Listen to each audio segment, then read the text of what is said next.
Hello and welcome to the Paranormal Experience, as I just said, with myself, Paddy, and Dave. And tonight we're going to discuss different things. For those of you who've tuned in and expecting to hear DJ 52, due to requests from listeners, we've moved the Paranormal Experience from a Friday to a Thursday.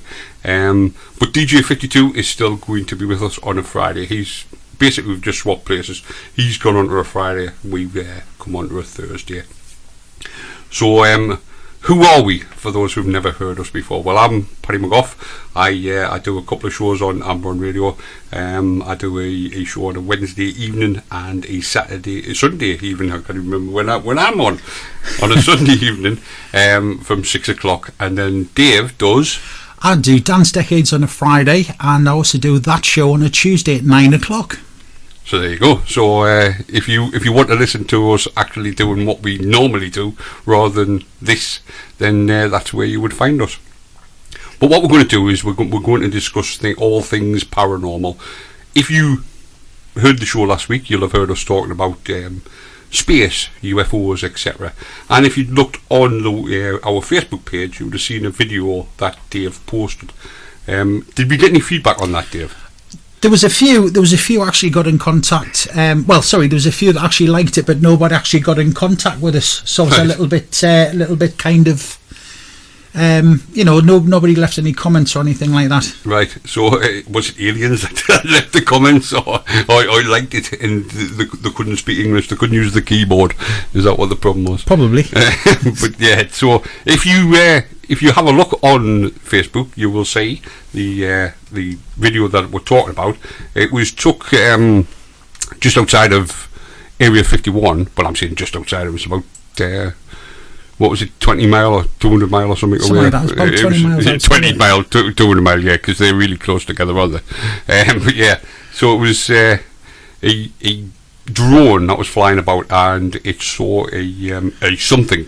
The guy was actually doing some video for I think it was some kind of video promotion or something like that, and it was actually, they didn't realise that it actually caught it until the end, and then obviously he found it, and then it was scrutinised, and they said that it was they couldn't explain exactly what it was. Right. So was that when you say they found it? Did they find it like sort of when they were looking through the footage, just to sort of edit whatever they had? The guy was editing it, and he just sort of saw this little flash and thought, "Oh, right. What's that?" And then obviously it's gone. It went viral from there. Because I know on YouTube, if you actually go onto YouTube on the video, there's a lot of people saying that it's photoshopped, and that it's nothing, it's just another drone and this, that and the other. But if you look at the video, have a look, tell us what you think, and obviously that's what we're here for. But tonight, what we're going to be talking about, and just to sort of set the mood, as it was, I did explain last week, but we do have new listeners this week, so I shall explain. I'm a non-believer. I don't believe in the paranormal. I don't believe in UFOs. I don't believe in ghosts, spirits, etc. But that doesn't mean that I'm not I don't have an open mind. I will listen to people. I tend to be able to explain or give a alternative, should I say. I never explain it, because I never ever tell anybody that what they saw isn't what they saw. But what I will say is that it could have been. Dave, on the other side, is a believer. Yes, but I think a scientific believer is probably right. What, you believe in science? Well, no, there's things that I believe in, but I do believe that we've got to you kind of have to ask the questions first as to what potentially it could be before you give it a paranormal label. I think. Yeah, definitely, without a shadow of doubt. I mean, that's exactly my idea. But I always come down even after, looking at the two, I always come down on the side of that it's not paranormal.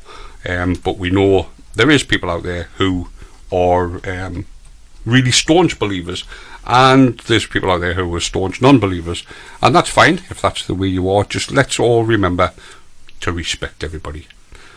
So tonight, what we're going to be talking about, well, hopefully what we're going to talk about, we had loads to talk about last week, and we ended up just talking about conspiracy theories. Tonight we're going to be talking about poltergeists, demonic possessions and exorcisms.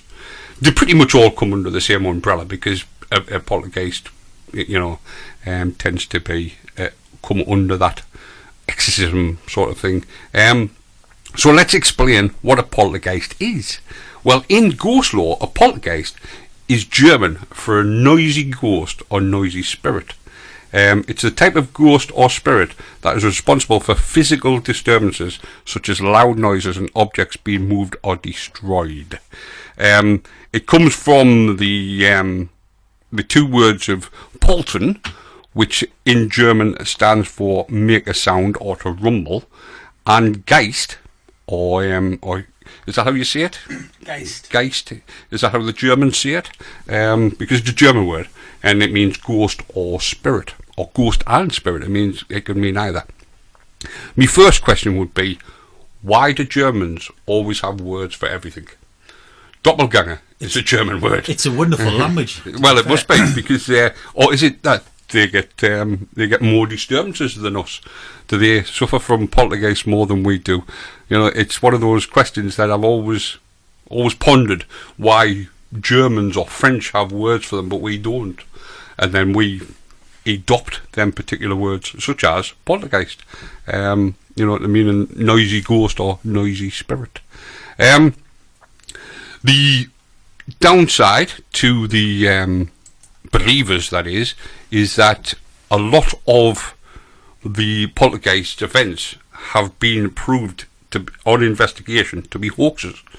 You tend to find that a lot of them are hoaxes. I'm not saying all of them, because obviously there will be some out there that are unexplained, but most of them are classed as hoaxes. And we've got a few that we're going to discuss, that we're going to go through. Dave doesn't know this yet, because I didn't tell Dave exactly what it was that we were going to do. I told him that we were going to be discussing poltergeists, but not which ones. So we're going to start with the one called the Glen Luce Devil, which already sounds pretty horrific, doesn't it? But basically, the incident described as having taken place at a house in Weaver Gilbert Campbell in Glenluce during October 1654. A beggar by the name of Alexander Agnew was refused a handout by Campbell, who owned the house. Agnew had promised to cause the family harm, and over the next 2 years, strange phenomena were alleged to have occurred at the house. This included mysterious cutting of warp thread, whatever that is, demonic voices, strange whistling noises, and stones being thrown. The poltergeist claims have been dismissed by researchers as a hoax. Magic historian Thomas Frost suggested that the phenomena was the result of conjuring tricks, and the story was given to Sinclair by Campbell's son Thomas, a philosophy student from a college in Glasgow who was living in the household. Folklorist Andrew Glang suggested that Thomas had produced the phenomenon fraudulently. And this is the bit of the story that sort of turns, as it was. It turns out quite a nasty story. Agnew, the beggar, was hung for blasphemy. He's the first man, or the first person even, in Scottish history to actually be executed for not believing in God. Wow. So, all you atheists out there, back in the day, back in 1656 was when he was hung, that they were actually executed people for not believing in God. Oh dear. It beggars belief, doesn't it? That, it beggars belief, yeah, literally. That somebody's belief started early, yeah, exactly. That somebody's belief actually decides whether they were going to live or die. So, obviously you must be a staunch atheist, because if somebody turns around and says you're going to be executed unless you believe in God, and you go, well, I don't believe in God, you must be a staunch atheist, mustn't you? Because otherwise you'd have gone, yeah, I believe in God. Yeah. Well, I would anyway. So yeah, you probably would have faked it, I think, to stay away.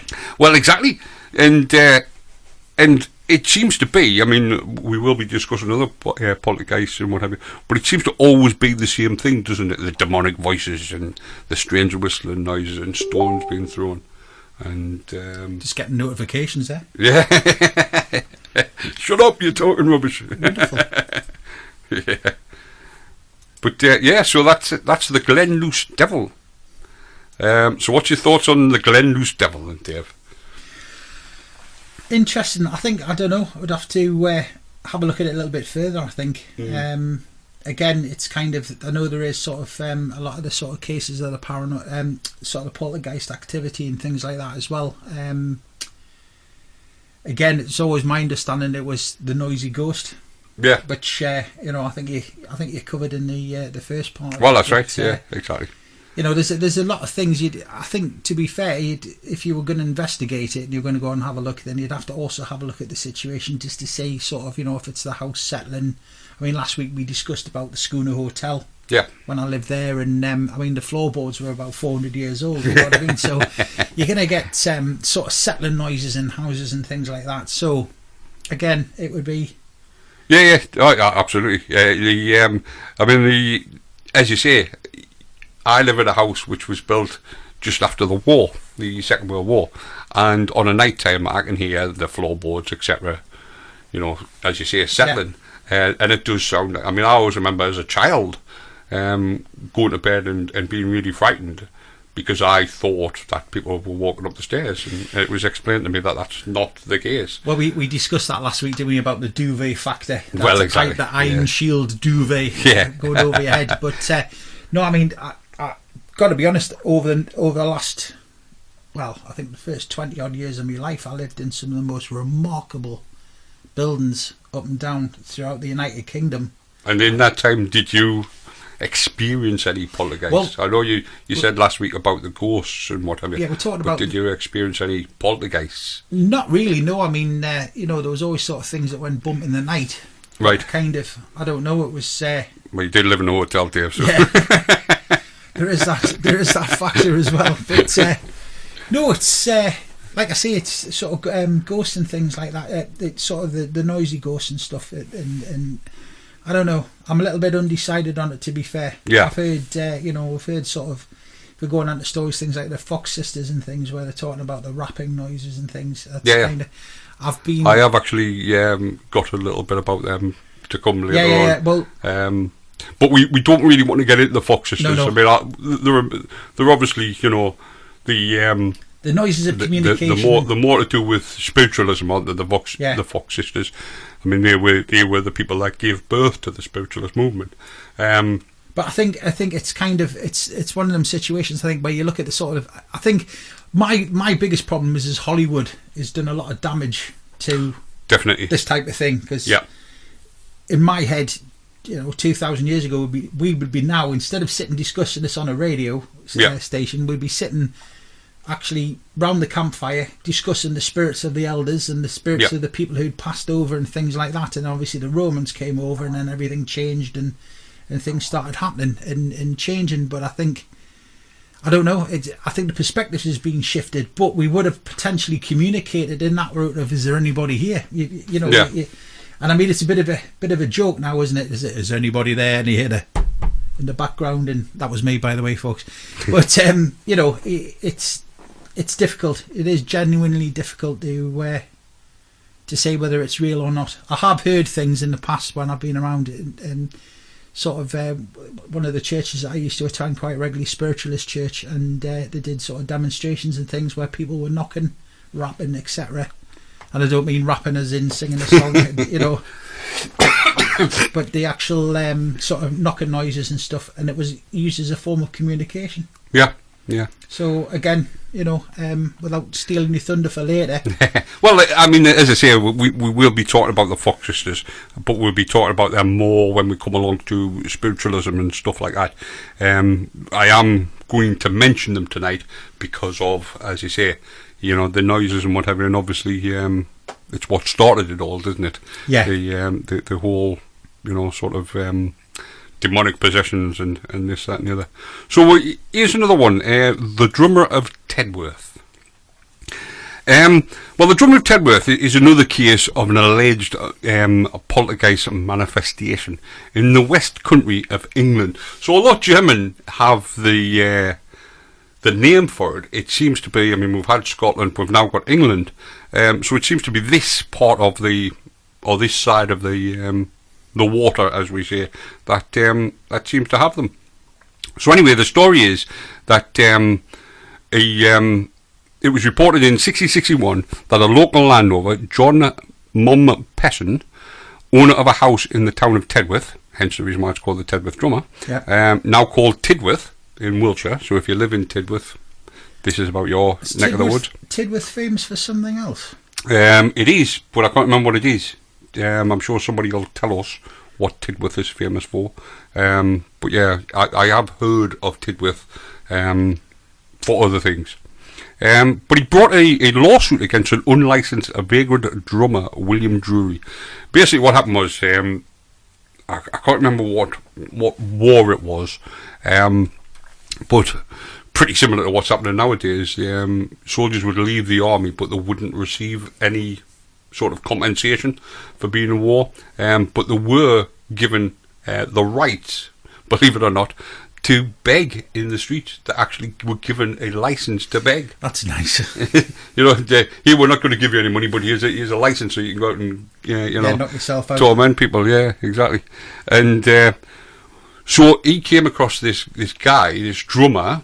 You know, you see them now with the guitars and the. I once saw a guy on plastic containers. He was on the, right. in the middle of the street. That was absolutely fantastic. Right. Yeah, and I bet his hat was full as well, was it?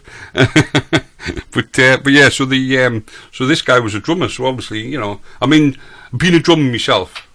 Sorry, we've just had a message in there. Apparently, Tidworth is very famous for Harry and William's Polo Club. Right. Yes, that's probably where I've heard it. That's probably where she's out there listening. That's probably where I've heard it, because I have heard of Tidworth.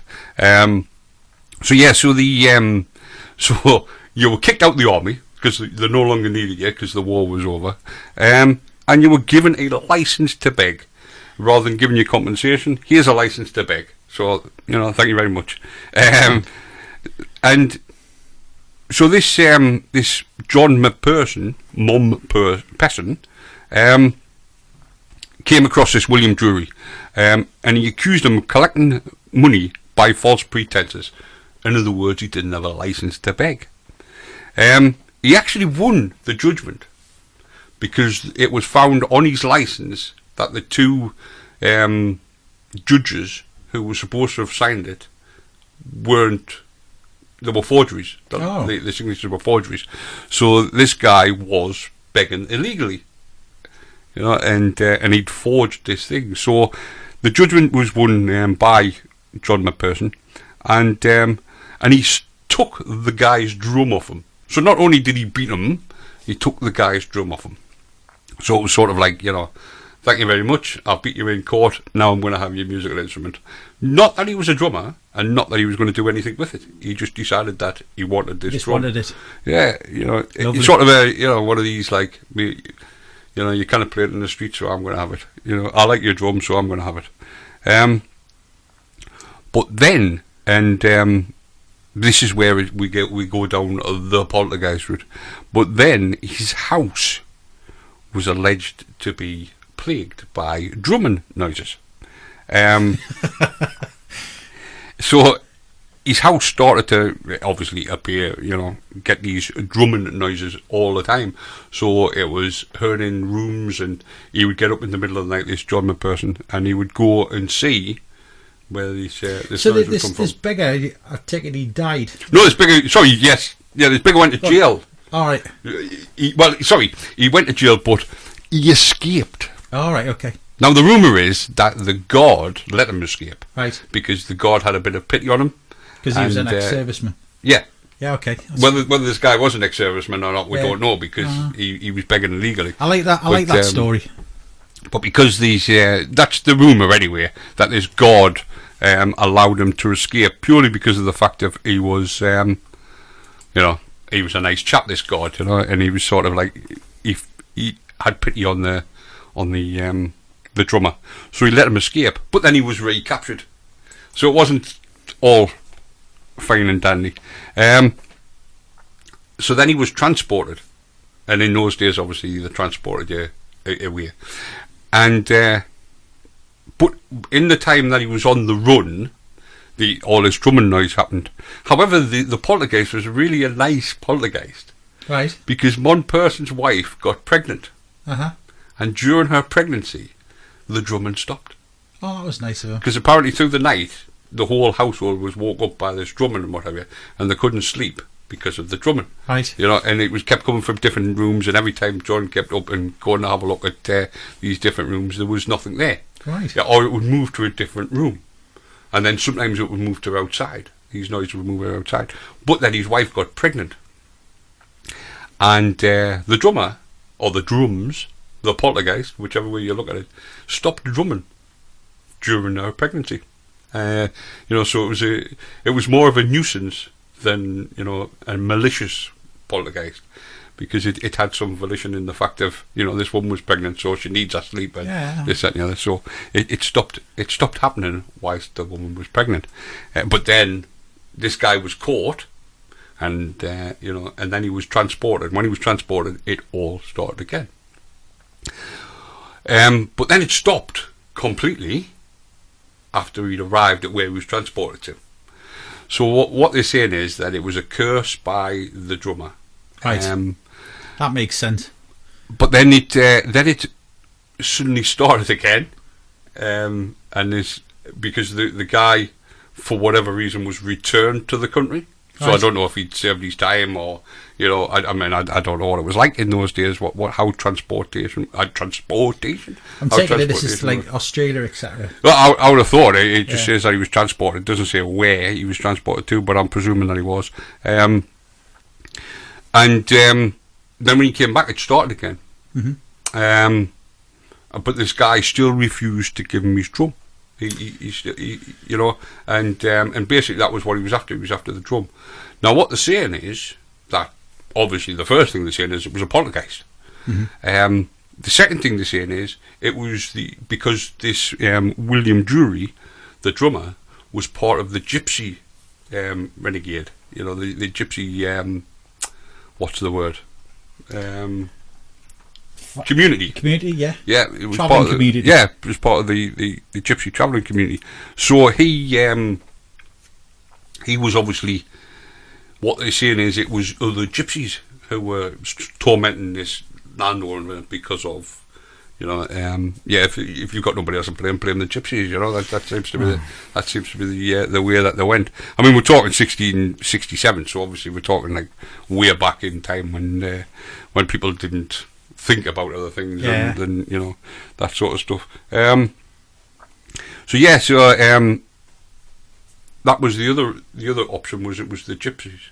But, and this is where we go down the route. I like this thing of the haunted drum, because I think, do you know what I mean? If you think about it, if it's actually been like a military drum or anything like that at all, it's been across a battlefield, you could find things attached to it, things like that, which would be a sort of embellishment on the story, I suppose. Yeah. But and interesting. And other people who got not so much involved but enjoyed the story. Samuel Pepys, the diarist, he was read the story by his wife on Christmas Day. Because obviously on Christmas Day, that's the sort of thing that you do. You sit round the campfire, and as you say, you know, you didn't have Morecambe and Wise in those days. Yeah, exactly. Still don't now, but never mind. And she read him the story of the Tedworth drummer. And he found it really fascinating, and you know, he found it really worth reading indeed. So, you know, but, and this is where we go back to they say, the skeptics, the investigators, whatever you want to call it, say it was the children.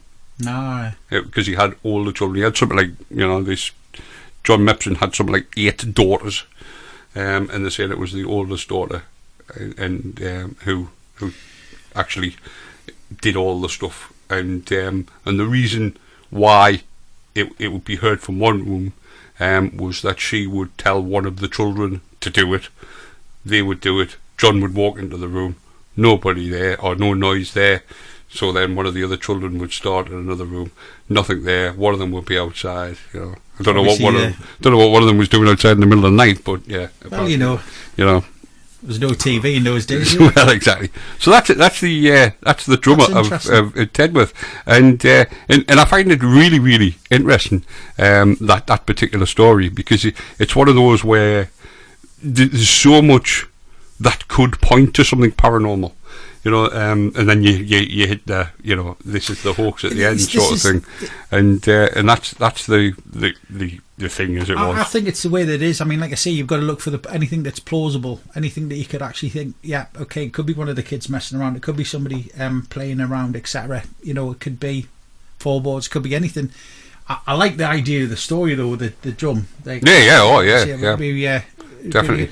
Just going to say, if any of you guys out there are listening, if you want to get in touch, if you want to text the show, you can text us on 60777, and if you start your message with 89MX4, that's 89MX4 to 60777, you can get in contact with us. Or if you want to actually phone in this evening, the telephone number is 01207 795 005. That's 01207 795 005. Okay, and if you're international, if you want to take the 0 off and put 44 in front of that, and we'll take your call. So get in contact, guys. Or if you want to come into the chat room on ambronradio.co.uk, that's so much easier to say that, buddy.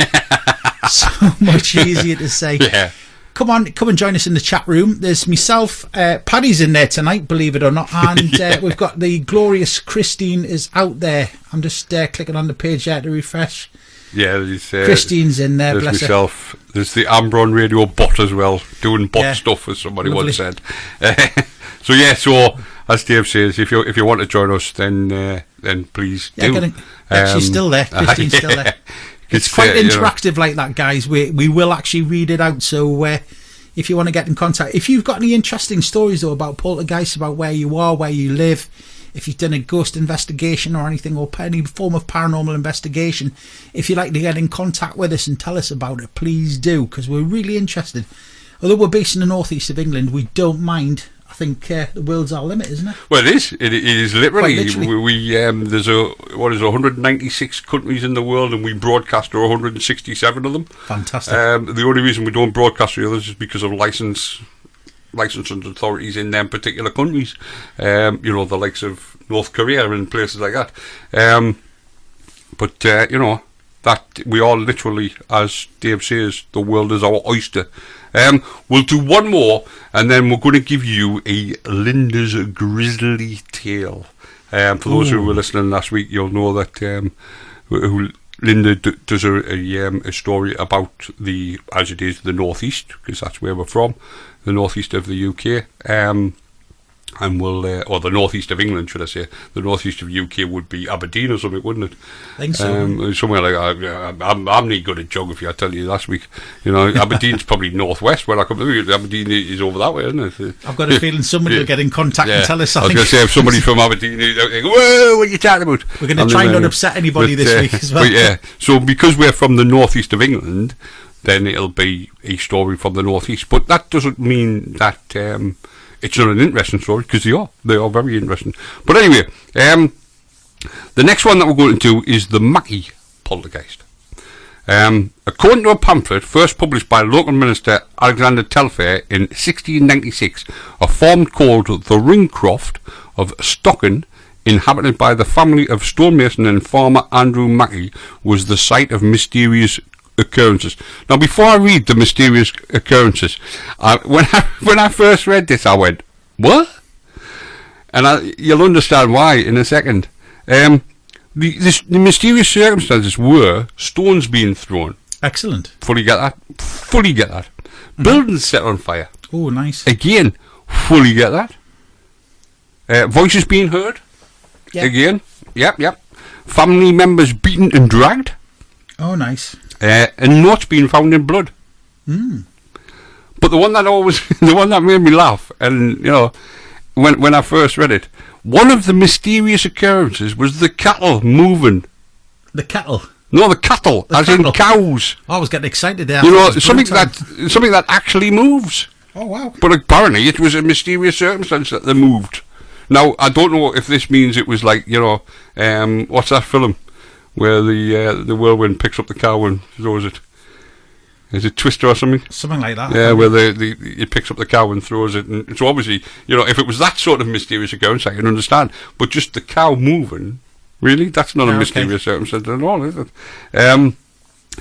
Well, I tell you what, it'd be impressive if it actually levitated somewhere and went over a fence into another field or something like that. That would be really good. That one. Yeah, definitely. Liking it. Well, Telfair wrote that neighbours were hit by rocks and beaten by slaves. What sort of landowner was this? And that he had seen and felt a ghostly arm, which quickly vanished. Nice.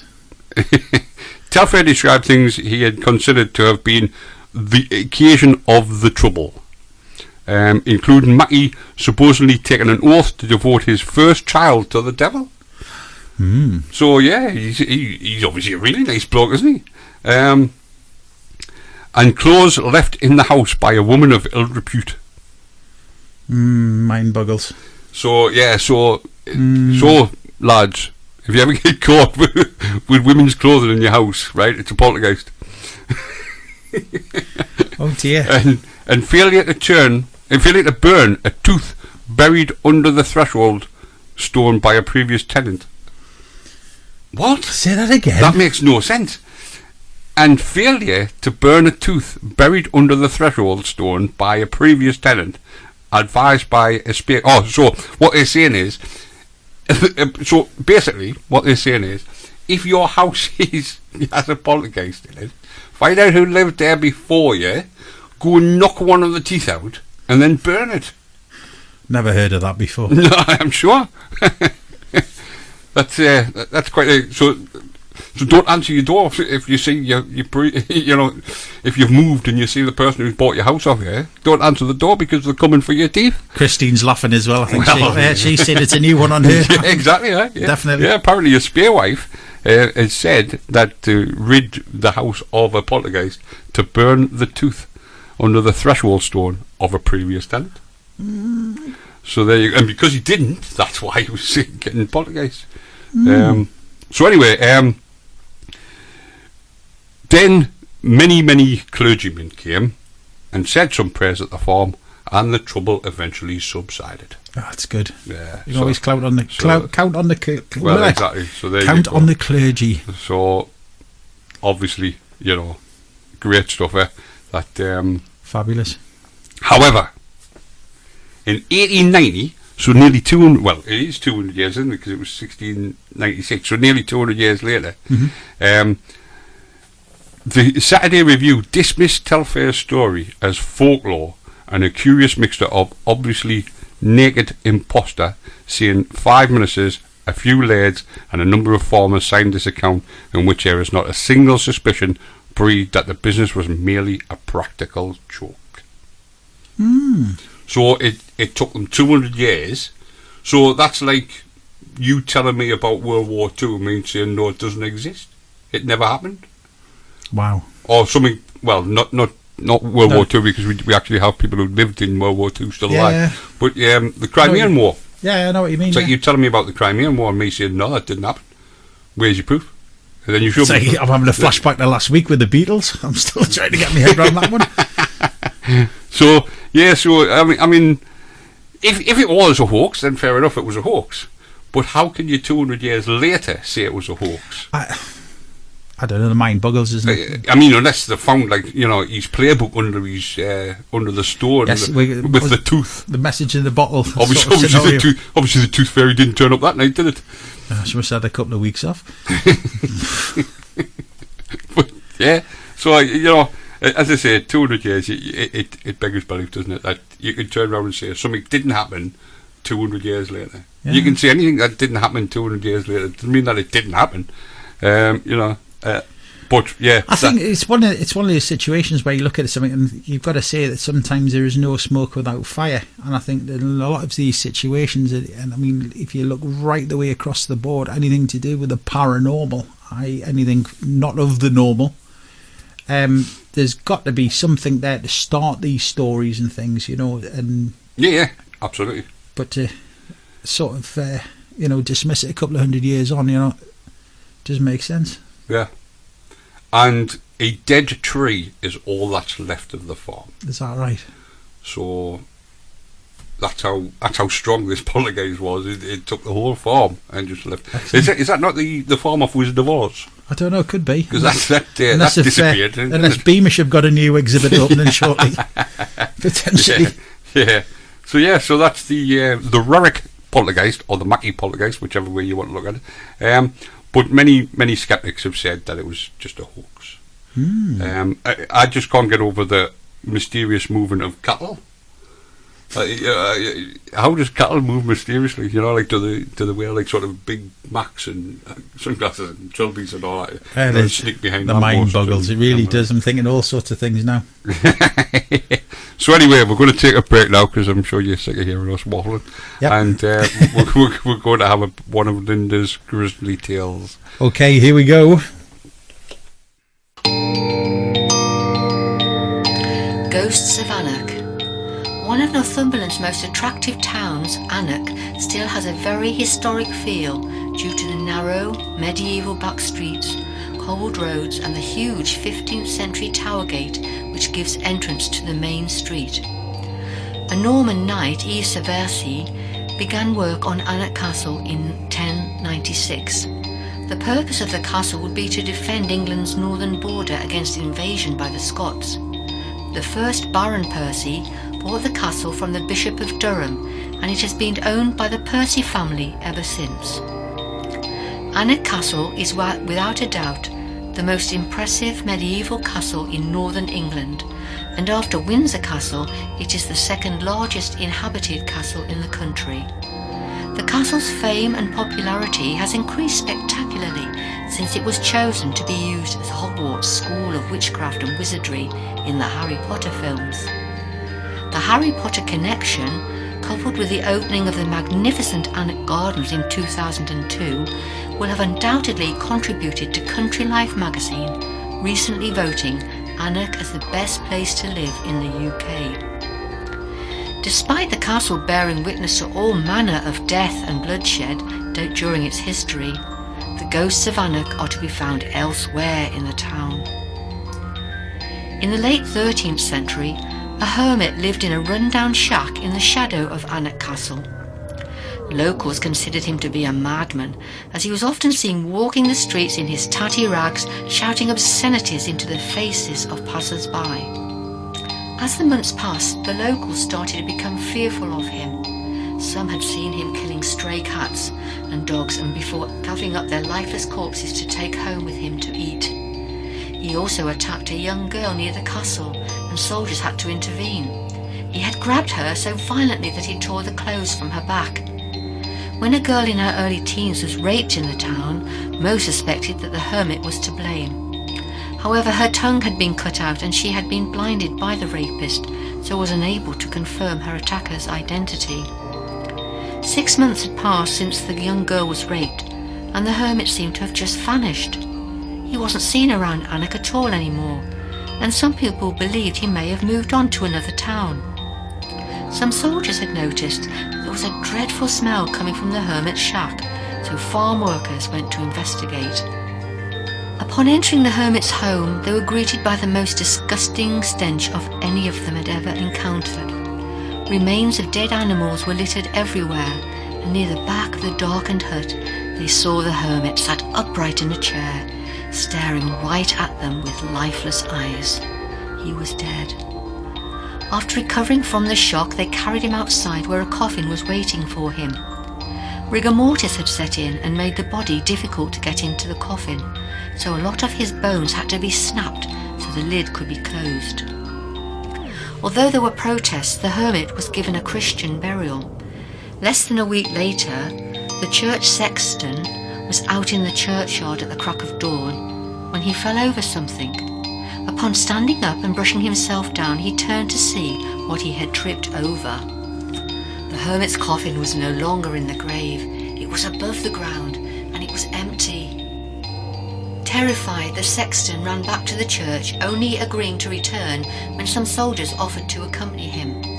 A few of the soldiers suggested that maybe dogs had dug up the coffin. However, this looked unlikely, as the body was eventually found propped upright against a tree over a mile away. To ensure that the body remained in the coffin, piles of stones were placed on top of the closed coffin as it was reinterred. Hysteria spread throughout Anak as word got around that the hermit had risen from his grave. Over the months that followed, Anak started to become a very different place. People were scared to leave their homes after dark. Some reported being chased by a shadowy figure. Others claimed to have seen a dark shadow hiding in bushes. A number of soldiers from the castle saw someone going into the hermit's hut, which had been empty since he had died. Things went from bad to worse. A farmer was found dead with his throat cut out, and children were going missing, never to be seen again. Dogs in the town were howling all night long. Many believed them to be under the hermit's evil spell. 6 months passed, and finally the church agreed to move the body beyond the parish boundary to put an end to the terror that had gripped the town. Almost all of the townsfolk turned out to watch as farm labourers began digging. The heavy stones were removed, and the coffin was lifted out of the ground. The corpse didn't appear to have decayed. It looked the same as it had when he died 6 months earlier. The hair on his head had continued to grow, and his fingernails appeared like claws. The church had agreed to allow the body to be moved. However, the huge crowd wanted the body destroyed for fear that this would not be enough to stop the evil creature taking more of their children. One of the farm workers took matters into his own hands and swung his shovel high above his head before swinging it at the body. The crowd cheered. The other farm workers joined in, slashing and swinging with all their might until they were exhausted. The coffin, full of blood and lumps of flesh and bone, barely recognisable as human remains, was carried to a crossroads outside of Anak and set on fire. The ashes were then collected and thrown into the River Aln. Although peace returned to Anak, people have reported unusual happenings ever since. Women to this very day have reported being grabbed by invisible hands. Other people have felt sick, complaining of a vile smell like foul breath in their face. There is a pub on Narrowgate called Ye Old Cross Inn, but known locally as the Dirty Bottles. Over 200 years ago, the innkeeper died while placing bottles in the window. His widow claimed soon after that whoever attempted to move the bottles would be cursed with bad luck and would die. They've never been touched since, giving the public house its nickname. I hope you enjoyed this story. It was taken from the book written by Rob Kirkup, Ghostly Northumberland, and is available at all good bookshops. It was first published in 2008 by the History Press. Oh, thank you very much, Linda. I think I'm going to buy that book because I do find them stories quite interesting. Also, because of Linda's voice, it sounds quite, surreal. When she's talking about people cutting throats. I mean, when I say cut throats, it sounds like somebody could cut your throat. Yeah, exactly, it does. But when Linda says it, it's like cut throat, and it's like, whoa, hold on a minute. It sounds a lot worse. Although, like I say, mine sounds like rough and ready. It sounds like somebody would cut your throat. When Linda says it does sound worse because of her accent and her dictation. Big word for this time of night. It is wonderful. Wonderful. So anyway, have you had any more thoughts on the poltergeists? If you have, get in touch. Don't forget, you don't just have to be talking about poltergeists. You can talk to anything. If you've had spiritual experiences or any sort of paranormal experience, you've been driving home on a night time and you've saw something in the woods. Or even at the side of the road or whatever, I mean, I know was it last year or the year before when them clowns were supposed to be stood at the side of the road to scare everybody. I love that video on Facebook. It's absolutely fantastic. What, the one where the guy starts attacking the clown? Yeah, when it's got like, is it Giles or somebody? When he run, do. Oh, yeah. It's brilliant. If you want to get in contact with the show, the telephone number is 01207 795 005. And you can text the show on 60777, and start your message with 89MX4. All right, and we're going to give a little shout out to Amy. Amy's listening out there. and say hello to Amy, new listener this evening. So she's been in contact with the show as well. And I believe we just had a message off Linda to say that she's listening as well. So hello, Mum. I've done it. There you go. Excellent. And thank you very much, Linda, for your stories. And as I say, your dictation and your accent makes them 10 times worse. That's worse in a good way, because obviously that's what we're here for. It sounds dirty, I think. Whoa, steady. No, that's wrong. I didn't mean it like that at all.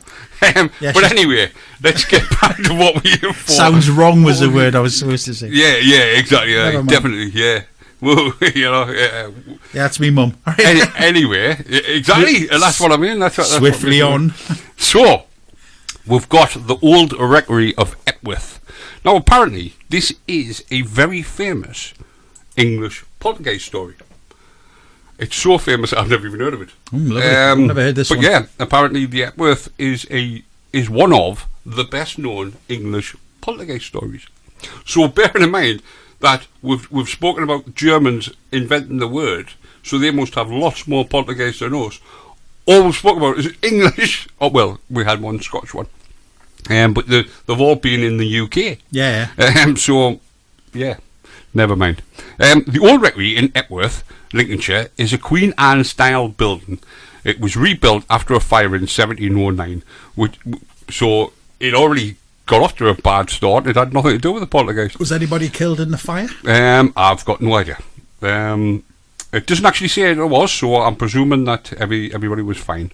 It was completely restored and is now the property of the British Methodist Church, who maintain it as a museum. So it's no longer a rectory, it's now a museum. But it is the site of a supposed paranormal event that occurred in 1716, while the Wesley family was living in the house. Now this next sentence is the one that's going to blow your mind. All right, go on. The rectory was home to the Reverend Samuel Wesley. That's fine. Yeah, okay. His wife Susanna, again, not bad. Susanna Wesley. And their 19, that's 19 children. And again, they didn't have television in those days. 19 children. Wow.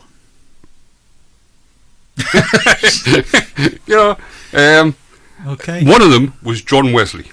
Now, obviously, that's the one that we're going to be talking about. He grew up to become founder of the Wesleyan Church, the Methodist Church, exactly.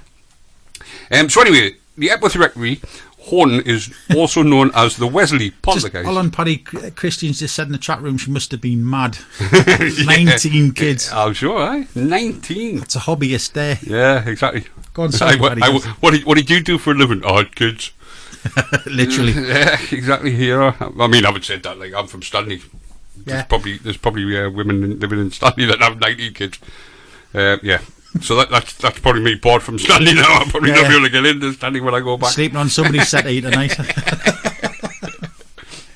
So the Epworth Rectory Horton, also known as the Wesley Poltergeist, is one of the best known, as I said, English poltergeist claims. From December 1716 until January 1717, so it wasn't even that long.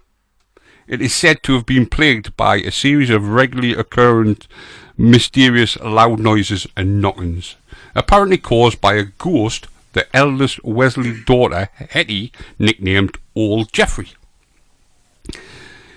He made his presence known to all on Christmas Day 1716. Did he come down the chimney, or how did he make his presence known? Sorry, I was jumping ahead of myself, Mrs. Wesley. In Mrs. Wesley's words, there was such a noise in the room over our heads as if several people were walking. Yeah, it's the reindeer landing on the roof, isn't it? Yeah, it is, yeah.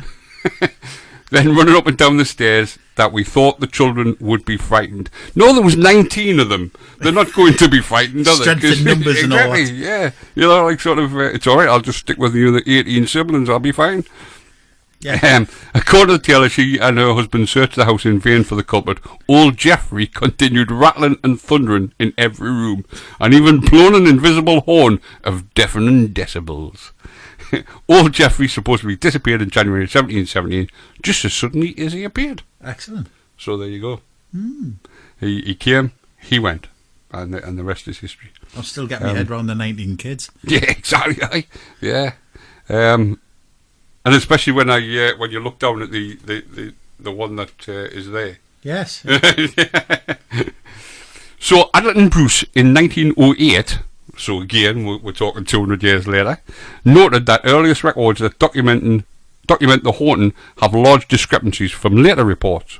According to Bruce, the original records from the 18th century reduced the haunting to nothing more than some alleged creaking noises, knocks, footsteps or groaning sounds. Bruce commented that we are therefore justified in believing that in this case, like so many others of its kind, the fallibility of human memory has played an overwhelming part in exaggerating the experiences actually undergone. He suggested that Hetty had produced the phenomena fraudulently. Oh.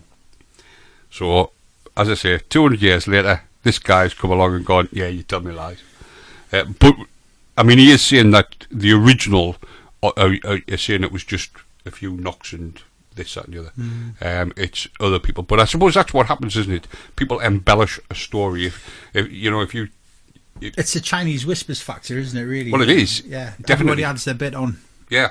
Well, I mean, the thing is, I've actually listened to people, and you know the people that I'm talking about, where I was actually at these events, and they've then recounted these events, and I'm sitting there going, no, that isn't what happened, or it didn't happen that particular way.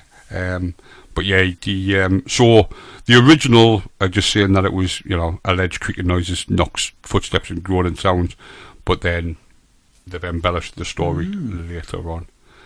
So that's the old rectory in Epworth.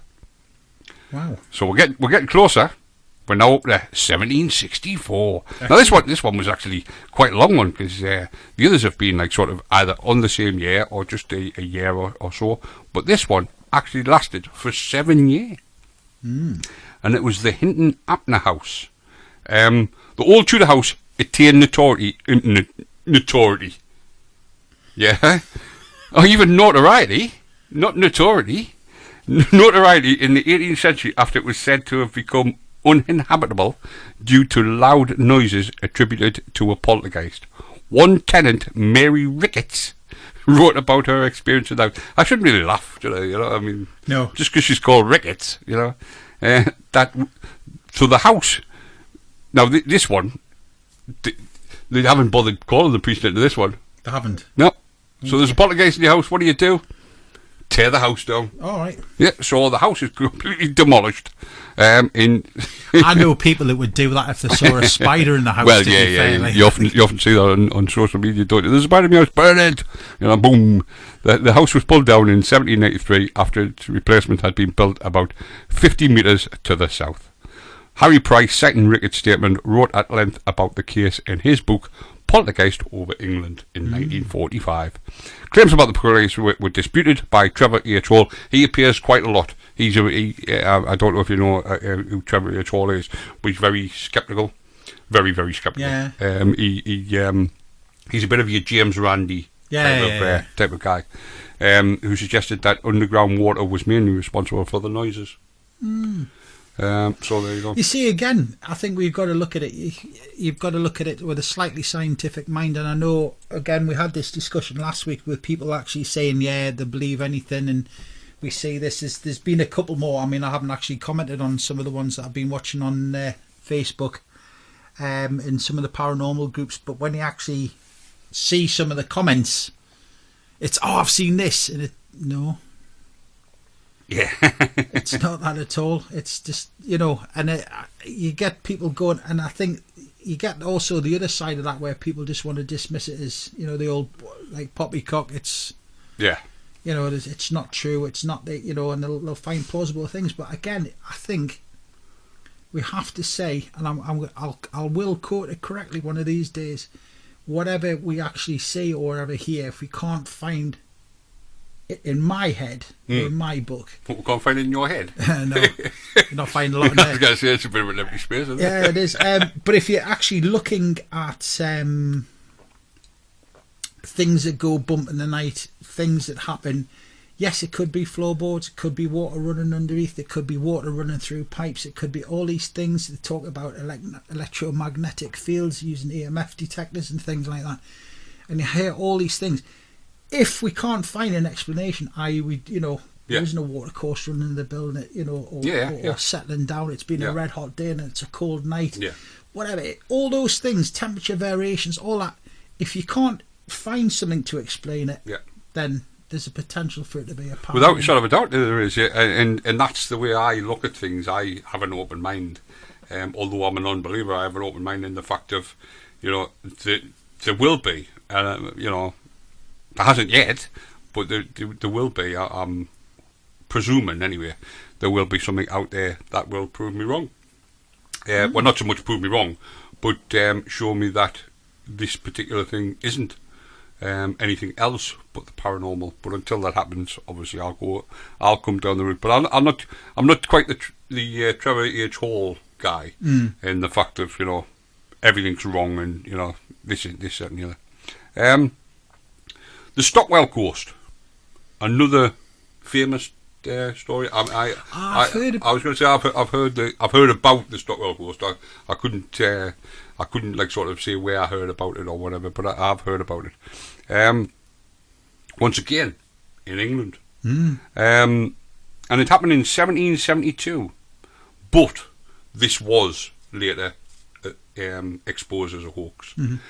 Basically what happened was, on the 6th of January 1772, at the house of Mrs. Golden, various cups, saucers and stone plates were reported to have fallen from a shelf to the ground, and food was thrown across the room.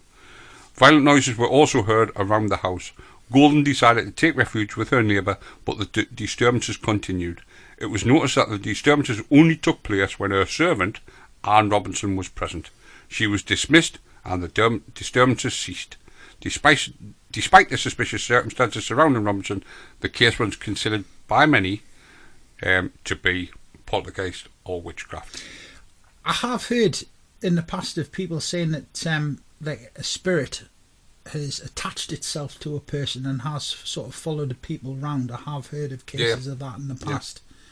I always remember there was one guy who came to the church one night and he was talking about it, and he genuinely looked as though he was quite of a lost sheep sort of thing, bless him.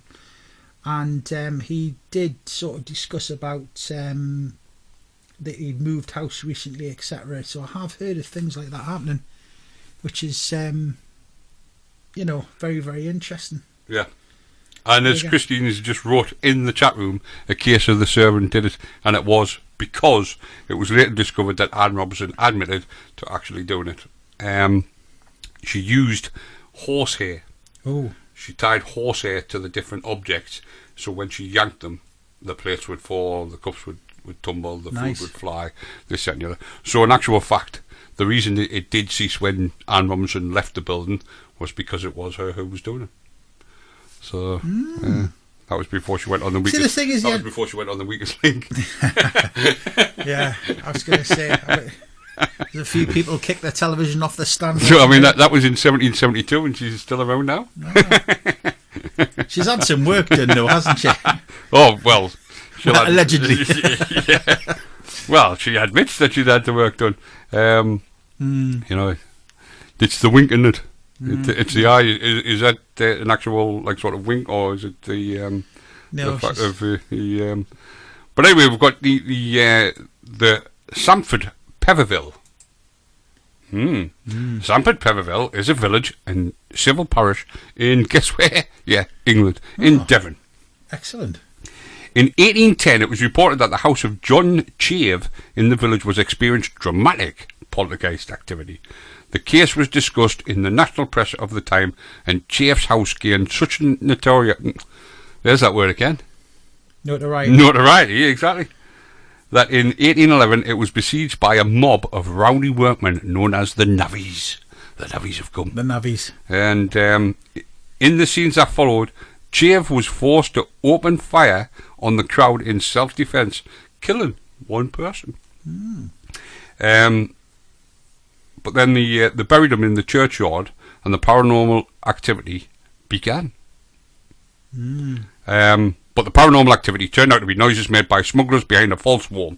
The house in question no longer stands, but its location can be pinpointed courtesy of the village information board that donates it as the Ghost House, Higher Town, now demolished. So smugglers were obviously, rummaging around doing their thing, and people thought it was paranormal activity. So there you go. The thieves. There you go. There's a good explanation. The thieves did it, yeah. Yeah, you couldn't use that explanation now, though, could you? No. Oh, there's noises behind me wall. It must be the smugglers. Something popped into my head there, but well, I don't want to know. Now, one that everybody's heard of, I'm sure they have, the Bell Witch. The Bell Witch. Yeah, I'm sure everybody's heard the Bell Witch.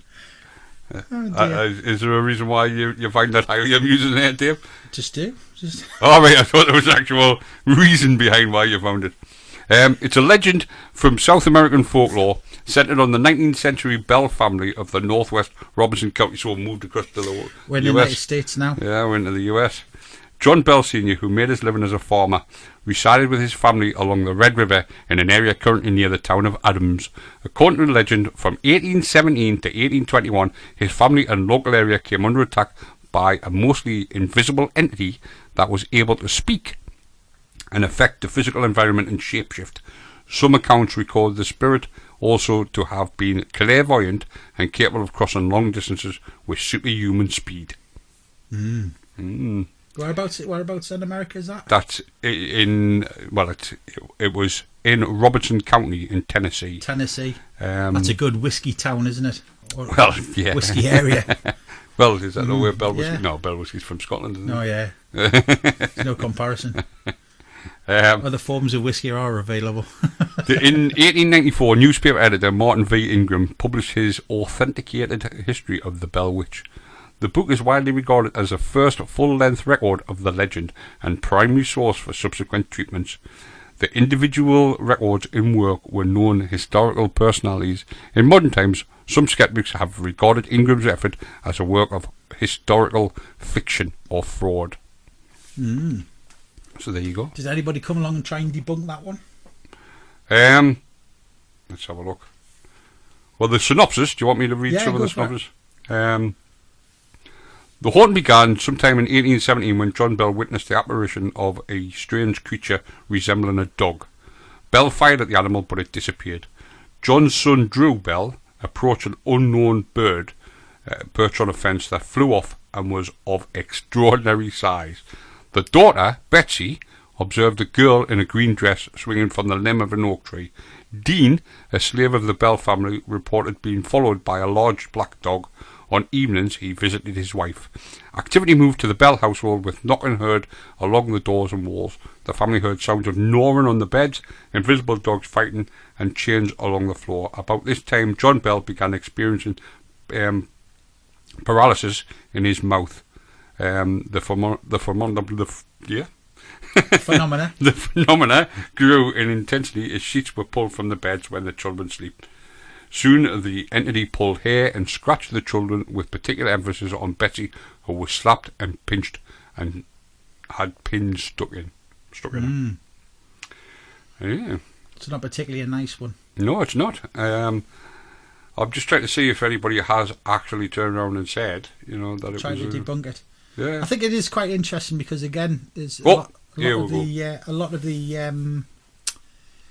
of sort of reports and things like that where there has been hauntings and things where people have actually come to physical harm, where they have had cuts, scratches, things like that. I've never seen anything like it, but I've obviously heard people sort of discussing it and things. So it is quite interesting to see if it was physical harm.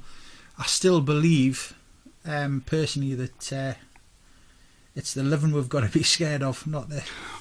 Without a shadow of doubt, yes. Yes, without a shadow of a doubt. According to Ben Radford, the Bell Witch story is an important one for paranormal researchers. It shows how easily legend and myth can be mistaken for fact and real events. And how easily the lines are blurred when sources are not checked. Radford reminds readers that the burden of proof is not on a skeptic to disprove, but rather for the proponents to prove claims. So basically what he's saying is that a skeptic or a non-believer like me is fine. I don't have to prove that it doesn't exist. It's for other people to prove that it does exist. So, you know. I think, again, when you're looking at anything historical, anything sort of like in the past, etc., it's very, very difficult unless it's a reoccurring phenomenon. Yeah. Again, talking about some of the stuff we were talking about last week, sort of going into places and stuff, and I mean, even some of the places that we're talking about investigating is ongoing things happening, which I think, you know, again, and it is a belief out there that certain people who are susceptible, I believe is the correct terminology, can attract that type of activity as well. Yeah. So yeah. It's interesting. However, Brian Dunnan says vague stories indicate that there was a witch in the area. All the significant facts of the story have been falsified, and others come from a source of dubious credibility, since no reliable documentation of any actual events exist. There is nothing worth looking into.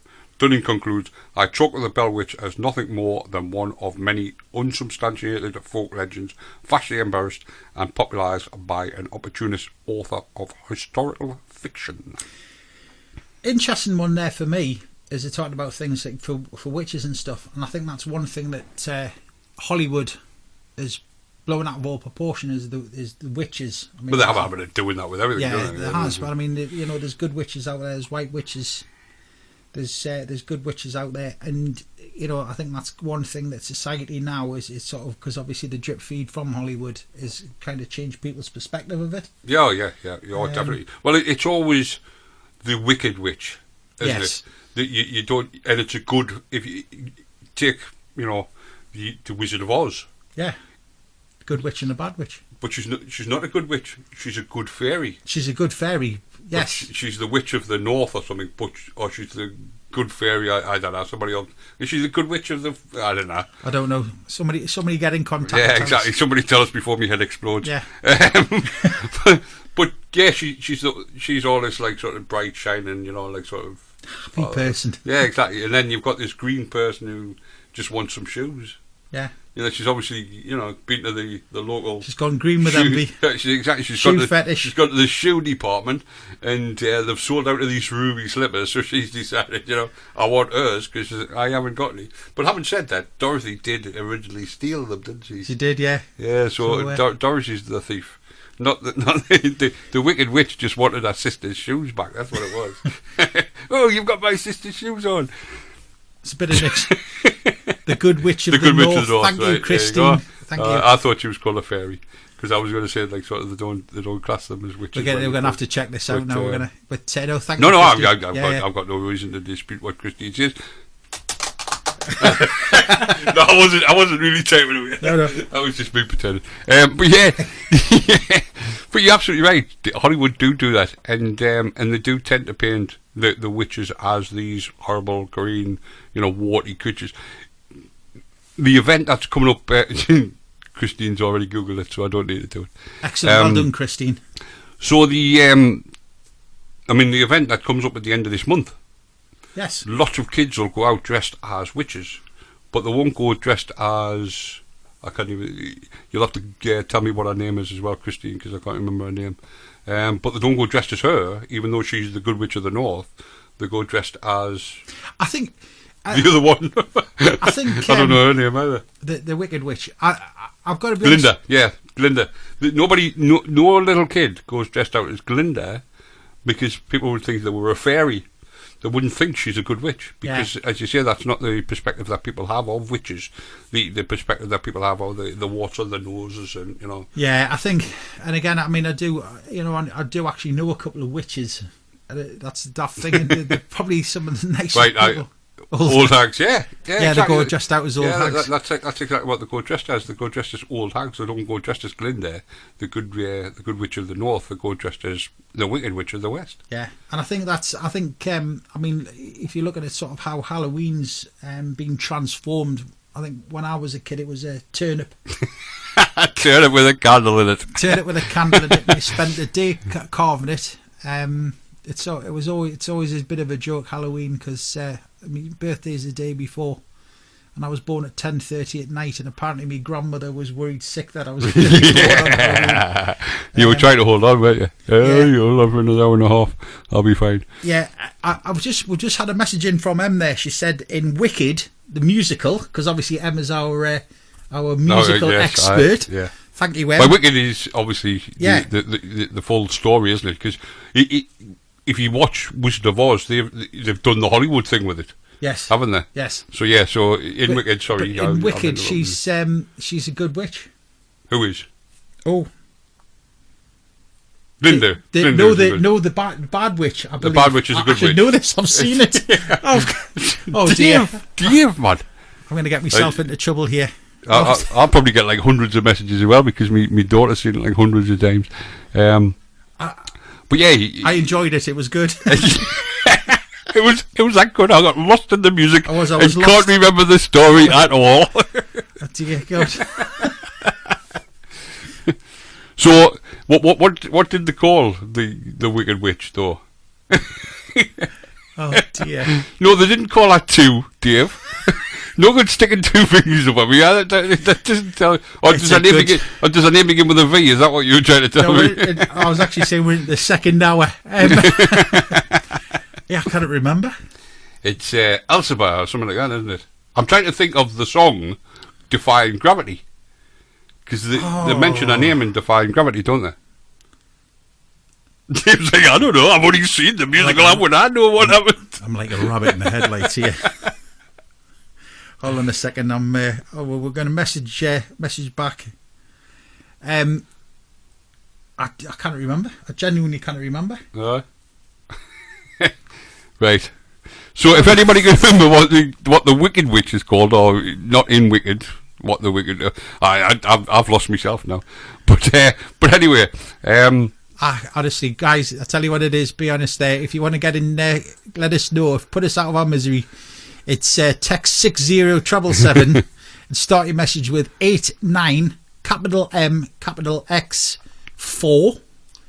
All right, so that's 60777 and message us on 89 capital M capital X 4, or you can phone us on 01207 795 005. Please put me out of my misery. Yeah, before somebody else does. I'm going to get myself. Hold on, we've had a message there. Oh, right. Elphaba. Yeah. Thank you, Em. Yeah, I knew it was something like that. Yeah, I said Elphaba, didn't I? So I was close. You were close. I was close. I was closer than you were, and I haven't even seen it. But anyway, John Nickel has written that many of those who knew Betty suspected her. You remember this Bell Witch that we were talking about like 3 hours ago? Yeah, that one. John Nickel has written that many of those who knew Betty suspected her of fraud, and the Bell Witch story sounds suspiciously like an example of the poltergeist faking syndrome, in which someone, typically a child, causes the mischief. And Amy Fluker, yeah, I did say that right. Amy Fluker, a researcher of the Mississippi version of the legend while affiliated with the University of Mississippi, has expressed the Bell Witch legend has other value. As an historian of collective memory, it matters very little to my research if the hauntings are real or not. It does matter that people believe they are. As a result, they can help us understand the perspective, in this case, of the 19th and 20th century Americans. So there you go. I've just had a message in there from Amy. Amy's been in contact. She said it's Theodora in the 2013 version. Theodora who? Who's Theodora? The Wicked Witch is Theodora. Or the Good Witch is Theodora. I don't know. I'm lost. Right. So we've had Elphaba, we've had Glinda, and now we've got Theodora. I think we're going to have a poll on the website of this week. Yeah, exactly. Yeah. What do you call that witch from The Wizard of Oz? The Wicked Witch. Amy's just got back in contact. It's the Wicked Witch. Theodora. Oh, that is the Wicked Witch. Yeah. Ah, right. There you go. So they've changed their name. Glinda is the Good Witch. Yeah, we know that. Yeah. Well, at least we thought we knew that. I know we're going to have to get... Was Judy Garland in that film? I'm just wondering, because everybody's telling us different things now. I'm just wondering if I've actually seen the film. I'm confused.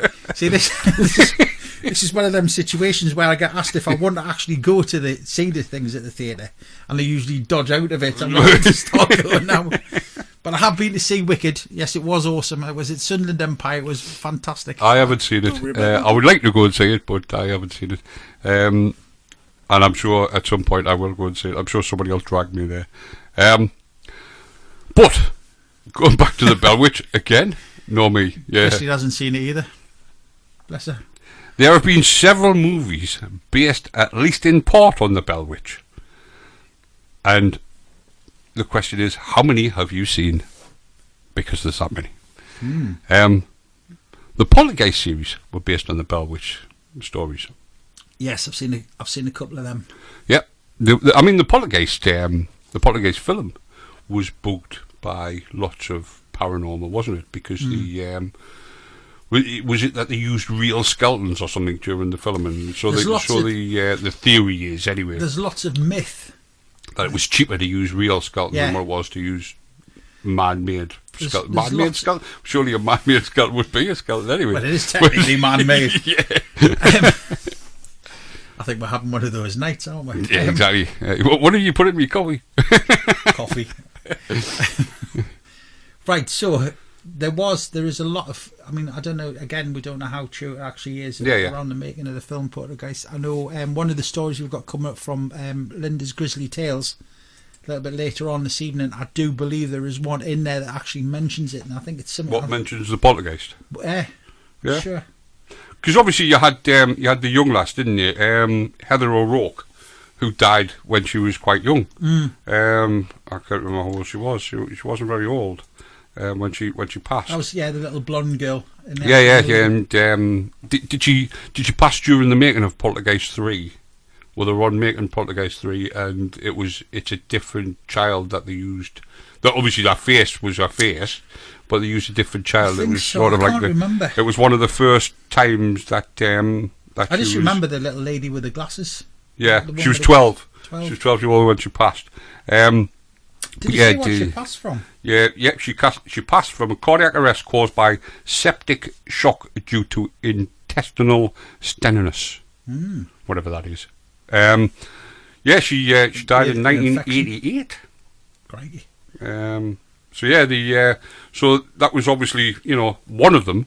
That the original film was released in 1982. Then the last one was 1988 when she died. So she was obviously she must have been in it.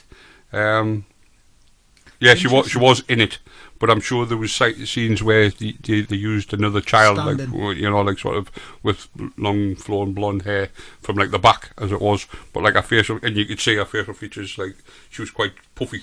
Yes, her face was quite puffy and what have you in that. So there was that. There was obviously, and I believe, is it Dominique Dunn who played her sister? Was she the one that was murdered by her boyfriend? I think.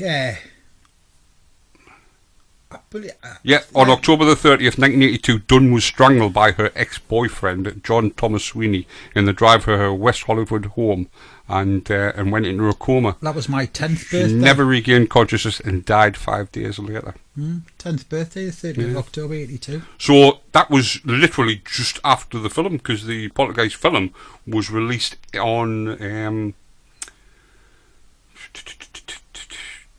It was released on June the 4th, 1982. Right. So it was like a couple of months later. So it was probably still in the cinemas when she was actually murdered. And then I'm sure there was other things that happened. The Curse of the Poltergeist, a documentary film based on the mystery of the franchise, was set to begin shooting in November 2015. The upcoming film will be directed by Adam Ripp and will be finished. Obviously, it hasn't been made yet, but it was meant to be started in 2015. And apparently, they're going to remake it. They're going to make it. It's interesting because they are making a lot of those old films again. But Dominique Dunn, yeah. Yeah, Dominique Dunn. I said Dominique Dunn, didn't I? Yeah. Dominique Dunn's a bloke. Even if there's a bloke called Dominic, I'm sure there is out there. But yeah, so the Poltergeist was based on the Bell Witch stories. Yeah. The found footage Paranormal Activity. I'm sure you've seen that. What can you call it? That was obviously based on it. The Witch, which was released in 2015, that's also based on the Bell Yeah. Witch. The Amityville Horror had some of it in it. Yes. Due to the Interesting movie, that. Yeah. And probably, apart from obviously the Bell Witch story, probably the most famous story or the most famous film based on the Bell Witch story is the Blair Witch Project. What a weird movie that was. That was right out there. I got taken to the pictures to see that. I got dragged to the pictures to see that. 'Cause I really didn't fancy it. And it was kind of weird. It was just kind of staring at this woman's nose. There was a couple of good parodies of it, actually. Yeah. I'm trying to think which was a scary movie. Yeah, Scary Movie does it. French and Saunders Yeah. have a sketch. That was good. Have a sketch about it. Yeah, I mean, it's one of those things. I mean, what annoys me most about the Blair Witch Project was that I'm always very astute when it comes to a film. I can see something that's about to happen before it happens, and I didn't work out the ending. It was my ex-wife who told me the ending, and normally, not wanting to cast any dispersions on my ex-wife, she would normally be saying to me, "What happened? What was that?" But then when I said something, when I said something about the end of the Blair Witch Project, she then explained the end of the Blair Witch Project, and what she said made perfectly sense. Yeah. I'm not going to say it because there will be people out there who haven't seen it. But what she said makes perfect sense, and it actually is what happened. You can see, once it was explained to me, you can see that was exactly what happened. Christine in this chat room said it is a strange movie. Just kind of staring up somebody's nostrils for half a movie just doesn't do it for me. Sadly. It's scary. Sound effects were a bit. I mean, it's not just a scare. It's not just scaring up my nose. It's not just a staring up my nose. Scary sound. It's the fact that she's got lots of snot and whatever coming out of it, which isn't exactly the most pleasant If you see the scary movie version, that's really funny because they put the sound effects in as well, which is quite good. Exactly, yeah. I mean, we could go on. We've got the Beelan's Bells, we've got the Angelique Cotton, Balakin House, Great Amethyst Mystery, the Caledonia Mills. This one's quite amusing, this one. We'll mention this one. And it's Jeff the Talking Mongoose. Excellent. Jeff the Talking Mongoose. It was the name given to an allegedly talking mongoose which was claimed to inhabit a farmhouse owned by the Irvin family. The Irvin farm was located at Cashin Gap near the hamlet of Dalby on the Isle of Man. The story was first given extensive coverage by the tabloid press in the 1930s. The Irvins claim they gained the attention of the parapsychologists and ghost hunters such as Harry Price, Herwood Carrington, and Nandor Fedor. Well, what a name! Exactly, that's a name. Fedor. Nandor Fedor. And some investigators of the era, as well as contemporary critics, have concluded that the voyeur Irvin used ventriloquism and the family collusion to perpetuate the hoax. The story is that on September 1931, the Irvin family, consisting of James, Margaret, and 13-year-old daughter named Voyeur. Wow. That's a name that's disappeared, hasn't it? Because I don't know, and I've never heard of anybody called Voyeur. I've never heard of it before. So it's obviously a name that's people have gone old school name. Yeah, I was going to. It's obviously one of those names where people have gone, I'm not going to kid that. But having said that, some of the weird, I'm sure some of the names we're getting nowadays. Some of these chavs will be, if they're listening, they'll be like, sorry, Here we go again. Yeah. Should we play some background music? Yeah, I was going to say, maybe I should, pleased it's disappeared. What's disappeared? I think she's talking about the film. I'm open anyway. I thought it's that. Christine, please tell us it. I thought she's lost. Oh, the name. I thought she was actually pleased it was disappeared because she'd lost connection to the radio station or something. Oh dear. Would you a break? We are 5 minutes. I'll do this story and then we'll have a Linda's Grizzly Tale. I've had a message from M saying I've got to stop digging. So yeah, it's always a good idea when you're in a hole to stop digging. Yeah. So anyway, Voirrey, right, claimed they heard a persistent Voirrey, Voirrey. So if you want to call your name Voirrey, can I have some of whatever you... Well, no, you can't. I don't know what it is, Christian. I think we're just high on life. Yeah, exactly.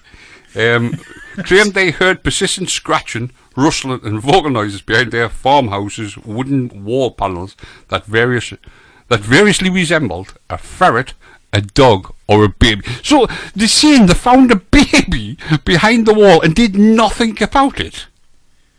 What was it? Because they said that they found scratching, rustling and vocal noises behind the farmhouse's wooden wall panels that variously resembled a ferret, a dog and a baby. I'll tell you what, this reminds me of a really, really funny story. One of the places that we used to live in years ago when I was very, very small. We lived in this place called the Highlander at Belsay. It's on the A696. And if you drive through a place called Pontoon... Yeah. Every time we've gone past it, I used to live there. Yeah, I used to live there on the way to Chain Area. And in there, where the fire is at the back of the main lounge, there is a secret panel on the wall, and it's all this wooden panel. It's beautiful inside. Right. I always remember one day I was off. Is it still a secret panel? I don't know. Or do people actually know? The place is actually sadly closed now, which is a bit heartbreaking every time I've driven past it. Closed as in it's looking it's for no a tenant, open. or yeah, it's closed? Yeah, obviously I realised closed meant it was no longer open to you. You didn't have to explain. It's no longer functioning as a pub.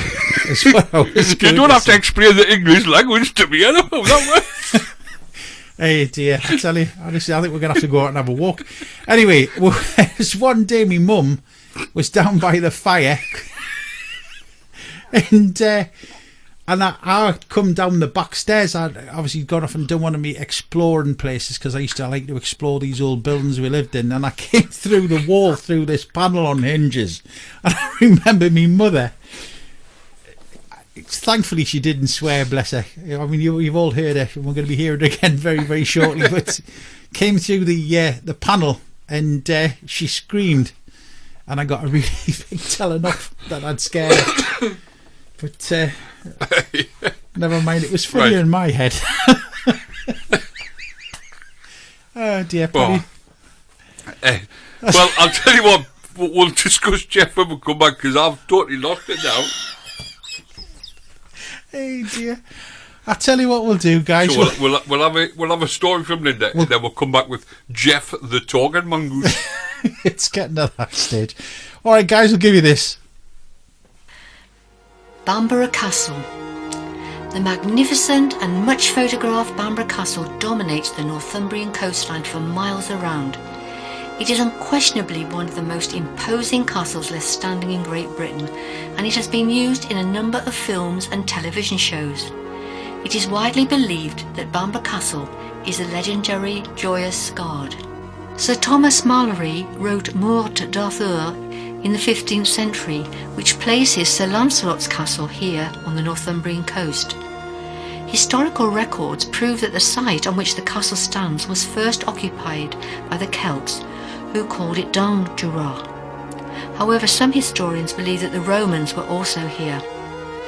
The site became a fortification in AD 547, when King Ida made it the capital of his kingdom, doubtless chosen because of the high ground, the rocky outcrop, and the protection that the sea would offer. Many kings were crowned here in the years that followed. Ida's grandson Ethelfrith succeeded and gave the castle to his wife Bebba. It was from this that the castle was given a name, Bebbaborough, later to become Bamborough as we know it today. In the 7th century, Bamborough was conquered and fell into the hands of King Edwin. Edwin brought a Roman missionary to Bamborough to preach Christianity in the local lands. Edwin's successor, King Oswald, set up the monastery on Lindisfarne, bringing with him a number of monks from Iona. Northumberland lived in peace under him for many years, until Oswald was murdered by a pagan king named Penda. Penda returned King Oswald's body to Bamborough in 3 pieces. His head and one of his hands were separated from his body. His head and hand were embalmed and were kept in the castle, with his body being a Christian burial in sacred ground. During the 8th century, King Oswald's head vanished. It is believed that it was stolen, never to be returned. However, some believe that the head was taken up to heaven by God himself due to Oswald's being such a holy man. In AD 993, the Vikings invaded and destroyed Bamborough Castle. It then suffered attack by the Norsemen again in 1015. Not long after this attack, the hand of King Oswald, which had been kept in a silver casket in St. Peter's Chapel, was stolen. The castle was rebuilt in stone in the 11th century, and in 1272 the grand castle we see standing today was completed. In the 17th century the castle had become run down and was restored by Lord Crewe. In 1894 it was bought by the Lord Armstrong, and the castle remained in the Armstrong family to this day. Bamborough Castle has the longest and bloodiest history of all the castles in Northumberland, so it comes as no surprise to find that Bamborough has a number of resident ghosts. Bamborough's most famous ghost is the Green Lady. In the early 15th century, a young woman named Jane was sent by her impoverished family to the castle to beg for food. She pleaded to the castle guards, who invited her into the castle grounds and then abused her and refused to allow her to see the Lord. They pushed her out of the castle grounds. Weak from hunger, she fell down the castle steps to her death. She'd been cradling a baby in her arms, who also died in the fall. Jane's ghost is seen from the green within the grounds, descending a staircase from a postern gate before falling, accompanied by a scream. Visitors have rushed to this young lady's aid, but have been unable to find a trace of Jane or her baby. She has become known as the Green Lady due to the colour of the cloak she wears. The Pink Lady is another tragic female spirit that resides at Bamborough Castle. Dating back to the early 8th century, the king did not approve of his daughter's suitor and sent the young man overseas, forbidding him from returning for 10 years. The couple were very much in love, and this was dreadful news to them both. However, they promised to wait until he could return to Bamborough, and then they would be wed. The king forbid messages from travelling between them, and eventually he told his daughter that word had reached him of the young man marrying someone else abroad. The princess's world crashed around her in that instant. Being apart from her true love had been hard, but she was safe in the knowledge he would return to her. But now that had been taken from her.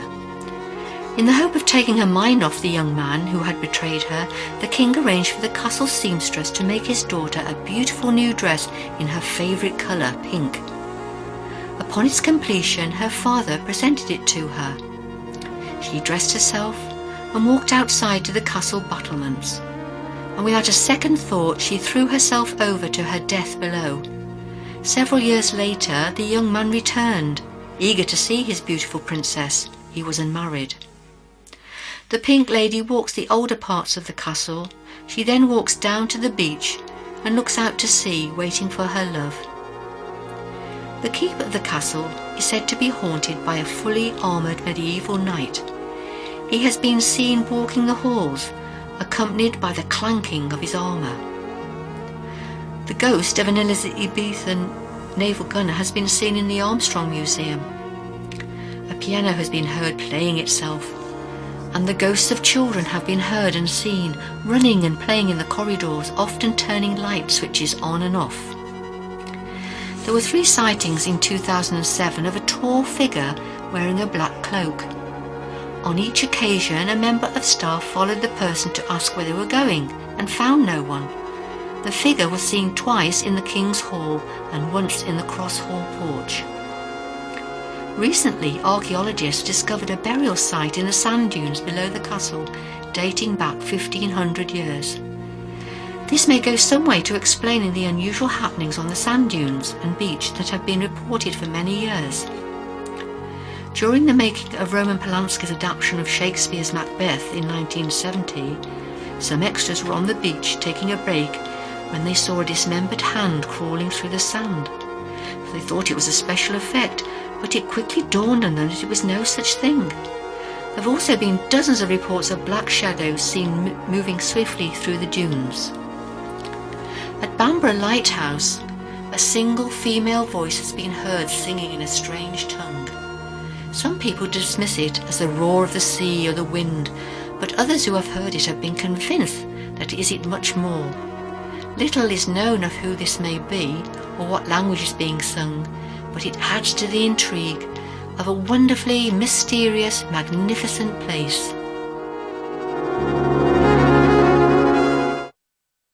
I hope you enjoyed this story. It was taken from the book written by Rob Kirkup, Ghostly Northumberland, and is available at all good bookshops. It was first published in 2008 by the History Press. Oh, and welcome back, and thank you, Linda, for that. We definitely needed a bit of a break there. Definitely. After Dave describing what closed actually means to me. But anyway, let's get back to this Jeff the Talking Mongoose. So, Voira, or Voiri, as we know, claimed that the scratching, and they thought it was a dog, a ferret, or a baby. According to the Irvins, a creature named Jeff introduced itself and told them it was a mongoose born in New Delhi in India in 1852. According to Voiri, Jeff was the size of a small rat with yellowish fur and a large bushy tail. The Irvins say that Jeff communicated to them that he was an extra clever mongoose, an earthbound spirit and a ghost in the form of a mongoose, and once said, "I am a freak, I have hands and I have feet, and if you saw me you'd faint. You'd be petrified, mummified, turned into a stone or a pillar of salt." So he basically covered all his options, didn't he? A little bit of folklore there. Yeah, exactly. The Irvins made various claims about Jeff. He supposedly guarded their house and informed them of approaching of guests or any unfamiliar dog. They said that if someone had forgotten to put out the fire at night, Jeff would go and do it for them. What a wonderful thing. He's lovely, isn't he? The Irvins claimed Jeff would also wake people up when they overslept, so he's a bit of an alarm clock. Excellent. A bit of a knocker-upper, is that what they used to call them? Something like that. The knocker-uppers who used to get around banging on people's windows to get them up for work. They were called knocker-uppers, I weren't think they? so. Yeah. Hey, yeah. What did you do during the war? I was a knocker-upper. Yeah. Yeah, so not really the sort of job that you'd want, like, sort of on your CV, is it? But anyway, well, I've lost where I'm at now. Oh yeah, he put up the stove. He woke people up when they overslept, and whenever mice got in the house, Jeff assumed the role of a cat. Wonderful. He didn't turn into a cat. He just assumed the role of a cat, and chased them. But he preferred to scare them, not to kill them. You know, so he's quite a pleasant mongoose, isn't he? The Irvins say they gave Jeff biscuits, chocolate and bananas. Whoa, where did you get this job from? What's that? I want to be chocolate. I want to be Jeff because he gets biscuits, chocolates, bananas. That's more we get. And other bits of food. That's more than we get in this studio. Yeah. And he was left. They were left for him on a saucer, suspended from the ceiling. There's the problem. He's a mongoose, so he's not very tall, and they've suspended the food from the ceiling. All right. So that was very nice of them. But he only took it when nobody was watching. Because he was obviously a bit shy in his eating habits. Say that, or somebody coming in. I wanted Jeff. Yeah, exactly, he did. That was really nice. The Irvins claim the mongoose regularly accompanied them on trips to market, but always stayed on the other side of the hedges. So, in other words, they're walking down the road, talking to Jeff, who was in the hedges, you know. So, next time you see a bloke walking down the road, you know, on a Friday night, gotta shout, "Hello, Jeff." After he's had a few pints and he's actually talking to Jeff, who's behind the bushes. Now we know. Now we know what these guys are talking about.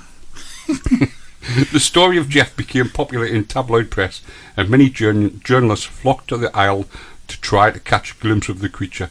Several other people, both locals and visitors, claimed to have heard Jeff's voice, and two claimed to have even seen him. However, physical evidence was lacking. Footprints, stains on the wall. What stains were they expecting to see? I get the footprints. I fully get definitely. that, and I get the hair. And I get all that, but what stains were they expecting to see in the house? You know, to show that a mongoose was living there. I don't know. But anyway, I don't know whether they spray or anything like that. Exactly. But apparently the hair samples were then discovered or identified as belonging to the sheepdog. They weren't actually Jeff's after all. As were several photos which were claimed to be Jeff. So basically they took pictures of the dog and went, this is Jeff. Exactly. The internet's a wonderful place, isn't it? Margaret and Valerie Irvin left the home in 1945 after James had died. They reportedly had to sell the farm at a loss because it had a reputation of being haunted. But in 1946, Leslie Graham, the actor... Leslie Graham? Yeah, bought the farm. And but he claimed that he'd shot Jeff. He obviously wasn't as nice to Jeff as what the Irvins were. Jeff sounded quite reasonable. Well, he did, yeah. But obviously, you know, Leslie Graham. Is Leslie Graham the posh guy? Oh, it's is that him? Like, Ealing's, was it not the Ealing studio? I'm going to have to check that out. Yeah, is Leslie Graham not the... I knew what I was doing. I've just nutted the microphone in case you... Yeah, sorry, somebody's just spilt the coffee out there somewhere. So yeah, is Leslie Graham not the one that, you know, used to... He was a bit of a bounder. Yeah, he used to do the... I'm trying to think, he's got a famous saying.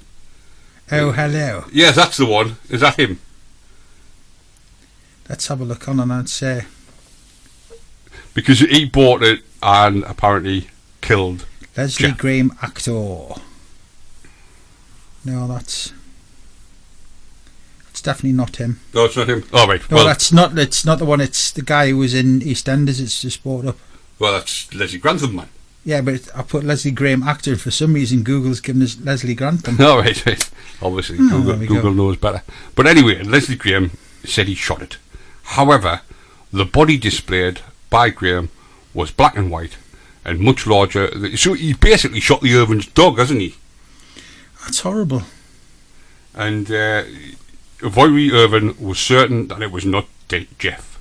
She died in 2005, and in an interview published later in life, she maintained that Jeff was not of her creation.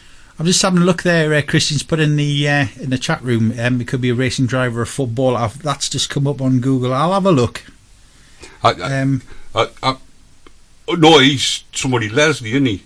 Leslie Graham, MotoGP. Ah, right. Well, it says he's a Leslie Graham, champion. It says Leslie Graham, the actor. Unless he just wasn't a very famous actor. I'm sure. I think. I'm trying to think. What was the Carry On police movie? Carry On police movie. Carry On movie. Carry On. Was it Carry On Sergeant? Because he was in. Off EastEnders. Yeah. No, that's Leslie Graham. Grantham. Leslie Grantham. Yeah. Leslie Graham is... Carry On Sergeant. We will find him. He is out there somewhere. Leslie Graham, actor. Oh, here we go. Leslie Graham, actor. It's going to do the same thing. They are. Look, it's doing exactly the same thing. Yeah, it did. There we go. Carry On Sergeant. No, Carry On Sergeant's the military one. That's when Bob Monkhouse is in. Aye? I thought he was in the Carry On. Actually, let's have a look. Yes, he might have been in there. No. But anyway, there was an actor called Leslie Graham who shot what he said was Jeff, but in actual fact, it was it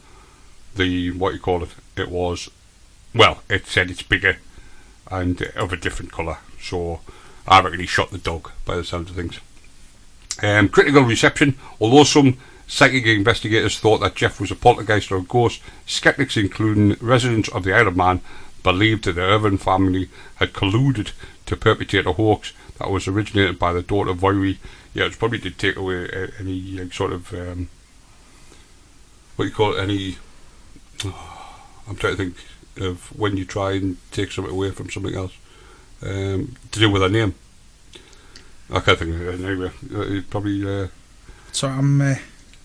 But anyway, that's Jeff the Talking Mongoose. Leslie Phillips is who I'm thinking Leslie of. Phillips, that's him. That's who I was thinking of. Yeah, Leslie Phillips. Yeah. So anyway, not who we thought that's it was. Jeff the Talking Mongoose. Mm. Yeah, so there you go. He sounds a wonderful. He does, yeah, he does. He sounds absolutely great. Now, my favourite one, and we're coming nearly up to date now, my favourite one from the UK is the Enfield Poltergeist. Now, there was a really interesting 3-part TV series done on this. Yes, you're absolutely right. A few years back now, Yep. and it was I'll be able to tell you when it was. good couple of years ago. It was where 2018? No, it was Sky Living, May 2015.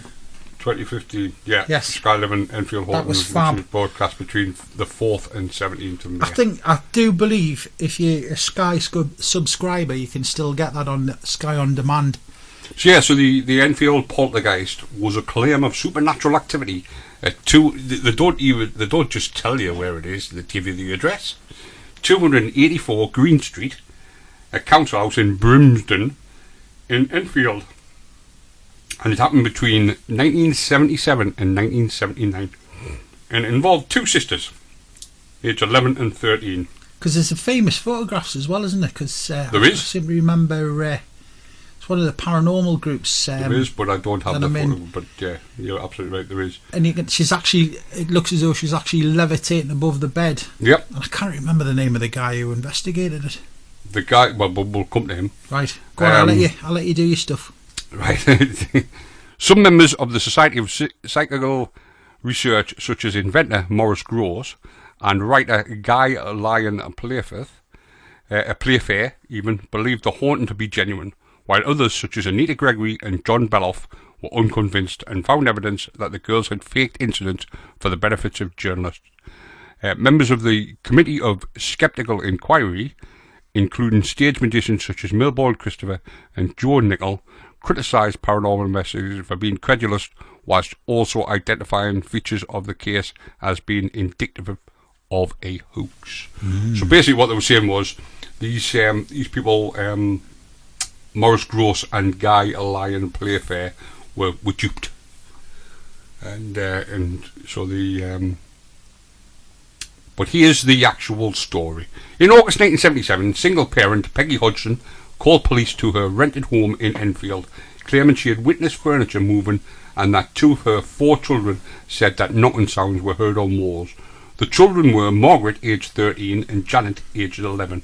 A police constable said that she saw a chair wobble and slide, but could not determine the cause of the movement. Later claims included disembodied voices, loud noises, thrown toys, overturned chairs, and children levitating. Over a period of 18 months, more than 30 people, including neighbours, psychic researchers, and journalists, said they variously saw heavy furniture moving of its own accord, objects being thrown across a room, and the daughter seeming to levitate several feet off the ground. Many also heard and recorded knocking noises and gruff voices. The activity in the house attracted considerable press attention, and the story was covered in the British newspapers such as the Daily Mail and the Daily Mirror. So there you go, it's true. The Daily Mail and the Daily Mirror reported it. Can't argue with that, can you? Yeah. So the Society for Physical or Psychical Research members Maurice Gross and Guy Lyon Playfair, as we mentioned, reported curious whistling and barking noises coming from Janet's general direction, although Playfair maintained the haunting was genuine and wrote in his later book The House is Haunted, the true story of a poltergeist in 1980, that an entity was to blame for the Enfield disturbance. He often doubted the children's veracity and wondered if they were playing tricks and exaggerating. Still, Gross and Playfair believed that even though some of the alleged poltergeist activity was faked by the girls, other incidents were genuine. Other paranormal investigators who studied the case included American demonologist Ed and Lorraine Warren, which we'll mention because they're very, very famous in the paranormal world, aren't they? Well, actually, they're both now no longer with us, are they? I know Ed is definitely passed. I don't know. I'm not sure about Lorraine. Well, I'll tell you what, we'll find out, shall we? But I'm sure they're both, because they would be. I'm sure because the old woman in the Poltergeist films is based on Lorraine, isn't it? Because she's not a very tall woman. Lorraine died in this year, and Ed died in 2006. Yeah, so I knew he was dead, but I didn't realise that Lorraine had passed as well. She passed in April of this particular year at the age of 92. Blimey, that's a grand old age. Yeah, so the obviously all this demonic possessions and whatever that she had to deal with didn't affect her at all, did it? She lived to be a ripe old age. But the Warrens visited the Enfield house in 1978 and were convinced that the events had a supernatural explanation. So basically, they were saying that it was supernatural. Yeah. They're saying that it was real. It is. It is an incredibly famous case, isn't it? It is without a shadow of a doubt. Janet was detected in trickery, and video camera in a room next door caught her bending spoons and attempting to bend an iron bar. Sure that wasn't Uri Geller? No. Definitely not Uri Geller. Gross had observed Janet banging a broom handle on the ceiling and hiding his tape recorder. According to Playfair, one of Janet's voices she called Bill displayed a habit of suddenly changing topic, which was also a habit displayed by Janet when she wasn't possessed. When Janet and Margaret admitted pranking the journalist, Gross and Playfair compelled the girls to retract their confession, but they were mocked by other researchers for being so easily duped. So what they're saying is that yes, it was very, very good, and it attracted people from all over the world. Even the Warrens got involved, but they were saying that it was a hoax. And Joe Nickel, we've heard Joe Nickel before, examined the findings of paranormal investigators and criticised them for being over-credulous. When a supposedly disembodied demonic voice was heard, Playfair noted that, as always, Janet's lips hardly seemed to be moving. He states that a remote-control still camera, the photographer was not present in the room with the girls, time to take a picture every 15 seconds was shown by investigator Melvin Harris to reveal the pranking by the girls. He argues that a photo allegedly depicting Janet levitating, which is the one you're about, yes, actually shows her just bouncing off the bed as if it's a trampoline. Harris called the photos examples for common gymnastic and said it was worth remembering that Janet was a school sports champion. Debunked. So therefore she obviously yeah. I hadn't actually seen your comment there, Christine, but yeah, she did die not so long ago, yeah, as we just said. Sorry, Christine, we're both engrossed in this. Yeah, exactly. Nicola asserted that a tape recording malfunction that Gross attributed to supernatural activity and SPR President David Fontana. The SPR, or the Society of Psychical Research. So yeah, where we're at. I've lost Criticism and investigations down down here, man. Nicola asserted that a tape recorder malfunction that Gross attributed to supernatural activity and SPR President David Fontana described as an occurrence which appeared to defy the laws of mechanics was a particular threading jam capable of occurring with older model reel-to-reel tape recorders. So they're saying that the ones that the jam that he said couldn't be anything. Happened many times with other devices. He also said that Ed Warren was notorious for exaggerating and even making up incidents in such cases, often transforming a haunting case into one of demonic possession. Now, as I said, we'll talk about Ed and Victoria. It is Victoria, isn't it? His wife was Lorraine, man. Lorraine. It was Victoria. But yeah, I mean, I have seen a lot of stuff about the Warrens and how they manufactured stuff to make it look like something, which is sad, and I think that's where a lot of people have a problem in believing stuff, is because you have people who were very respected in the paranormal world faking stuff. See, for me, and having experienced what I've experienced in the past, and again that'll come out over the shows over the next however long we do this for. Yeah. See ya, good night.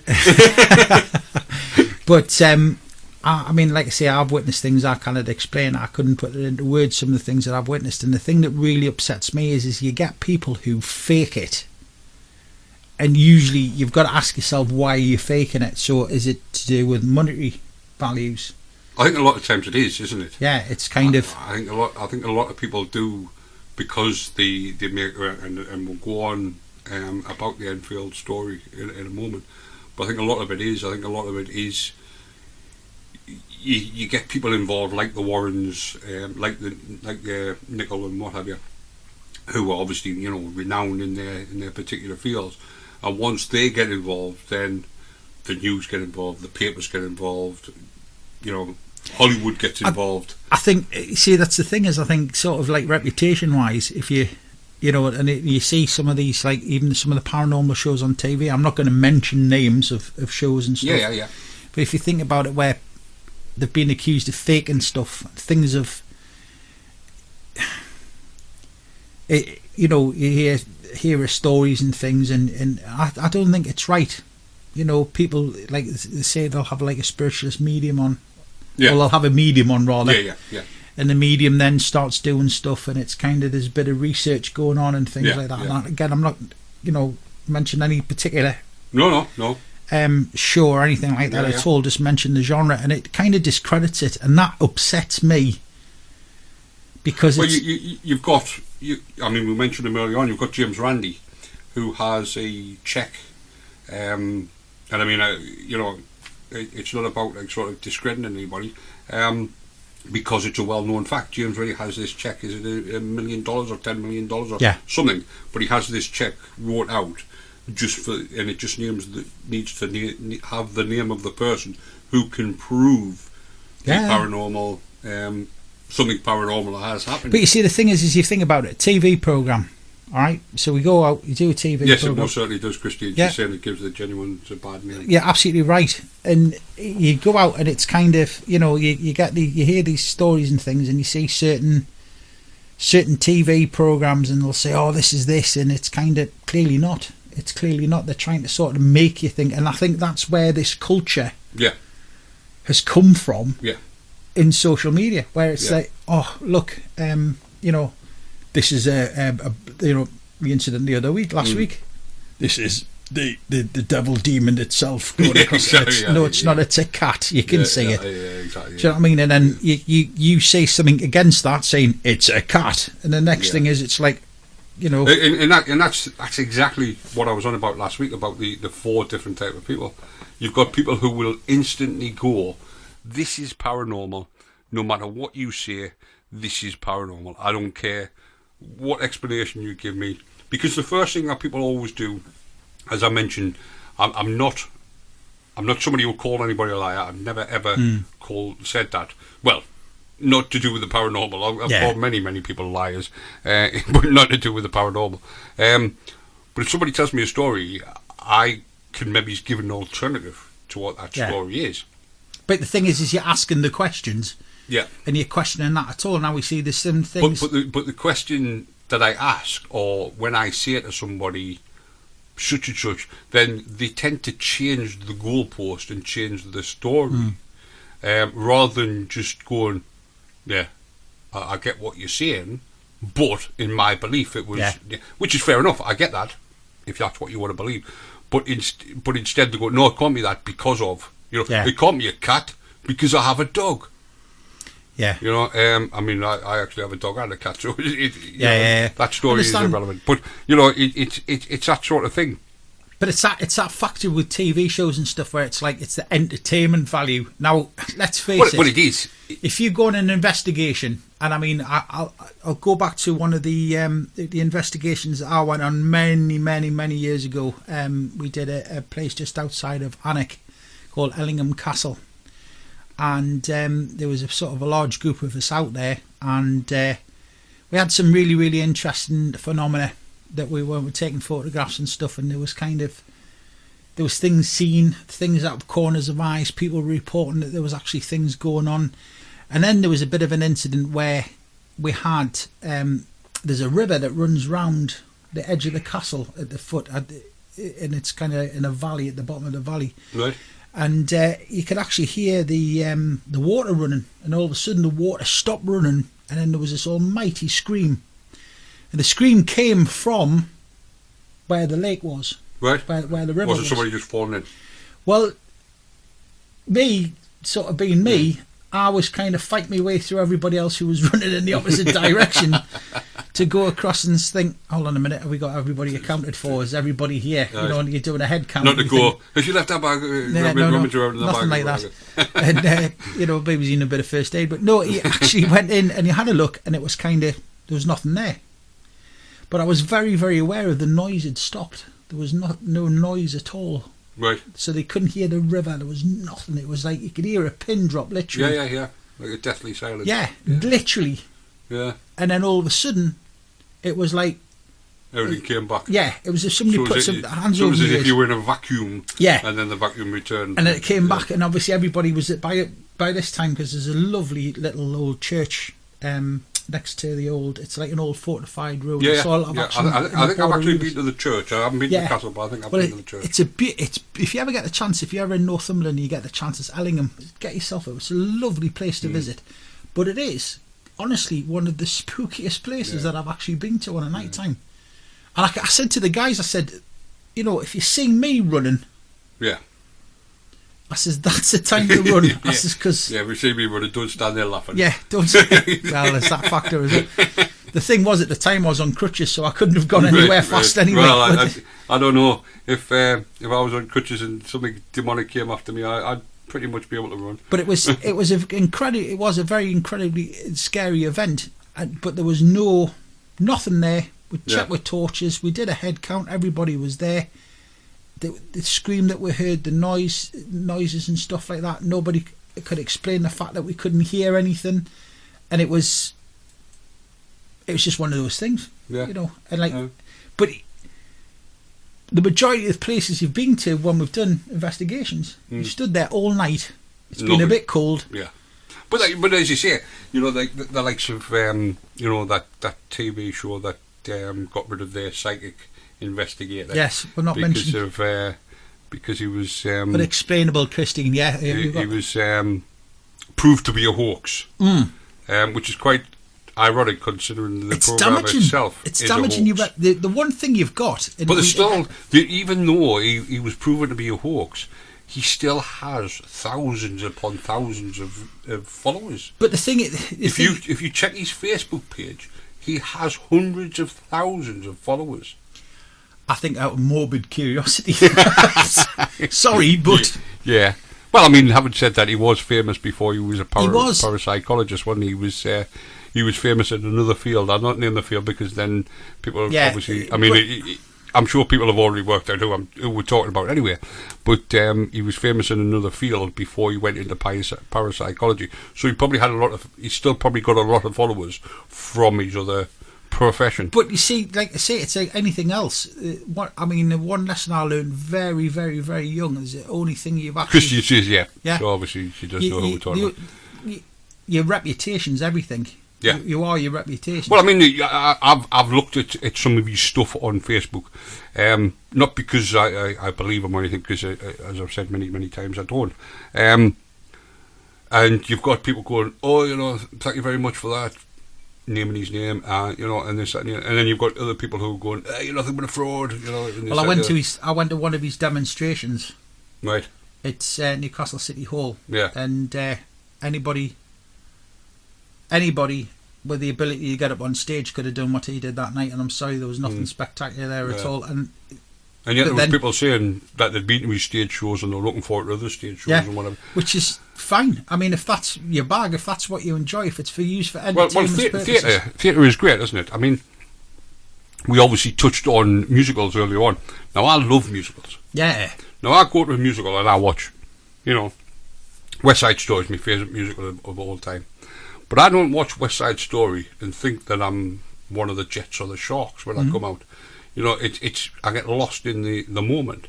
You know, if you see Wicked, you don't come out, you know, thinking that a whirlwind or a twister is going to take you to a place with colour, because we live in a black and white world, apparently, according to Wizard of Oz. Right. You know, but somewhere over the rainbow, is a nice, colourful place. You know, but you don't believe that when you come out of the cinema, out of the theatre. It's or a cinema. You know, recently I went to watch the latest Rambo film. I haven't seen that. But yet. at no point do I actually believe there's a man called Rambo, Rambo. goes around doing what Rambo I think does. it's what you see. The thing is, it's people's perception, and we had this conversation to some degree last week in last week's show when we were talking about religion. It's people's perception, yeah, of something. Now, if you choose to believe that, I haven't got a problem with that at all. If you if you believe there is a Rambo, if you believe that. Well, I know there isn't a bloke called Rambo running around because I am Rambo. Oh, there you go. I was going to say I know one guy out there that could potentially be Rambo, but Patrick John Rambo McGough. That's my name. I love it. But no, I often put a headband on, but that's just on a weekend. Just keeps your hair out your eyes. Yeah. For those of you who've never seen a picture of me, yeah, he's got no hair. No, but he's got a little bit. But if you choose to believe, then I haven't got a problem with that, and that's absolutely fine. All right, but like I say, the thing is there is some people out there. It's like the it's entertainment. Yeah, and entertainment if purposes. you go and see something like that for entertainment, and you have a good time, then yeah. And I fully get that, but it's these people. What do you call it? Astronomy. Is it astronomy? Astrologers. Astrology. Astrology really, really gets me. Yeah. The reason astrology gets me is because there is people who live their life by the stars. Yeah. Or by what they've read about their stars.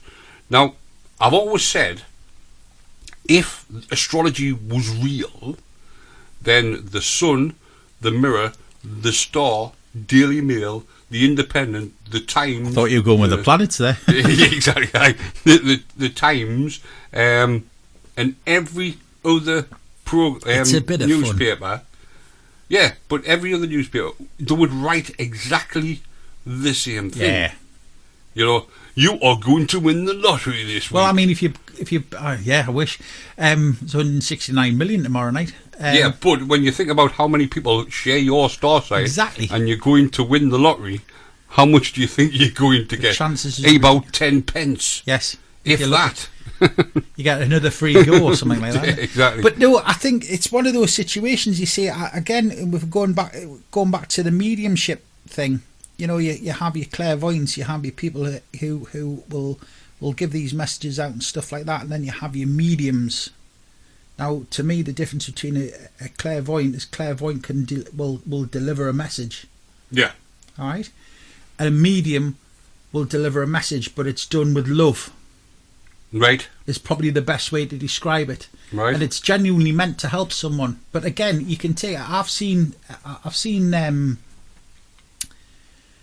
demonstrations in sort of churches, etc. Yeah.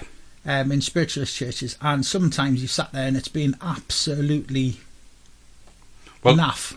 The actual dictionary explanation for a clairvoyant is a person who claims to have a supernatural ability to perceive events in the future or beyond normal sensory contact. Right. So now, if you do medium, and say the difference. Yeah, we know what medium's going to come up with. Somewhere in between small and large. Hey. But no, I think the thing is, the end of the day is a medium is for me. I've seen some mediums do some wonderful work where they've sort of. Well, I mean, I've always thought, and I'm absolutely right in the way I've thought it. A medium is exactly as it says on the tin. Line. It's the one in the middle. Yes. You know, although I'm joking about it being the size between the small and the large, a medium is the one in the middle, and that's exactly what it describes as a medium being. Yeah. The intervening substance through which sensory impressions are conveyed or physical forces are transmitted. Yeah. Yes. So basically, a medium is the connection between the living and the dead, if that's the way you want to. If that's the route you want to go down. Yeah, that's the route I want to go down, and I do think as well. I think the difference with a medium is the medium will, Christian said the messengers, which is absolutely right. They're delivering a message, and I mean, you know, I hope to, in some stage in the not too distant future, like to go into a little bit more detail about this and how it actually all works and things. But sometimes that helps. Yeah. And it does genuinely sort of, it's getting good evidence, as it's called, is where somebody's actually turned around and said they've delivered the message to you, and you've actually then got to go out of the church and you've got to go off to, I don't know, things I've asked my dad about, asked my mum about. Yeah. I mean, and you've kind of... Well, that's it. I mean, you're going to hear stuff because you're a little bit younger than me. I'll not mention your age. Just a little bit. Yeah, hey, what are you, 50? Not yet. Got 3 years. Well, I'm 52. 3 years and 27 days. So I've been on this planet since 1967. So I don't know, although I do know because I've been told, I don't know what actually happened with my granddads during World War II. Although I do know that they were there and they both fought and and did whatever. I don't know what actually happened. Yes. Did they die in conflict? No. All right. I mean, me mother's granddad, my mother's dad, died about in the 70s sometime. We'll not go into him too much, but that's a different story. All right, okay. But me father's dad, he actually didn't serve much time because he was a miner. Right. So he obviously worked on the pits rather than he was the guy who was in charge of a pit pony. Right. If you were from my area, you'd have heard of Paddy McGinty's goat. Yes. Paddy McGinty's goat. That's got nothing to do with Paddy McGinty's goat. Has got nothing to do. I'm thinking about Goffy's mule. Goffy's mule. I don't even know why I thought about Paddy McGinty's goat, because it's a goat for a start, so it can't be a horse. It's a goat, and I've heard of it. But Goffy's mule. Goffy's mule. McGoff. Yes. Goffy's mule. So my granddad was the guy who led the mules. He was in charge of the mules. Yeah. He actually had a mule. So he was the guy who would go down the mines and latch the carts on and then drag the carts up. So his job was, I mean, I don't know, somebody from the mining fraternity is going to probably come and give me a slap for not knowing the name of what my granddad's job was. But he was the guy in charge of the mules, the mule driver or whatever. But his job was to look after the mules and then obviously bring the carts up. And but apart from knowing stuff, I mean, as I say, I don't even know what the name of his job is. But apart from knowing that, I don't know anything else. So if a medium was to tell me something about my granddad, I would then have to go. I mean, sadly, my mother's no longer with us because she would be my first port of call. But I would now have to go to somebody to discuss with them to find out if it's true for a start. And, in that case, though, it would be one of those situations where they would give you some form of evidence, that, like I say, the way that I believe, they would give you some form of evidence that you'd actually understand. You would be able to take that evidence.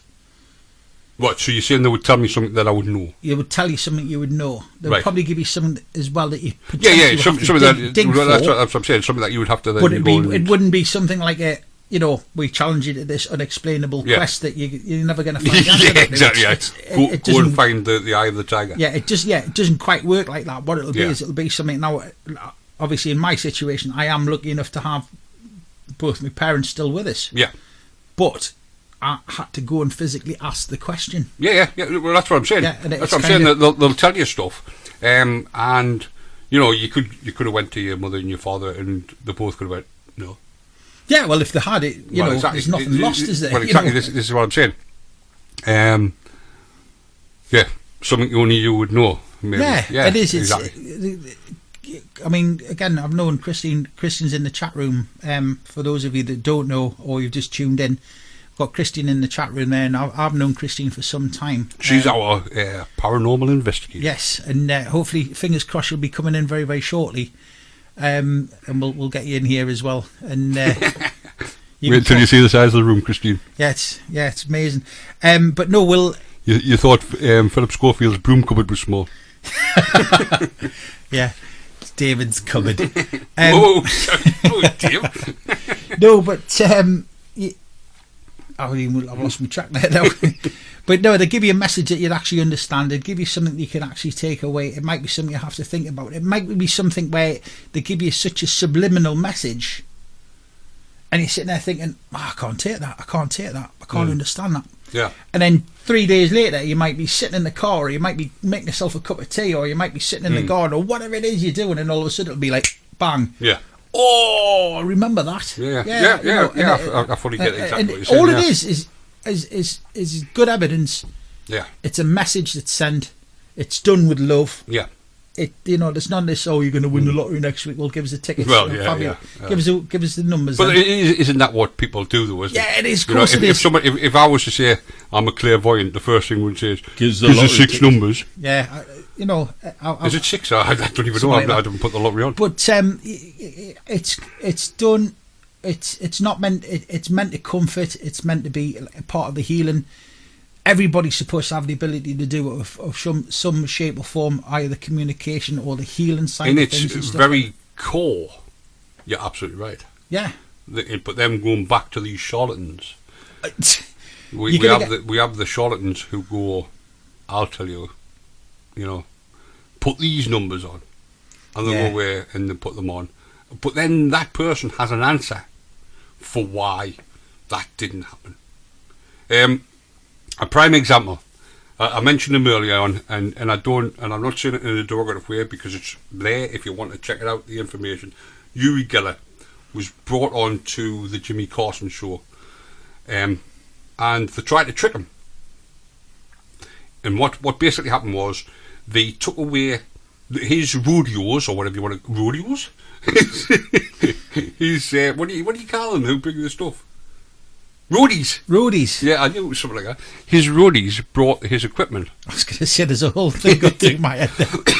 And these and Jimmy Carson's team replaced his equipment with their equipment, so it hadn't been tampered with, is what they were saying.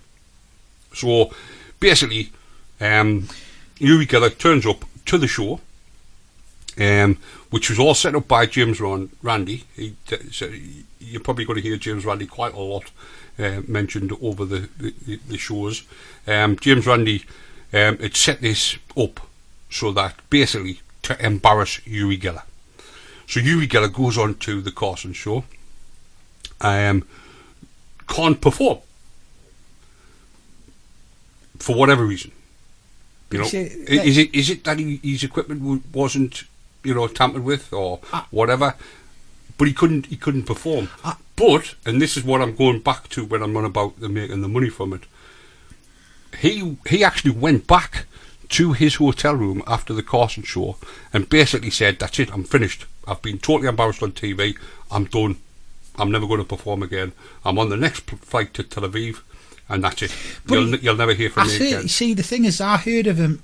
It was one of the podcasts that I quite enjoy listening to. By a guy called Howard Hughes, Unexplained. It's a really good one, and he's actually friends with Uri Geller. And Uri Geller's been questioned quite a few times and said, "Why can't you prove?" Yeah.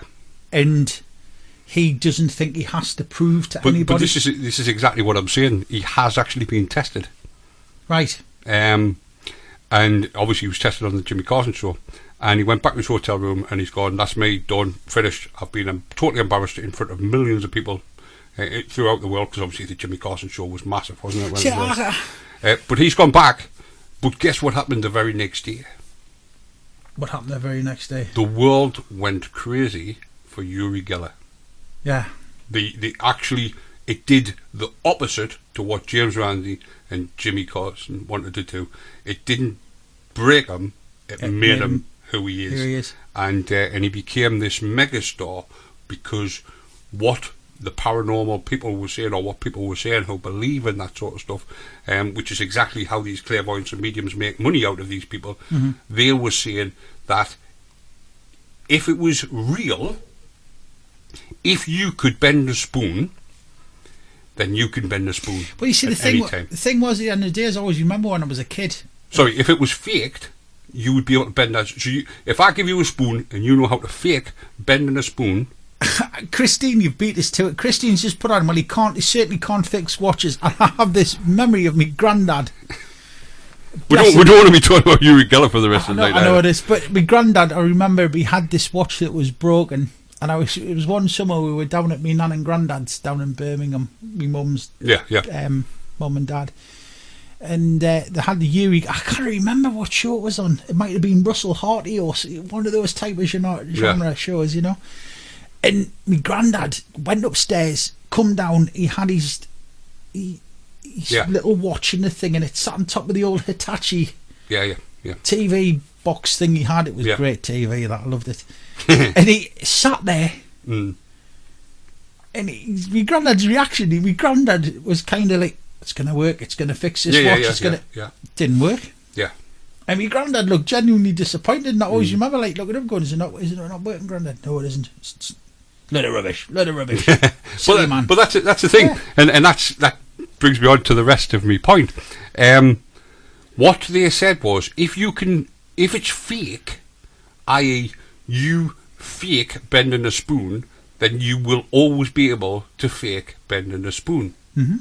If, however, it's paranormal, then it's not always going to happen, and that's why after the Jimmy Carson show, he is now worth millions of dollars. Apparently, because he is now absolutely huge. He's living.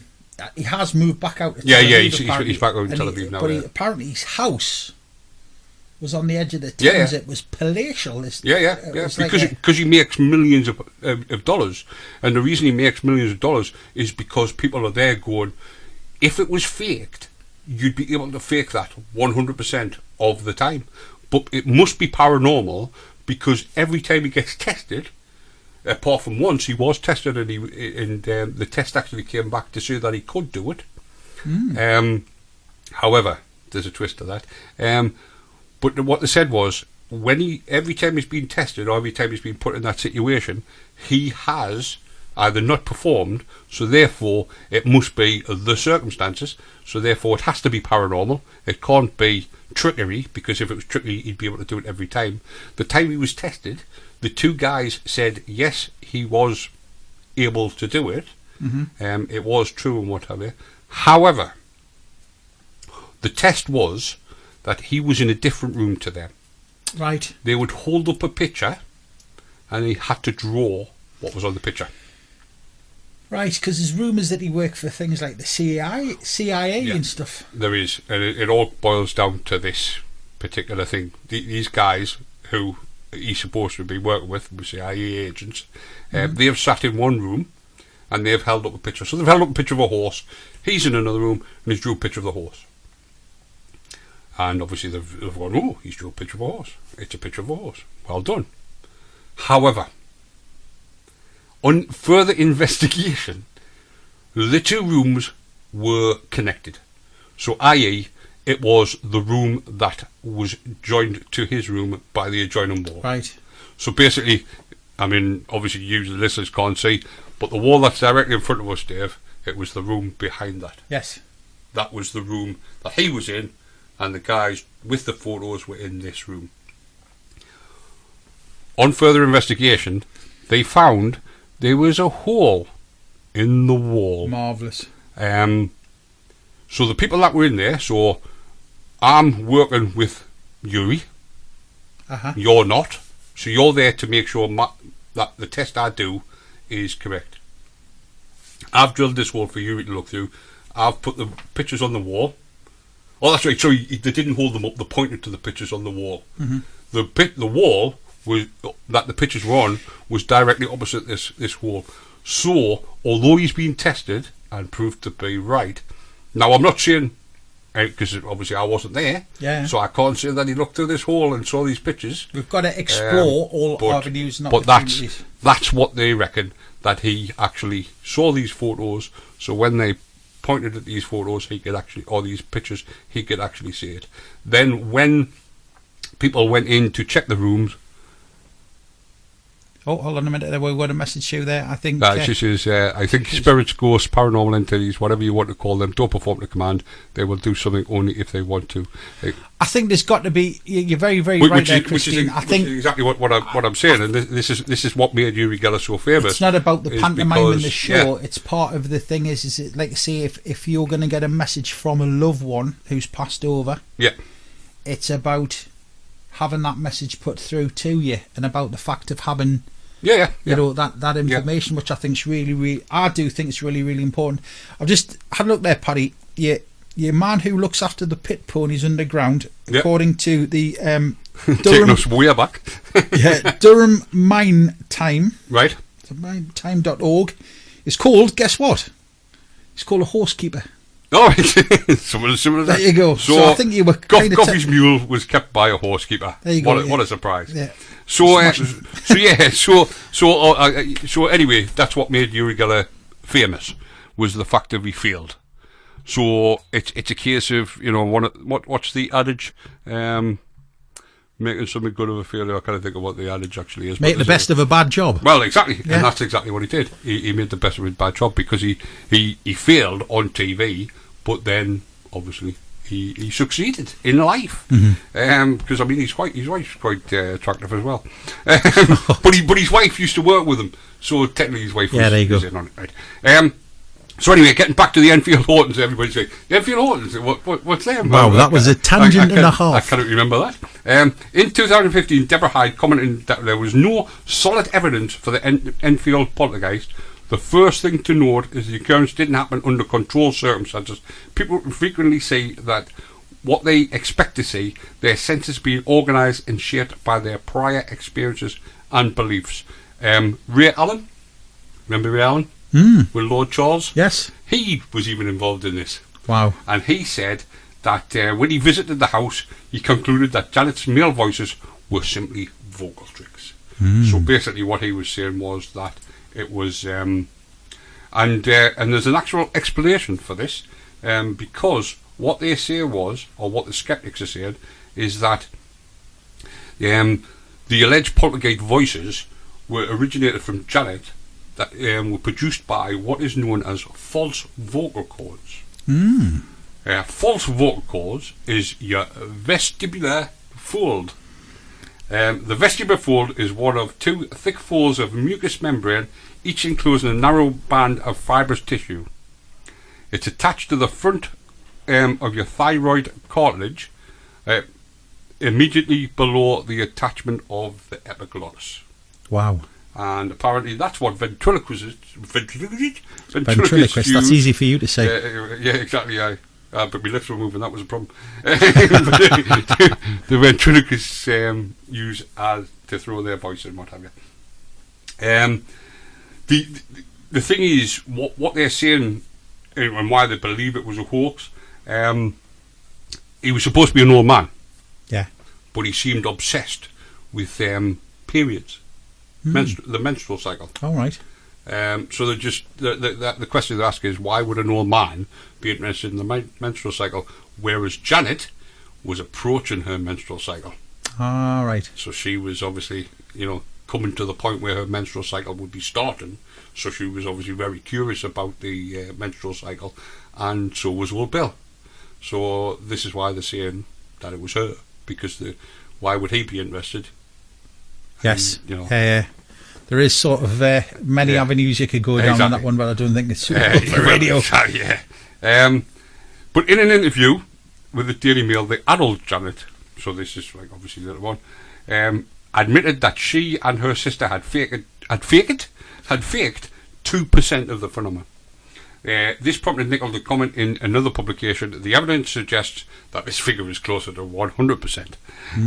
Although Gross made tape recordings of Janet and believed no trickery was involved, the magician Bob Cody said he made some of the recordings available to me, and having listened to them very carefully, I came to the conclusion that there was nothing in what I had heard that was beyond the capabilities of an imaginative teenager. So basically, in 2016, Chris French wrote 5 reasons why it was a hoax. So we shall find, because I have it somewhere. I do have it somewhere, I know I do. We'll find the 5 reasons why the Enfield... I'll tell you what, Paddy, while you're finding that, what I'm going to do is, and I'll just do a little bit of a shout out as well. Everybody out there listening, if you want to get in contact with the show, all right, what we want you to do is you can actually call us. It's 01207 795 005. If you're international, if you remove the 0 from that and put in 44. All right, if you want to text the show, you can text us on 60777, so that's 60777. Start your message with 89, that's 89, capital M, capital X, and 4. And if you want to go and check that out on our website, it's ambronradio.co.uk. Get yourself across to the website there, and you click on contacts, and all the information's there as well. And there's also form you can fill in there as well to send the information. We want to hear about your experiences, things that you've witnessed yourself, something that might be on the topic. If you've got an opinion on what we're talking about. Well, the other thing you can do is you can click on the Ambron Radio chat room. You can go into the chat room. You might have to register if it's the first time you've been in. If you register, come and join us in there. And obviously, if you see the comments and stuff, you can involve yourself with the conversation in there. I was getting spooked there when it was... It's all right. I'm getting Paddy. I've got a wireless mouse, and he's thinking I'm controlling it with my mind. That's just quite amusing. But never mind. Okay. So anyway, the 5 reasons. The 2 sisters at the centre of this case admitted to hoaxing, which we've just said. Yes. Although Janet did, Margaret has strenuously denied it. She denied the hoax, but Janet said. The classic photo that we were talking about earlier, an 11-year-old Janet levitating above her bed, could easily be Janet jumping. I think if it'd been a still... You see, the problem is, one thing I will actually say about that is, and anybody that knows anything about photography, that there, I mean, it seems to be reasonably well lit. Depending on what type of ISO film he was using, there doesn't seem to be any blur. She would have had to have timed that pretty well as well, the fact of actually jumping off the bed to actually coincide with when it was actually firing and stuff like that. So that would be kind of stuff that I'd be throwing at that picture to ask those questions. Yeah. Do you know what I mean? Because if you look, I mean, if you do, can we put that photograph on the... we'll have a go put that photograph onto the Facebook page. I think it's probably the best one. Yeah, I was try going and to get say it on. where But if you have a look at, if you do Google it and have a look at the photograph. Well, it tends to be when people talk about the Enfield Hortons, that tends to be the photographs that's used. So if you just type in the Enfield Hortons, you'll see the image. She's in a red 90. Obviously fans of Starsky and Hutch, Elvis, the Bay City Rollers. It is. I recognise that bloke in the background. Yeah, and she's in midair, so it does look like she's actually been thrown. I think is she levitated? Is she jumping? That's I think the she question. looks. She does. There is a definite sort of forward momentum to her pose, which, again, well, you see, it could be because, as you say about the lighting and this, that, and the other. The problem with the lighting is that, regardless of if she was being thrown by a poltergeist or was jumping, it would all be exactly the same, wouldn't it? Yeah. It's still movement through the air, and I think that's where the problem is. It's not so much the fact of that she's moving or anything. It's the fact of that the way the camera's caught it. You see, the thing is, it's like I say. I mean, we're going back to film days there, and the higher the ISO for the lower the light photography there is. Obviously, a flash on there as well. You can tell that the flash has actually lit the room up. Yeah. But timing, if it was set off on a timer, I'm asking the questions. I'm not saying it's necessarily a factor, but it's something that I would look at and think myself, well, actually, hold on, she must have waited. And I'm trying to think myself, because on some modern cameras it'll have a little orange flashing light or a red flashing light to tell you.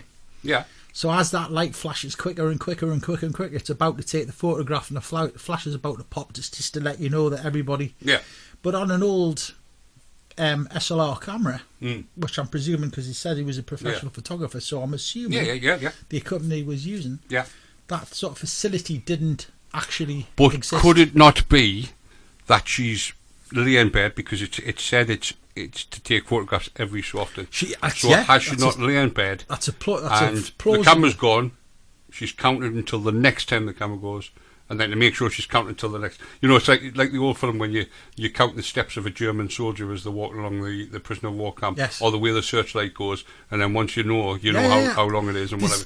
So has she lay there, counted when it's gone off? But if that has been the case, though, next time, so she knows when it's about to go, and then she's actually launched herself at the time that she believes it's going to happen. If that's the case and she's done that, that's incredibly calculated.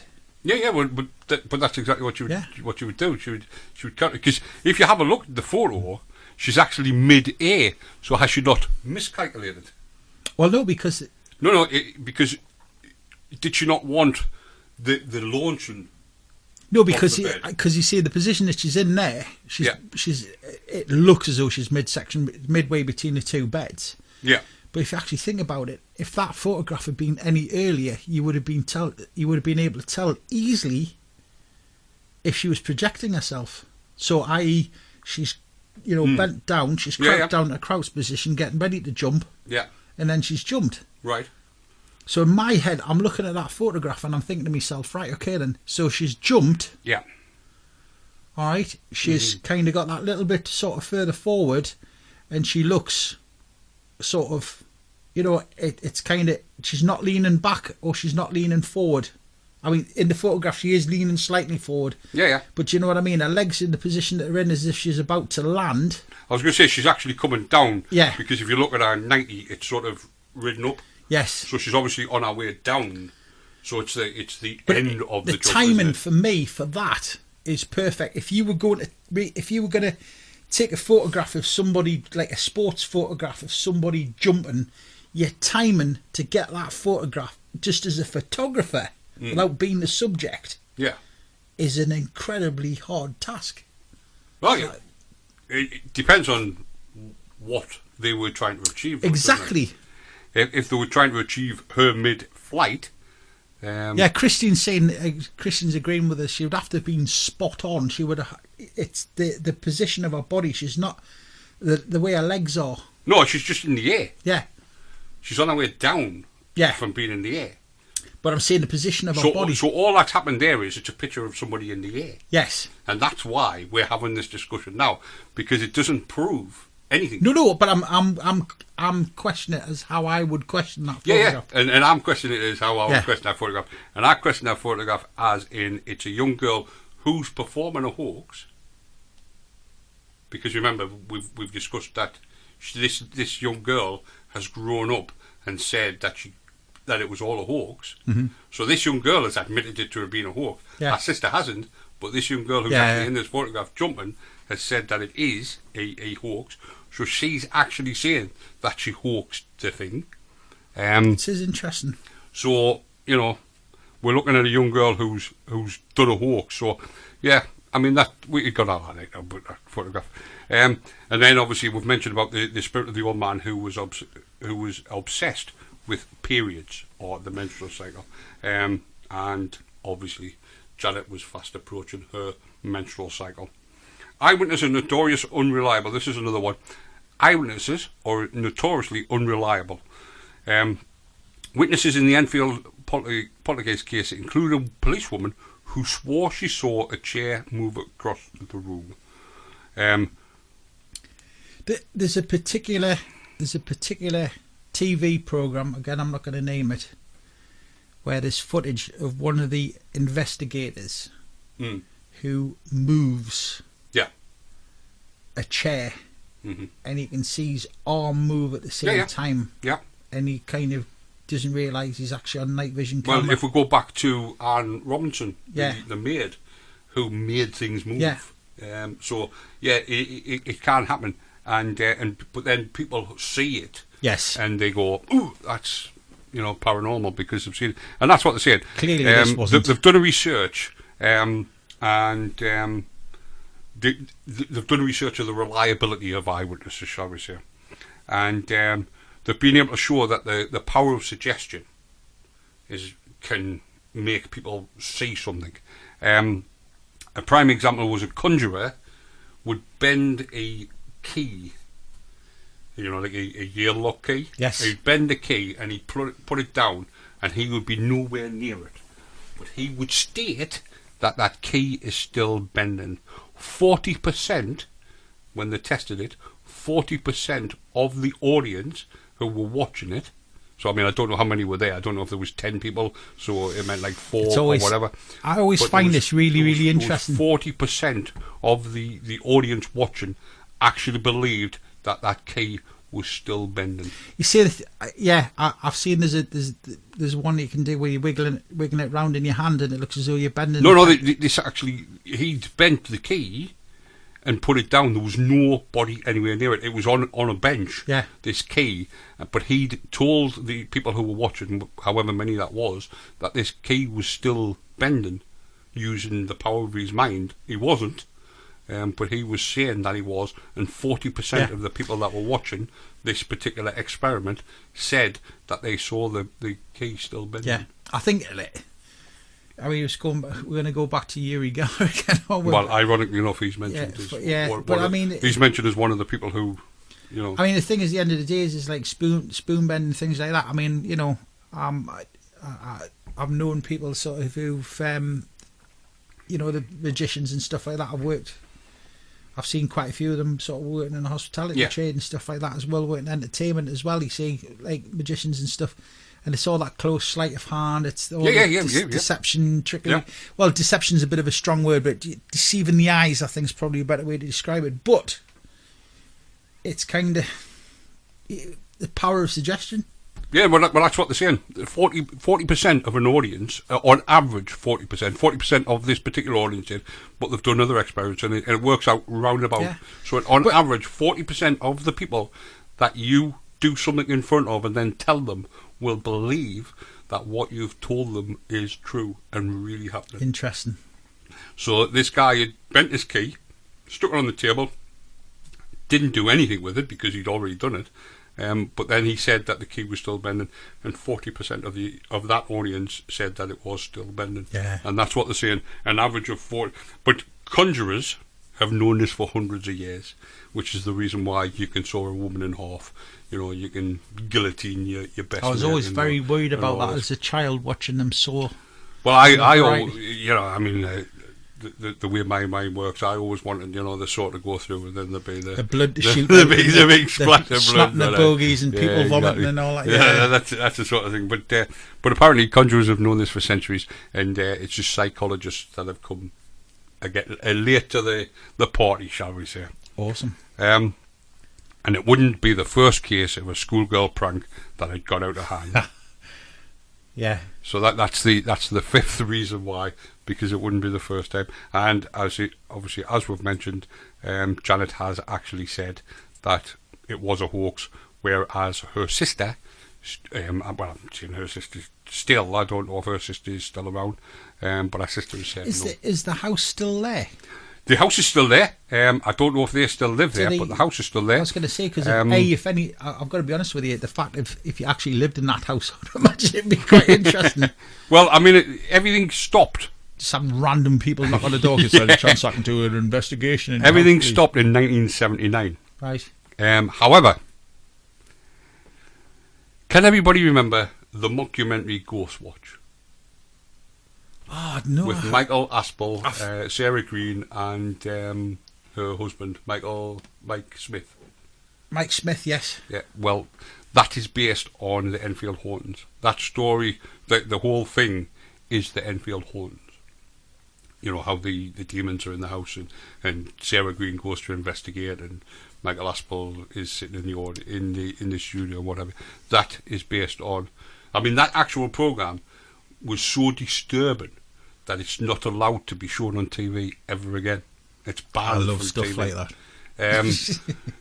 And the really sad part about it all is there was somebody who was sitting watching it. Now, bearing in mind, we don't know the full story, and we don't know about his mental health or this, that, and the other. Yeah. But somebody was watching it and got so scared that they actually went upstairs and hung themselves. That's horrendous. and so that's one of the reasons why this program's no longer allowed to be watched, because it's a strange subject. It's a very, very emotive subject as well.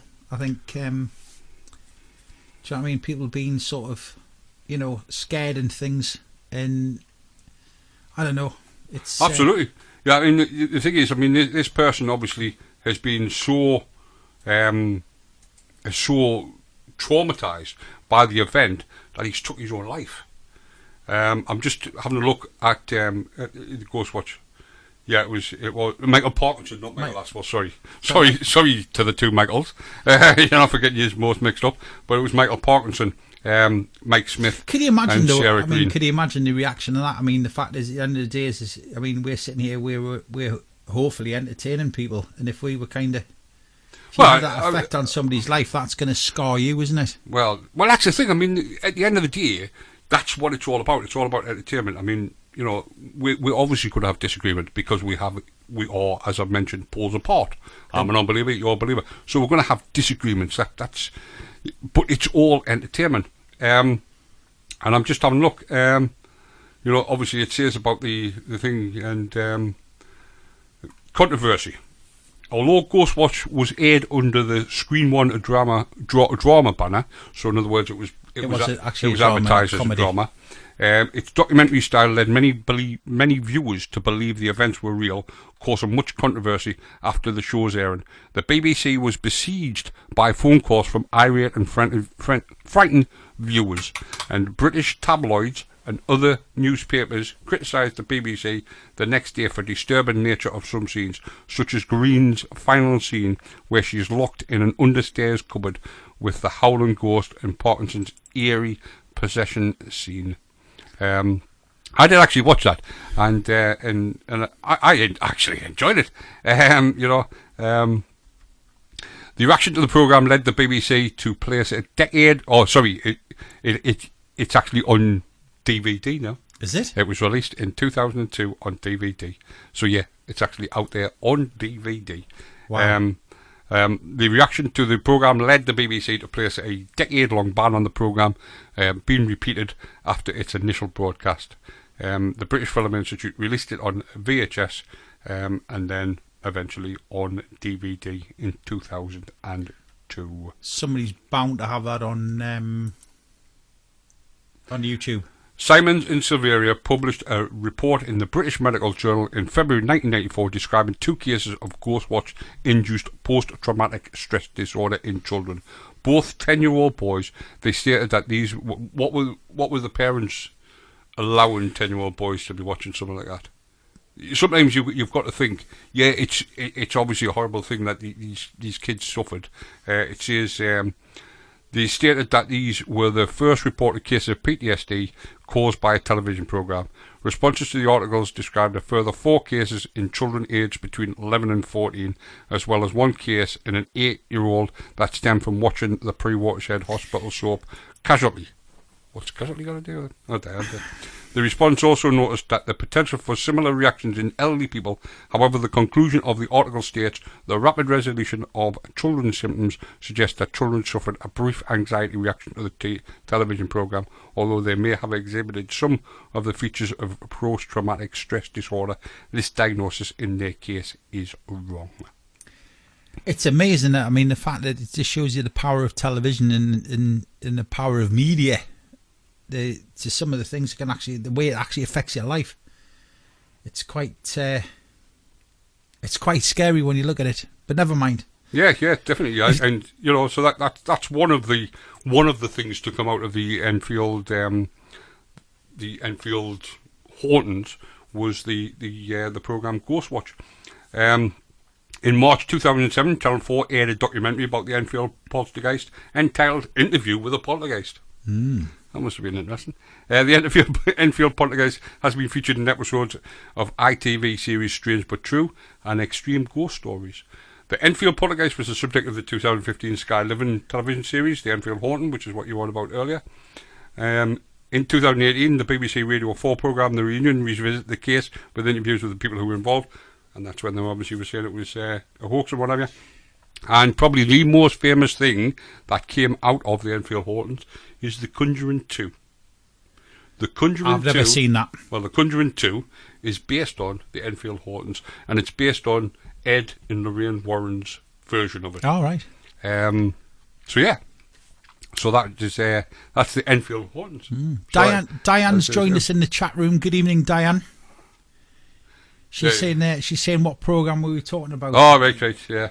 Ghost Watch. Yeah, with Michael Parkinson. I'll get it right. Michael Parkinson and Sarah Green and Mike Smith. Excellent. I'll tell you what we're going to do. We're going to take a little bit of a break. Oh, yeah, right? we've always stepped in this mark, haven't we? Yeah, we've always stepped the mark. So we're going to take a little bit of a 5 minute or so break. So we'll be back with you after this.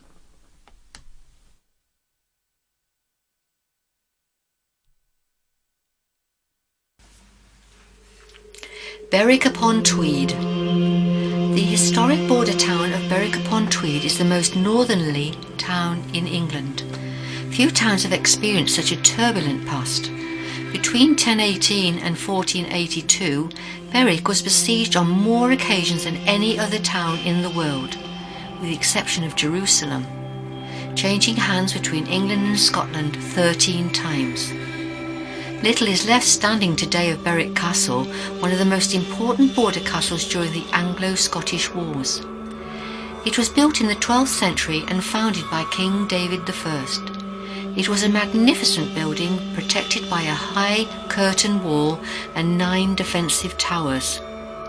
In 1296, King Edward I, known as Longshanks, began work on essential fortifications of the town.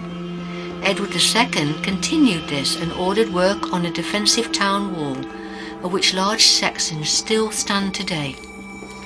Robert the Bruce strengthened the wall, which is now over 2.5 miles in length, in 1318 when Berwick was captured by his Scottish forces. Robert the Bruce had been to Berwick Castle almost 20 years earlier, in 1292, when his claim for King of Scotland was declined. John Balliol was favoured by Edward I before the full Parliament of England and Scotland. A few weeks earlier, Countess Buchan had actually crowned Robert the Bruce, believing that he had been approved as the new Scottish king. When Edward I heard of this, he was furious and ordered that her punishment would be to die from starvation, thirst, and exposure to the elements. A small iron cage was constructed and the terrified Countess was placed inside. The cage was so small that she couldn't move her arms or legs. She was put on public display on the castle walls. Excited crowds gathered to watch her suffer, crying out in agony as insects and birds fed on her, and the thirst slowly killed her. She died on the 11th day. Her rotting corpse was left on display in the cage for the next 3 years. In 1296, Berwick was to be the scene of a massacre which saw almost every man, woman and child in the town murdered. King John Balliol declared his intentions to King Edward I, signing the Auld Alliance with one of England's most hated enemies, France. It was a declaration of war. Edward decided to make an example of Berwick and ordered the town to be razed to the ground, and that anyone who attempted to stand in his way should be killed. One bitterly cold winter morning, a small group of farmers were working in the fields at first light when they saw English troops heading towards them. Before the farmers had a chance to react, they were hacked apart. It was nearing dawn when the soldiers arrived in Berwick town centre. Most people were still in bed asleep, a sleep from which they would never wake. The soldiers went from house to house, killing everyone they found. It wasn't long before the town of Berwick was a scene of chaos and panic. Families fled their homes only to be met by armed soldiers who would cut down any living person they encountered. No one was spared. Even toddlers and babies were murdered by the remorseless troops loyal to their king. A group of locals made it as far as the low bridge, but they were vastly outnumbered and knew there was no way they would all escape. In order to give their children and women a chance of getting far enough from Berwick to be safe, the men agreed to stand and fight, although they knew that it meant they would all inevitably die. The small band of around 100 managed to kill an equal number of soldiers before they were overwhelmed, and mercilessly hacked to pieces until there was nothing left of the brave Berwick than a mass of blood and dismembered body parts. The total number murdered in the massacre of Berwick was almost 8,000 over 2 days. In 1377, Berwick was ruled over by Sir Robert Boynton, appointed governor of Berwick by Edward III. Sir Robert was not liked by the people of Berwick. He was said to have raped a bride on her wedding night, constantly increased taxes, and it is claimed that he ordered the death of anyone who spoke out against him. One night, 7 borderers decided to take revenge on Sir Robert after he ordered the death of a friend of theirs, Tam, a local farmer who had struggled to pay his taxes. They climbed the castle walls at night and managed to take over the castle guards one by one, slitting their throats or breaking their necks in order to keep the noise to a minimum. Once they got inside, they quietly searched the castle until they found Sir Robert in the great hall finishing a meal. He ordered them to leave immediately and shouted for his guards. No one came to his aid. They accused him of ordering the death of their friend, but he fiercely denied it. They pushed him to the ground and he begged for mercy. As they prepared to serve out their own justice with their claymores, he offered them money and land to spare his life. This just angered the men further, and they rained blows down on Sir Robert as he cried out to God for intervention. They attacked him so savagely that by the time they finished, the lifeless body of Sir Robert was unrecognisable. News of this revolt quickly reached the local populace, and 41 men from Berwick headed to the castle to join Sir Robert's killers. The heads of the guards and the garrison of the castle were displayed on spikes on the battlements, and the men claimed the castle for their own. Edward III's response to this rebellion was to order 10,000 soldiers to Berwick to reclaim the castle. The small band of untrained local men managed to defend the castle for 8 days and nights before the castle gate was finally breached. All 48 men were killed. Then the second bloody massacre in Berwick in less than 100 years took place. The huge English force marched into town and began cutting down any locals who were unfortunate enough to be in their way. A number of homes were set on fire, while soldiers waited at the door, giving the occupants the option of staying inside and being consumed by the flames, or attempt to leave and be hacked to pieces. The next day, 24 innocent Berwick men, women and children were publicly hanged as a warning to anyone who considered taking the law into their own hands in future. Given the thousands of innocent people that were killed in Berwick, it comes as little surprise that many people have experienced a number of strange occurrences in the town. Many locals have heard the sounds of screaming, often at dawn. Others have claimed to hear sounds similar to marching, heavy footsteps accompanied by the clanking of armour. In the 16th century, the building of an assault bastion, this is earthworks protected by a ditch, began under the direct order of Elizabeth I. Need for an increased defence had surfaced due to advances in weapon technology, so military engineer Sir Robert Lee was brought to Berwick to oversee the work.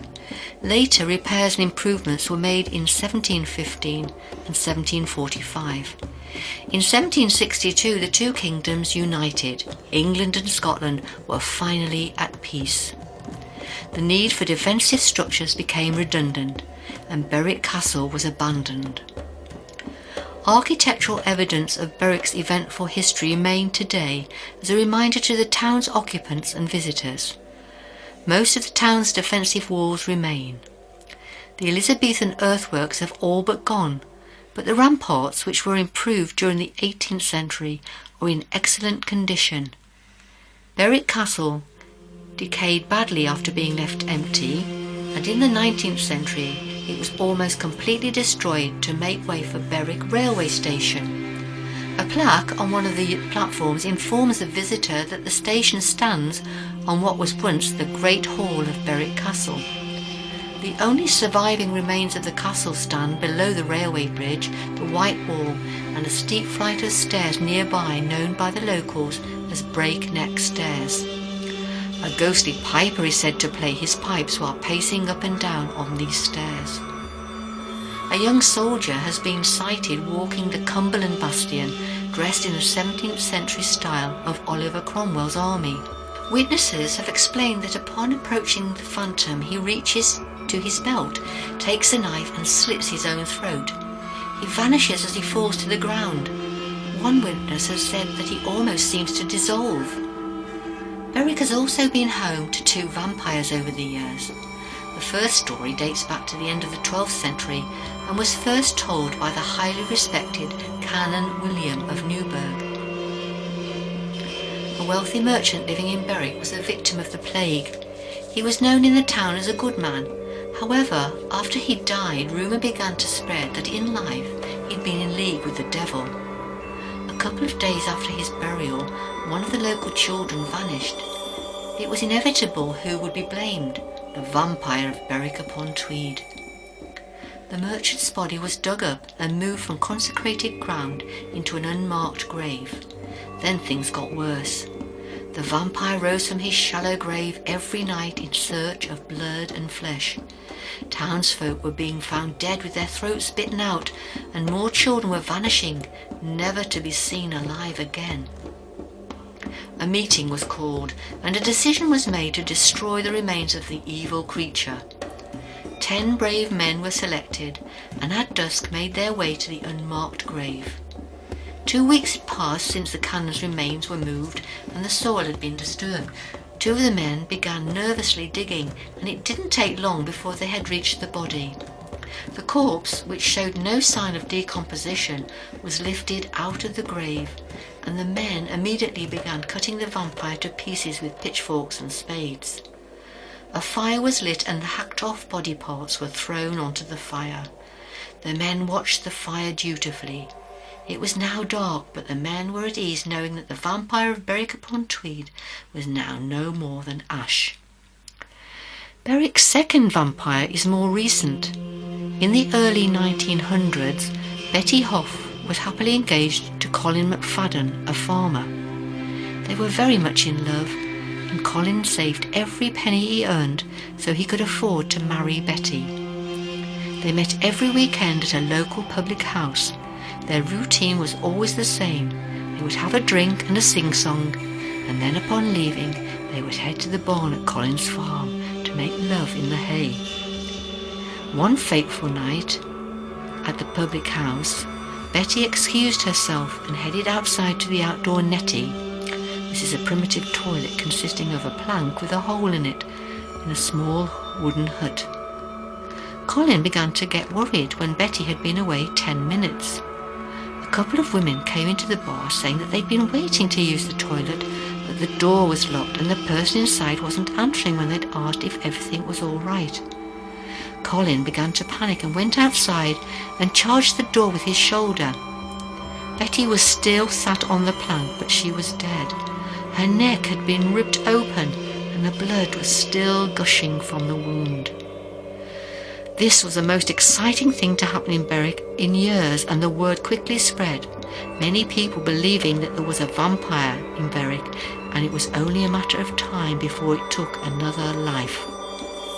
Colin was understandably devastated, even more so when he heard a rumour that Betty had been working as a prostitute in order to earn money to put towards their wedding. Colin McFadden made a promise to track down her killer and bring him to justice. Farm animals across Berwick were being mysteriously killed at night, bite marks being found, and the animals seeming to have been drained of their blood. This strengthened the vampire theory, and the majority of the locals were beginning to accept that this was indeed the case. A few weeks later, a 16-year-old girl was picking brambles from a farm track. With the town fearful of another vampire attack, the girl's mother had told her to be home before dusk. However, she'd lost track of time, and dusk was soon upon her. She started to make her way home when she saw a dark figure up ahead walking towards her. A tall man of well over 6 foot, dressed in dirty clothes. As they passed each other, the man turned around and jumped on the young girl. As she lay on her back with the stranger on top of her, he opened his mouth to display 2 extremely large canine teeth resembling fangs, and he tried to bite her. 2 farmers heard her screams and rushed to the girl's aid. They wrestled the huge man to the ground and managed to restrain him. The man was taken to the magistrate, who said that the man was not a vampire, but he was a madman and would face trial for the attempted rape of the young girl. As he was being led away, he bit one guard's throat out and made his escape as the other guards looked on in horror. Sniffer dogs were brought out and quickly picked up a scent. Colin McFadden had been told about this man resembling a vampire and was convinced that this was the killer of his beloved Betty. He rounded up some of the locals keen to rid Berwick of the vampire, and they joined the hunt. The scent led into woodland and a small makeshift camp with the remnants of a fire and a number of small dead animals, dogs, cats and rabbits appearing to be drained of their blood. Next to a huge tree was a large hole leading underground. This was where the man's scent ended. One of the men put their arms down the hole and felt a foot leaping back in horror. Colin led the angry mob in for the kill. The dozen or so men quickly dug down and reached the escaped rapist. The guards placed the man under arrest, but Colin had another idea. This man had killed his wife-to-be and he shouldn't be allowed to live. Colin swung his shovel at the man, almost completely severing his head. Others started lashing out at the man, bearing him to the ground before hacking away at him with their shovels, until all that remained was blood and gore. A fire was lit and his remains thrown onto it so that the vampire would be destroyed completely, never return to harm the woman. Berwick's most famous ghost is the Wailing Boy. Legend has it that this spectre was the youngest son of a family who made their living from fishing. In 1756, his father and 2 brothers were out at sea, as they were most days, and one particular day the young boy felt compelled to go to the quayside and await their return. It was a freezing cold winter's day, and the boy waited hour after hour. He had a terrible feeling in the pit of his stomach. He knew something terrible had happened, and he began sobbing uncontrollably. This sobbing became a wail, which attracted a passing lady who came over to see what was wrong with the child. Before she even had chance to ask him what the matter was, she suddenly found herself overcome with emotion and began crying too. The lady took the upset child home to his mother. The rest of the family never returned home, having all died at sea. The ghost of the Wailing Boy has been seen in the quay walls area on a number of occasions. He appears over the wall into the River Tweed while wailing in despair. His sighting has often coincided with death. He was seen during the First World War as many locals lost family members at Mons. He was also reported on the 22nd of November 1963, just a few hours before President John F. Kennedy was assassinated. World-famous escapologist Harry Houdini spent considerable time researching the haunting of Berwick's Wailing Boy prior to his death in 1926. His findings have never been published, and whatever Houdini may have discovered about the Wailing Boy was taken away with him to the grave.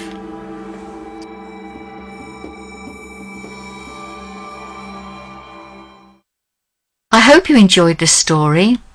It was taken from the book written by Rob Kirkup, Ghostly Northumberland, and is available at all good bookshops. It was first published in 2008 by the History Press. Well, thank you very much again, Linda. And yes, I am getting her name right this week. Linda. Yeah, she's listening. I haven't said that. I listened to that recording and I did actually start off with Linda.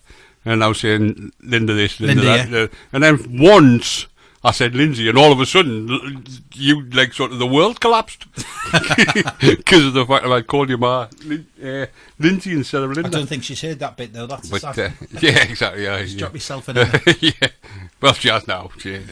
Yeah. So sorry about that, Linda. I called you Lindsay last week. So anyway, let's get back to these poltergeists. And obviously the Enfield poltergeist was in 1977. But that doesn't mean that they've disappeared. In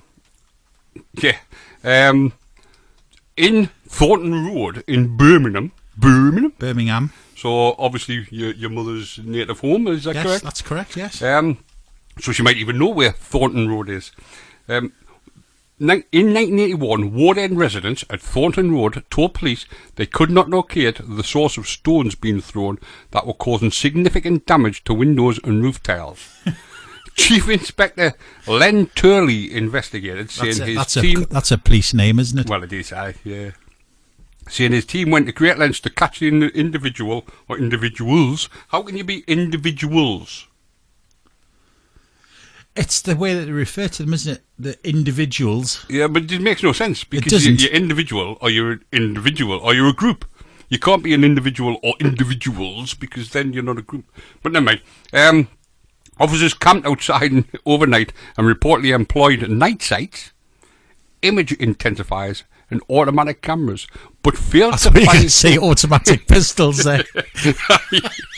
But failed to find the source of the stone thrown, prompting some writers to ascribe the incident as a poltergeist. Oh, right. So, and I'm very sceptical on that one, mind. Well, yeah, and the reason being is because later on, the police believe that it was somebody with a catapult 200 yards away, firing stones at the house. That wouldn't surprise me in that neck of the woods, but no.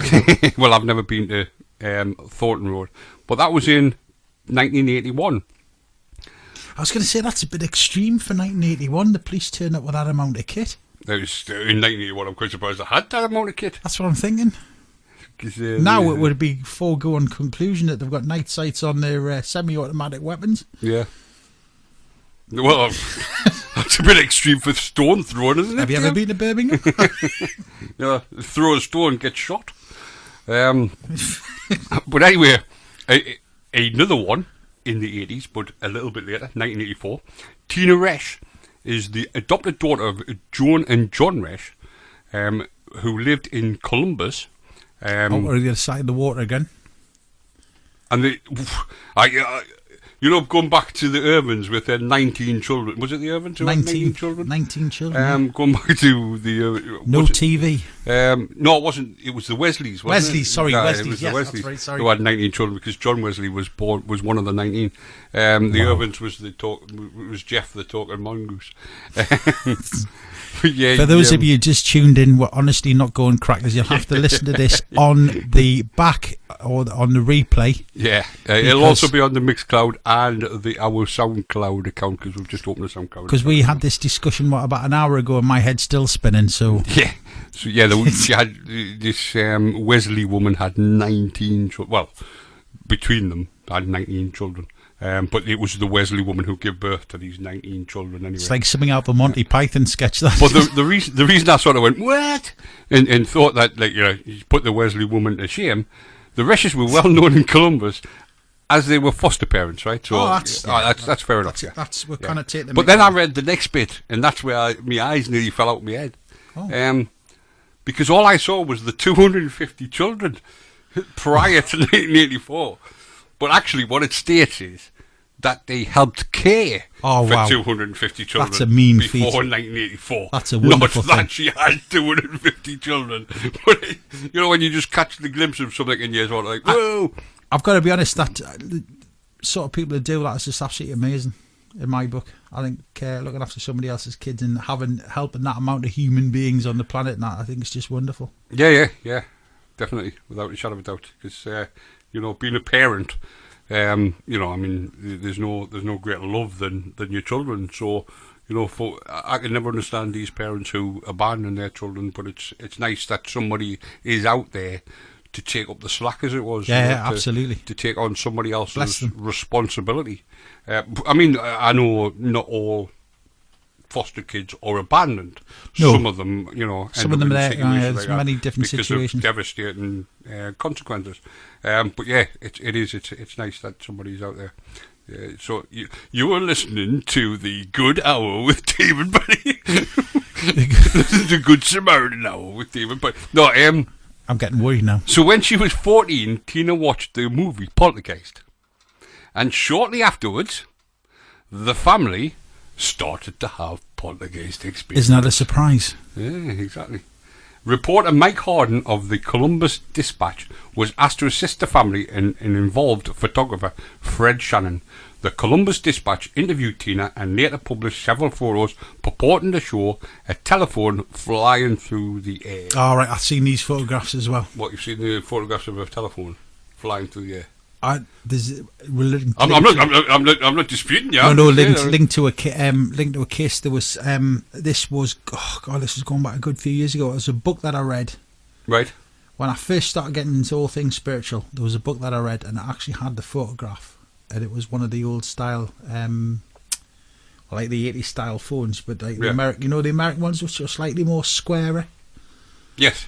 Sort of like I can't really describe it, but I can remember a photograph relating to this. Well, I can see him demonstrating, but that's obviously of no use to you, the listener. Yeah. But I can see him demonstrating what he means. But yeah, the old style... Square. It's like instead of the round British phones that we had, they bought out, I think it was a sort of early to mid-80s they bought out. It was one that looked more like it's the best way to describe it. It was more like a straight... If somebody got a ruler and bent the ruler over, and it was kind of like a square. I'm completely gone off on a tangent now. It was square, but it was bent, but it looked no, like a ruler. it was What? It wasn't as round as our phone. The centre of the round phones that we had in the 80s, if you imagine, you cut the round bits off, and it was a lot squarer. Right, like a trim phone. Something like that. Right. Yeah. Right. So these phones were flying through the air. Yes. In the photographs, right? We're off again, guys. Yeah, exactly, Stand by. So yeah, the thing is, you could throw a phone quite a distance now, couldn't you? Because phones are mobile. I've seen people throw them. Trust me. I've seen. Whereas back in the day, if I tried throwing my whole landline, the phone out the I'd window, probably have getting hit by it because it would have gotten as far as the wire and then come back. It probably would have bounced an eye. Yeah. So there's obviously not. And there was some weight in those old phones, like. Oh yeah. Can you remember that? People have been killed by them, haven't they? They have, yeah. I don't mean like the 7 days when they pick up the phone and answer it. I don't mean that sort of killed by telephone calls, but like actually had the head bashed in by a telephone. Again, I'm demonstrating how you bash somebody's head in with a telephone. You had to literally pick the whole You could put your hand over down the back of the phone, couldn't you? Just underneath where the headset rested. Yeah. You could put your hand up and the whole point of that was that you could technically walk around with it. That was equivalent of mobile phone. You could walk from one chair to another. Depending on how long the cord was. Well, obviously, you had to have a long cord, yeah. But so parapsychologist William Rowell stayed in the Resh's house to investigate the case and claimed that there had been genuine, spontaneous psychokinesis. However, he never observed any object moving by itself. Right, okay. So he's saying, yes, it definitely happened, but I never actually saw it. Amazing. Right. In one incident, a picture fell from the wall. There's your proof. Instantly, of course it was a sort of poltergeist. The picture fell from the wall. Sometimes I wonder why people are sceptical. However, well, exactly. And guess what? This Tina had been left half an hour beforehand in this room with this picture by herself. Ro was facing away from the picture when it fell. Oh, God. Yeah. And here he is again. Okay, here we go. Because he's going to be involved in a lot. James Randi, there he an goes. investigator for the Committee for Scientific Investigation of Claims of the Paranormal. However, you would think they would come up with a better name than that one. Committee for the Scientific Investigation of Claims of the Paranormal. Marvellous. But anyway, you've got to admit there's some fantastic anagrams around. He was refused access to the house. Was he? Yeah. But his reputation preceded him. Yeah, exactly. But he investigated the case and suspected Tina had faked the alleged poltergeist occurrence. So there you go. Oh, dear. In a later incident, a visiting television crew, because obviously they were just wandering down the street and they just popped in for a cup of tea, inadvertently left a video camera on which caught footage of Tina deliberately knocking over a table lamp and then screaming as if in fright, an event that previously been described to the poltergeist. When confronted with the videotape, Tina claimed she had done it to get the reporters to leave. Well, when was this? This was in 1984. So in 1984, thinking back to 1984, thinking about the size of the video cameras. Yeah. Right? I mean, good grief. I mean, if you put a set of wheels on one of them things, you probably could have used it as a go-kart. Yeah. The size of them. Yeah. I mean, if it was like nowadays with concealed cameras and things like that, which I know a lot of the guys doing the investigations are using the sort of they're like the ones that can put round trees with night vision on, like a night sight. Right. It's not infrared, not FLIR, but do you know what I mean? So they've got like similar to sort of like a night vision on a night vision scope that you'd have. Yeah. And they attach them to trees and stuff. I've seen quite a few people use those, and they're like the size of a cigarette packet. Yeah. You know I compared to what they used compared to to what, but you know you're gonna sort of muck about like that, like let's come back to what we said about computers, isn't it? You know, your mobile phone, 32,000 times more stronger. More stronger? That's not even more powerful. That's not even a sentence. Yeah, stronger than the computer that launched Apollo 11 into space and took them to Was the it moon. Diane's in the chat room? Was it Diane that had that really interesting theory on? No, it was Sonia. Sonia. Oh, Yeah. Sorry. Yeah, Diane had already gone to bed. Oh, bless her. Well, she'd already gone anyway. I don't know if she'd gone to bed, but she'd already left.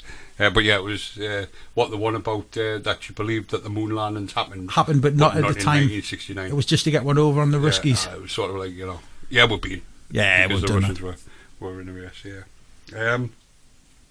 So anyway, she's obviously, and then Randy, Good old Randy. characterised the situation as a hoax by an adolescent girl seeking attention, saying examination of available material indicates that fraudulent means or perfectly explainable methods have been employed to provide the media with sensational details about an otherwise trivial matter.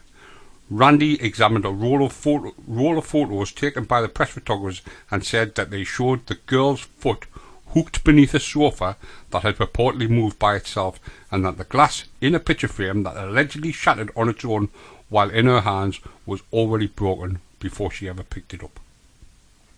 See, it's weird. It's that whole sort of an incident many years ago. An incident that I witnessed where somebody was messing around with a Ouija board. Yeah. And I was in the room when it was happening, but I was always sort of very sort of. It was a bit of a craze when I was a kid. The Ouija board is something that we will discuss in later programmes, and the reason I mention we'll discuss it later on is because I know of a very severe incident with a Ouija board, that my mother, and as I've said, I'm a non-believer, a story that my mother, who was more sceptical than I am, told me a tale about a Ouija board, which, as I say, we shall mention another time. And if my mother was here, she would tell you how much of a sceptical and non-believer she is. Yeah. But there was this one night with the Ouija board that scared me mother. Yeah. And as I say, we'll mention that in a later programme. But I always remember when everybody mentions a Ouija board, that's always the story that springs to mind, the story that my mother told me. Because it was a story. We witnessed something that happened when these guys were messing around with the Ouija board in the room.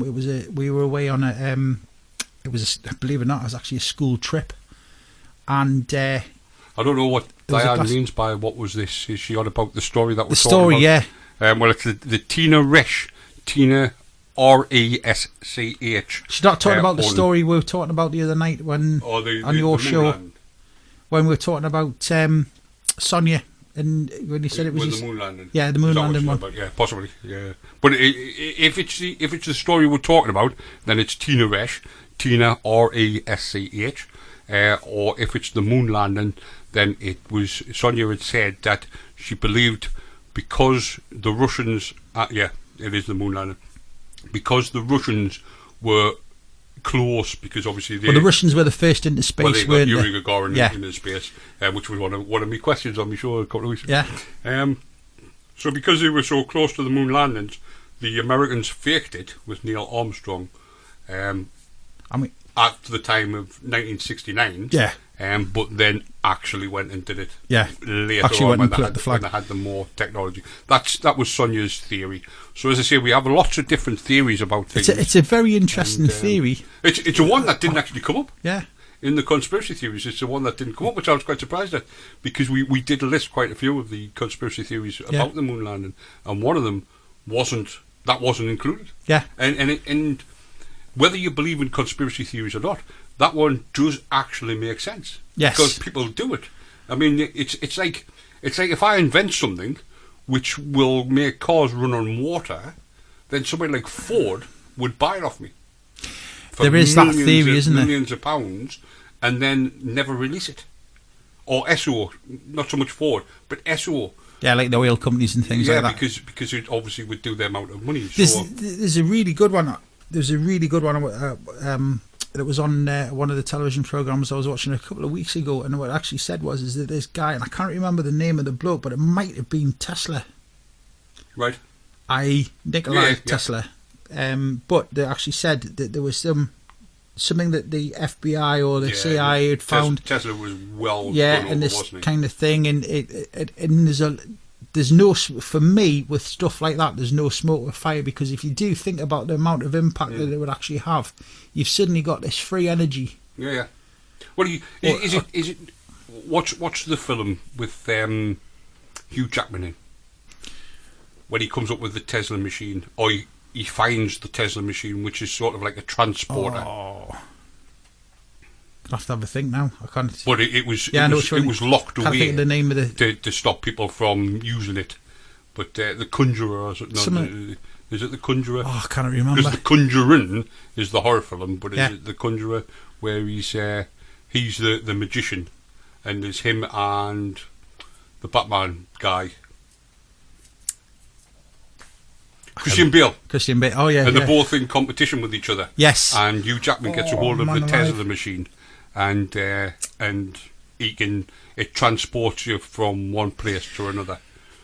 We're going to have to put that out to the audience. If anybody knows what that is, there, guys, get in contact with the show. I'll read the contact numbers out again for you. If you want to ring us, it's 01207 795 005, or if you want to text us, it's 60777, and please start your message with 89MX4. So that's 89MX4. The M and the X are capitals. To 60777, please, because that's going to now be one of those ones where I'm going to be lying in bed 3 o'clock in the morning, brain going at 1,000 miles an hour. Yeah, like I say, he gets the Tesla machine, which has been locked away. Michael Caine, the Prestige, that's the one. Thank you very much, Diane and Christine, both simultaneously put that in. Yeah, exactly. You wonderful people, thank you. Yeah, so he gets the Tesla machine, which has been locked away, which is exactly what we're talking about. Yeah. These big organisations, find something and to stop you from releasing it, to get away. So Tesla was I mean, there's loads. Tesla invented an invention every week, but because he worked for the company, Edison's company, Edison took all the limelight. But quite literally took the limelight. But you see, the thing is, I mean, like you see, when you actually come to that one there's actually a conspiracy theory about Nikola Tesla, who are actually saying the fact that he was in communication with other world entities. Well, it depends on what you believe, because if you watch the programme, and here we go again. Yeah, we're off. It's a programme where there was her out of Stargate, the good-looking woman, the older good-looking woman out of Stargate. Can't think of her name. She was in Travellers. If you've watched Travellers not so long ago with Eric McCormack. Oh no, I know. She played the first traveller that's supposed to have come to Earth. There was her who was the leader. Sanctuary. That's the program. Well done, Diane. Diane obviously was She's reading all my over. mind. But she exactly knew what I was on about. In Sanctuary, he's a vampire. All right. Tesla is a vampire in Sanctuary. There's loads of theories about it. Amanda Tappan, that's the woman. Amanda Tappan. There's loads of theories when you actually sit back and you actually look at it, and saying that people were saying that he was in tune with I've heard extraterrestrial, I've heard interdimensional travel. Again, you know, there's sort of the alien theories and stuff like that. And I mean, there's lots of stuff out there, and it's even to the point where we only use X amount of percentage of our brain, like a very, very small amount. And if we tune our brains in, and but then, what you call it, sociologists and psychologists and all that have said that's a load of rubbish. We use all of our brain, because why would we have a brain that we only use 5% of? Yeah, you know, so I'm pointing out. Oh, no, I'm not disputing what you're saying. I'm just saying, you know, like sort of everything that people have said that, you know, they come up with this. No, it can't be because of this, that, and the other. So I mean, Tesla, like I say, I mean, I never met the bloke, obviously. Yeah, you know, I'm not that old. Although sometimes I feel it. He's one of those. He's one, you know, those sort of conversations. But he's one of those who, you know, who was hard done by. He worked for a guy, a greedy man, absolutely, Edison, who literally, you know, Tesla invented something, Edison took the limelight. Yeah, like I say, quite literally. I would like to. I think it's one of those things, you know what I say, you want your list of people who you'd invite, your ultimate dinner party list. And you'd have absolutely. Tesla's definitely, I mean, there's a couple of strange ones I've got on my list, but Tesla would definitely be on there. I would love to sit down and just listen to the guy, because I think he'd be incredibly interesting. Han Solo isn't real, Dave. Pardon? Han Solo and Darth Vader aren't real. I wasn't definitely not going down that track. It's a little bit more darker than that. A bit darker than Darth. Yeah, I was going to say, I know how your mind works, so I was thinking of it, like, if you wanted anybody at your dinner table to be Darth Vader. Plus, he doesn't eat. That's true. Well, he probably does eat, otherwise he wouldn't be alive, but not that he's alive, oh, never mind. We're down some rabbit hole here, aren't we? Down there. So he's obviously said that it was faked and whatever.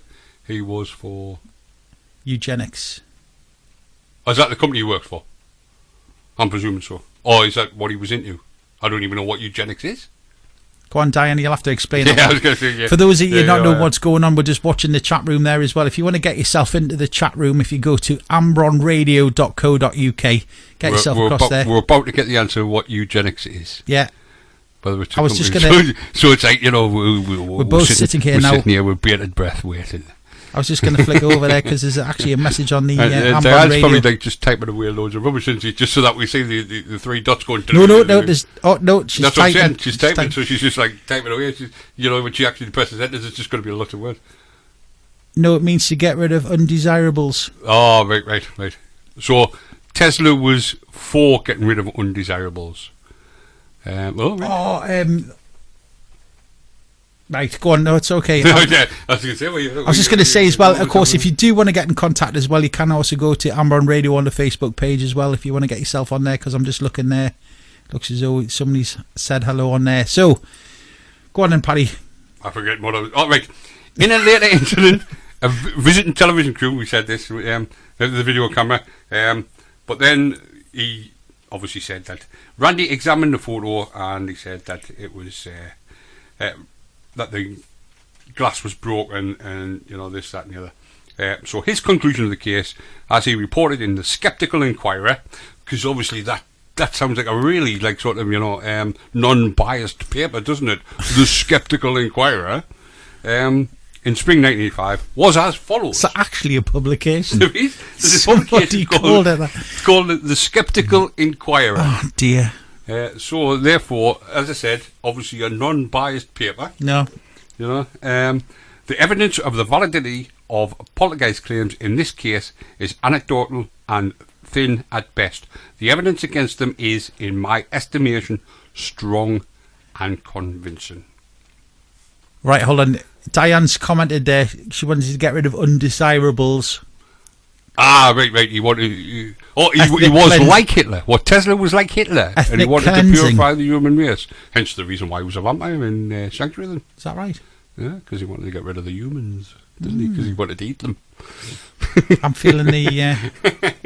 But anyway, there's more to this story. This is where it gets really interesting. So, if you weren't interested before in the poltergeist, this is where it gets really interesting. Tina Resch married and divorced twice, changing her name to Christina Boyer. Okay. and she had a daughter named Amber.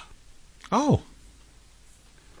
However, in April 1992, at the age of 3, Amber was found dead. Oh dear. Suspected to have been beaten to death. Oh, that's all. Suspected to have been beaten to death. Now, surely there were signs to show that she'd been beaten to death. Boyer and David Heron, her boyfriend of a few months, were arrested and tried for the murder of Amber. Tina was not present at the time of the death of her daughter, who had been left in Heron's care at the time. The medical examiner at Heron's trial testified that the cause of Amber's death was blunt force trauma she received to her head, inflicted shortly before her death, and both Tina and Heron blamed each other for the injuries. Even as the Unsolved Mysteries segment about Tina premiered in May 19th, 1983, Boyer was in jail and awaiting trial. At the time, the Unsolved Mysteries segment made no mention of the criminal charges against her. Wow. So there you go. Since 2008, Boyer, or Tina Resch as she was originally called, has been incarcerated at Pulaski State Prison in Hawkinsville, Georgia, and as of July 2017, the Unsolved Mysteries segment about her had not been made available for streaming via Amazon Video, even though many segments of the Unsolved Mysteries have. Wow. So basically they won't show it again because she's a convicted child killer. Wow. And apparently she's called in the papers when they talk about her the telekinetic mum. Wow. So there you go. That's interesting. I think that's a whole subject for another show, that telekinesis. Oh, without a shadow of doubt it is, yeah. Tina was charged with aggravated battery, and in October 1984, rather than face trial and the possibility of a death sentence, Boyer agreed to a plea bargain negotiated by her attorney. She entered the Alford plea, in which she pleaded guilty while maintaining her innocence. Tina received a life sentence plus 20 years. However, David Heron, who committed the crime, was sentenced to only 20 years and was released in 2011. Wow. So she wasn't present when the child died, but then because of her pleading guilty, she got 20 years to life.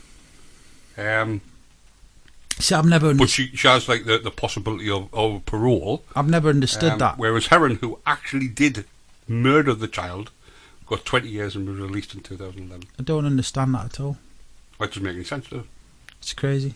That somebody who wasn't present while the murder was taken, even if they're complying in the murder, they weren't there and didn't commit the murder. It'd actually be very interesting to see how that law works in America. Well, yeah.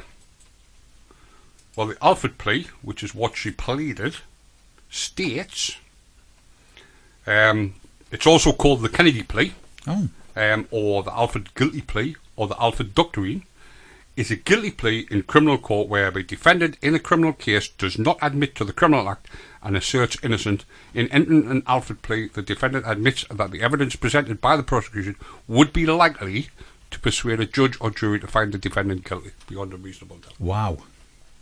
So what they're saying is, I'm innocent, but the evidence may prove me guilty. So rather than have the evidence shown, I'm going to put in this Alford plea.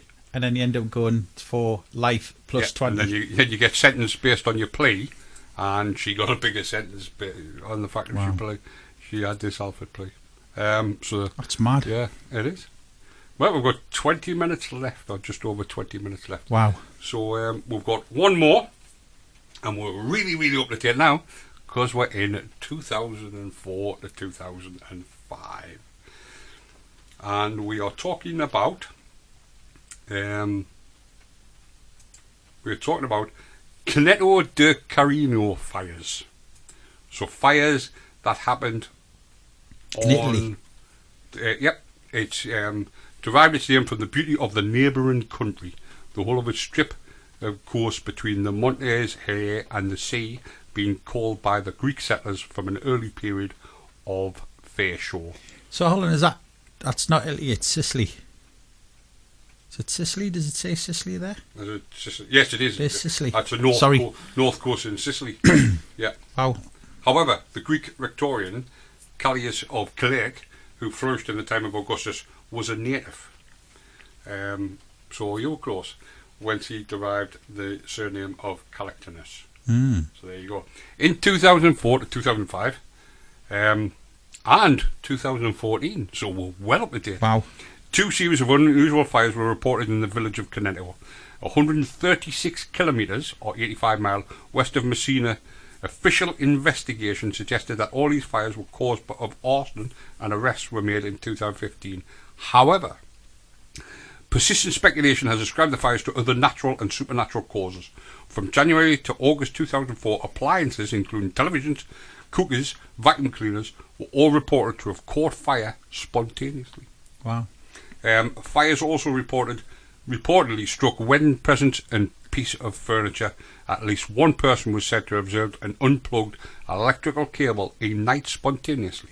The outbreaks reportedly continued after the Italian power company had cut the power.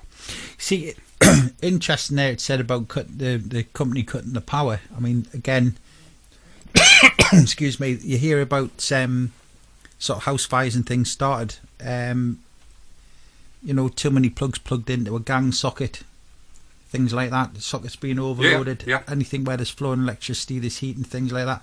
Heard a really interesting story today from one of my friends who was telling us he's been away on away with a certain organisation over the last. I'm not going to say who it was because I'll get into a lot of trouble. Being with a certain organisation, and this organisation is notorious for plugging plugs into plugs into plugs into plugs. Yeah. Because there's only one socket and there's numerous people staying in the room.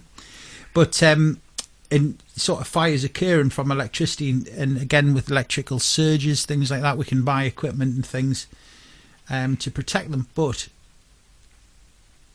it has been, and again I have actually seen things like research into one of the previous jobs that I had. One of the organisations I work for used to do demonstrations and things of electricals catching fire. We had videos and things. We did demonstrations to educate the public and stuff like that. Yep.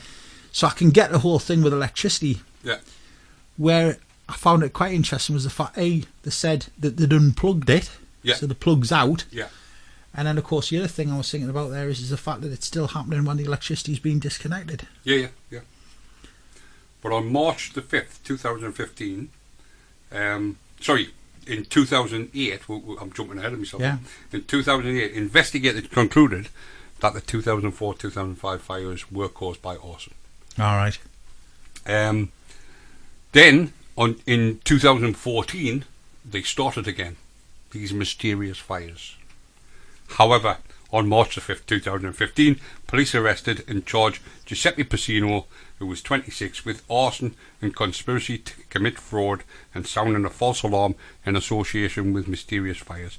His father, Antonio Pacino, proper Sicilian, Sicilian names, aren't they? Giuseppe and Antonio, has also been implicated. The Italian military police had installed hidden cameras in the streets after the fire started, and video captured 40 incidents implicating Giuseppe and occasionally Antonio.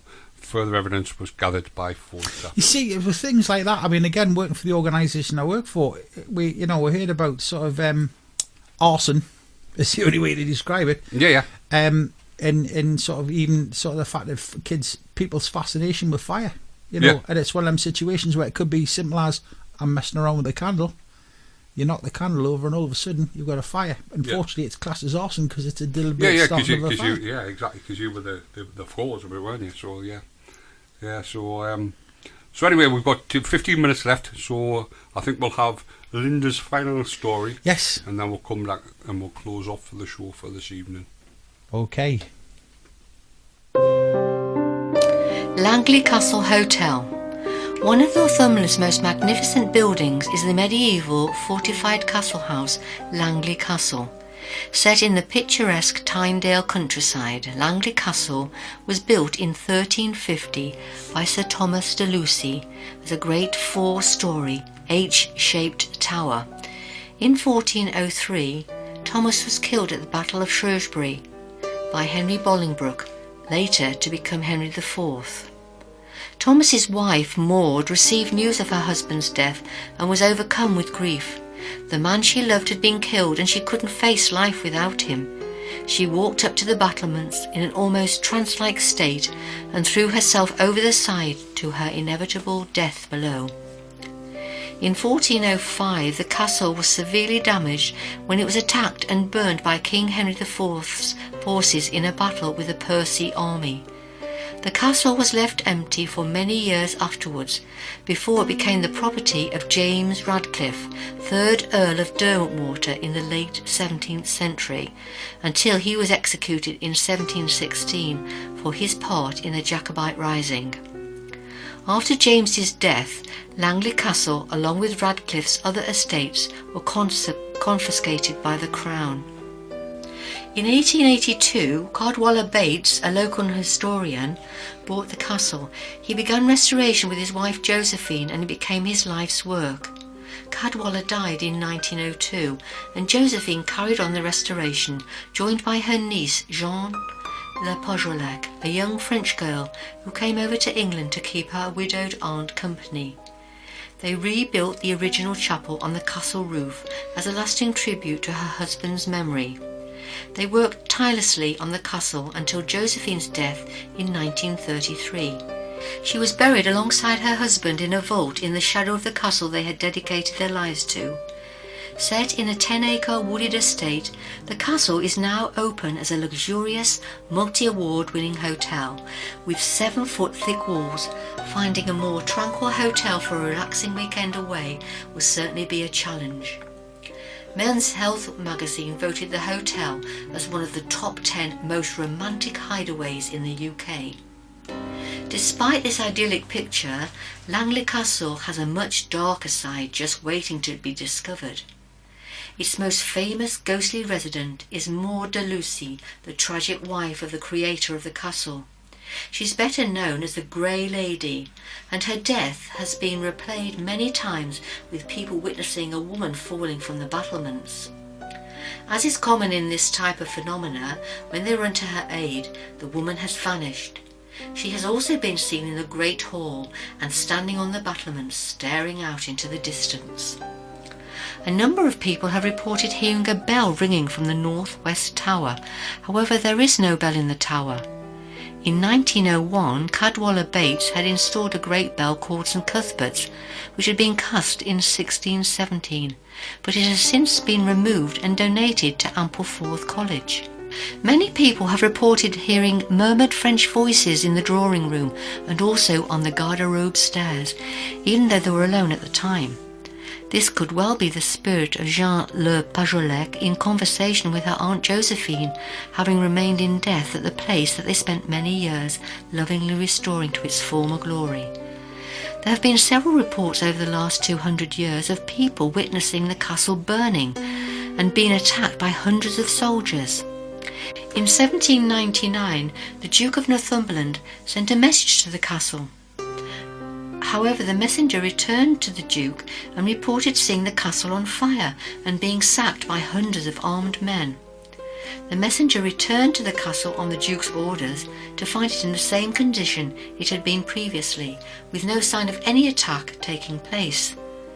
Ghostly replays have been reported all over the world, and at Langley Castle it seems that the events of 1405, when the castle was attacked and burned, have somehow been recorded for eternity. Many guests have stayed at Langley Castle and seen and heard many strange things.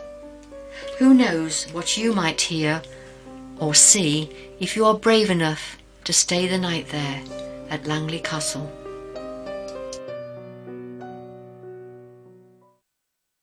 I hope you enjoyed this story. It was taken from the book written by Rob Kirkup, Ghostly Northumberland, and is available at all good bookshops. It was first published in 2008 by the History Press. So thank you very much again, Linda. There, another one of Linda's grisly tales. Wonderful. If you're ever in the area, why not go and visit these places that Linda talks about in her grisly tales? I know the paranormal experience will be getting out there, and we will visit some of these places and see what's going on. So yeah, so that's Poltergeist. So what is your overall feeling of Poltergeist then, Dave? I mean, it's obviously not every single Poltergeist case that ever was, but... well, I mean, looking at the big stories and stuff like that, there's a lot of stories that we've identified there tonight where they've been proven to be hoaxes. Well, there's... To a point, you know, and I mean, the thing is, at the end of the day is there's probably quite a few experiences that I can sort of draw on from myself and things that I've heard other people sort of in my sort of group of friends that I could say... Yeah, well, we've heard this or we've heard that, or you know, and sort of like that, and ghost communication. I mean, I know that at some stage we're going to be talking about spiritualism, we're going to be talking about the Fox sisters and things like that. The noisy ghost scenario. I mean, for me, it's a glorious thing. The poltergeist. Yeah. You know, the whole German word, the German word, and it's a glorious. I mean, there was a thing I was reading about the way that the Germans describe things like flowers and stuff. It sounds like you're swearing. Oh yeah. yeah. But Exactly. poltergeist is a noisy ghost. Well, the thing is, I mean, with poltergeist, it does sound like something it should be, and I'm sure in a German accent, you know, and I'm not causing any dispersions to Germans, but in a German accent, it'll be a lot stronger as well. I mean, me saying poltergeist, although it sounds like something, if you would add the German accent to it, because it's a very harsh accent. It is, yes. I mean, our accent, the northeast accent, we talk very quickly. Yes. So people miss what we're saying because of the fact that we talk very quickly. Obviously, we've just heard Linda from Sutton Coldfield there. Completely different. Yes. You know, here we all go, right, that's the way you do it, Lala. And then Linda comes on, and, you know, and she's talking about blood, and, you know, and, you know, it's completely different. And then you go to, you know, you move into Birmingham itself. Yes. And again, the accent is completely different. Yeah, it is. You know, they're Birmingham and all that, you know, and so it's a very... Yeah, I'm not gonna do me Birmingham accent just in case there's people from Birmingham are listening, but... but no, but that's stone well, next time I'm down there. It's all right as long as you don't actually say anything bad about Birmingham. And to be honest, I can't say nothing bad about Birmingham because I don't know Birmingham. Yeah. I know where it is. And I've obviously heard people from Birmingham speaking, but I couldn't say nothing good or bad about the place. I mean, I've been there many years ago. I've got an affinity with the place. Obviously, my grandparents were from there, my mum's from there, and you know, I've got relatives. I've actually got relatives still down there at the moment, so it's kind of. It was always a very happy place for me. Yeah. Again, Sutton Coldfield on the northeast side of it was always a really happy place for me as a kid. So you know, it's kind of part of my childhood, part of my home, part of my heritage. But it's quite a harsh accent. Yeah. Liverpool, the Scousers, it's a harsh accent. That's it. Welsh is a very, very strange accent. Yes. So the accents out there, when they say words such as, we'll just take, because we're talking about it, poltergeist, if you put that into different accents, you know, I mean, imagine a Scottish person saying poltergeist, an Irish person saying poltergeist, you know, me as a guy from the northeast saying poltergeist. Yes. I mean, you know, when you ask a German, it probably isn't even pronounced poltergeist when you ask a German. You know, it's poltergeist. I mean, going back to it, I think. Again, we've kind of looked at it there tonight. We've looked at the different cases and things like that, and I think it's kind of one of them situations where a lot of people. It seems to be. I mean, the ones in particular with it was the Tedworth one, where they were saying they were. The drummer. Yeah, they were trying to debunk it after 200 years. Yeah, I'm sorry. But for me, trying to debunk something after 200 years... Yeah, it's very easy to debunk something after 200 years. Yeah, that's... Because you can quite easily... If you look at something from the 21st century that happened in the 17th century, then it's very easy to turn around and say, yeah, but they could have used this. Well, no, they couldn't, because them didn't exist in them particular days. And I think one of the biggest problems we have is sometimes we actually try and apply modern rules... Yeah. Well, look at the car. The rules. When the car first came out, it couldn't travel any faster than 5 miles an hour. You had to have a guy walking in front of it with a red flag. Because people actually thought that if you drove, not danger for the public or the pedestrians, but if you actually drove at more than 5 miles an hour, your eyes would be sucked into the back of your head and this, that and the other. You know, but that's the way people thought in those days. I've got to be honest with you, after driving for the amount of years that I have been driving and seen some of the drivers that was on the road, you probably do need to go back to going to 5 miles an hour with a bloke standing with a red flag in front of the vehicle. Definitely.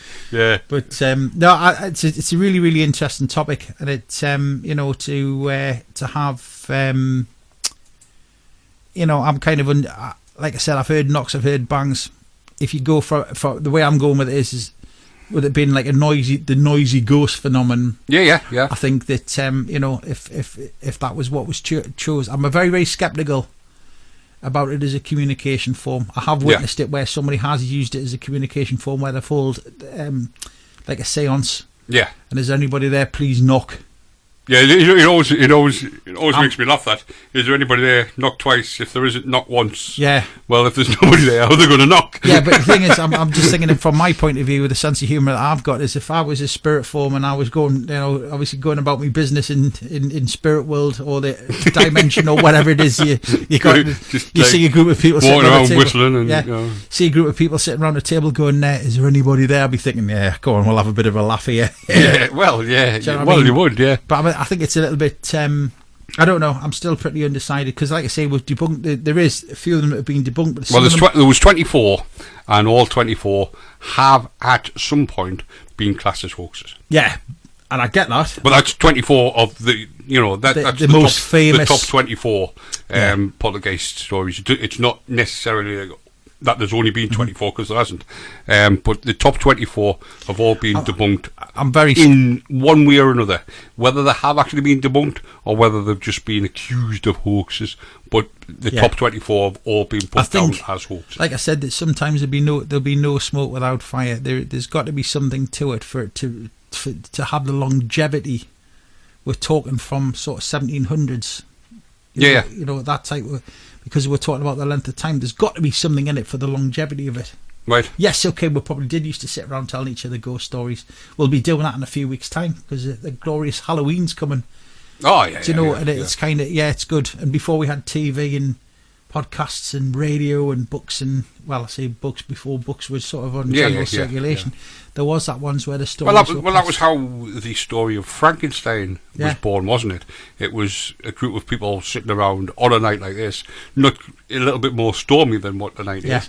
But it was raining, obviously a stormy night, and they challenged each other to come up with a story. And as we know, Mary Shelley came up with Frankenstein. Good on her. And it's gone on to be massive. And it's all started out by people sitting around a fire on a cold, wet, stormy night, telling stories to each other. Yeah. And here we are to this day, still making films, TV programs about Frankenstein. Mm-hmm. So there's got to be something to it. But I mean, the jury's out with stuff like that. I mean, until I actually, like I said, I witnessed knocking, I witnessed banging. That's just my neighbour. Scientifically, I would say that definitely that it doesn't exist. But I'd have to say it. I'd have to sort of witness it for myself. Yeah. Oh yeah, without a shadow of a doubt. And I think that's what it's all about, isn't it? It's all about witnessing it. Until you witness it, it's very easy to say, no, it doesn't exist, like I do. Mm-hmm. No, it doesn't exist. However, if I go home tonight and I'm lying in bed and, your neighbour's on holiday now. Somebody chucks a phone at me, then I'm going to be, I'm not going to be too impressed. That's one of those situations where the headache tablets are not going to work. Yeah, exactly. Yeah, it's going to take a lot more than that. But yeah, I think as with everything, once somebody gets a hold of an idea, as I say, we mentioned the Fox sisters, and we will be talking more about them in future weeks. But once somebody gets a hold of an idea, they expand on it. Hence the reason why we have so many of different things. We have so many different types of cars, because Henry Ford came up with a car, and other people join on that idea. So no matter what it is, other people latch onto your idea. So the Fox sisters, as I say, who we'll mention, there was something that took place with the Fox sisters, and a movement. Is it a movement? Is it called a movement? It's the spiritualist. Spiritualist. I would say it's hard to describe because there is sort of different branches of spiritualism. Yeah. Whereas but it was all born from the Fox sisters, from an incident including the Fox sisters. You see, the thing is there's this sort of like I say, we'll go into this in detail at a further stage, but they are trying to organise themselves into a really good organised religion and following rules and stuff like that, which kind of. But it's going back to, which again we'll discuss. It's going back to witch trials, isn't it? Yeah. Because if you are somebody who performs something, whether it be speaking to the dead, whatever, then people are going to class you as a witch. Yeah. Now, nobody wants to come out as a witch. No. Because, going back to what we were saying earlier, witches are all seen as the bad guys. Yeah.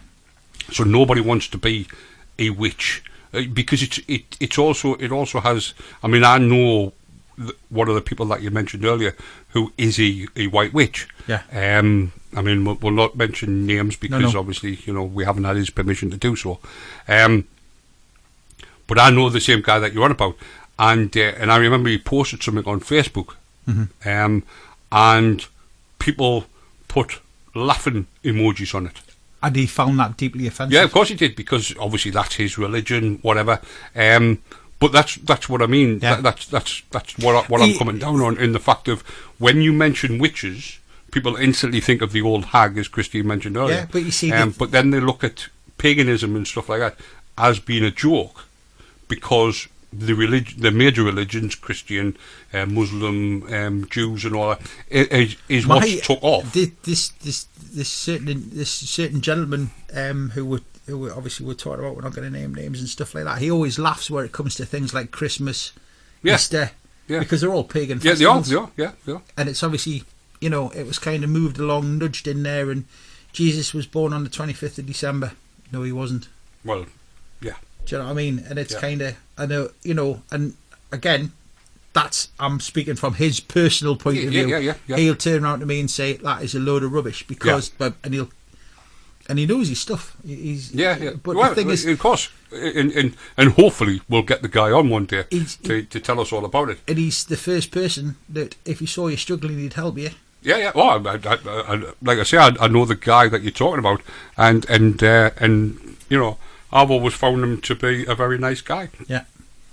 I mean, I know there is people out there who don't particularly like him, and bring him down because of his personality as well as his beliefs. And as I say, when he posted this thing on Facebook, he got a lot of laughing emojis, and he also got people commenting, basically taking the mick out of him. Yeah. And as you say, quite rightly, he was upset about it, and he fired back, which is obviously what he needed to do, because it's his Facebook for a start.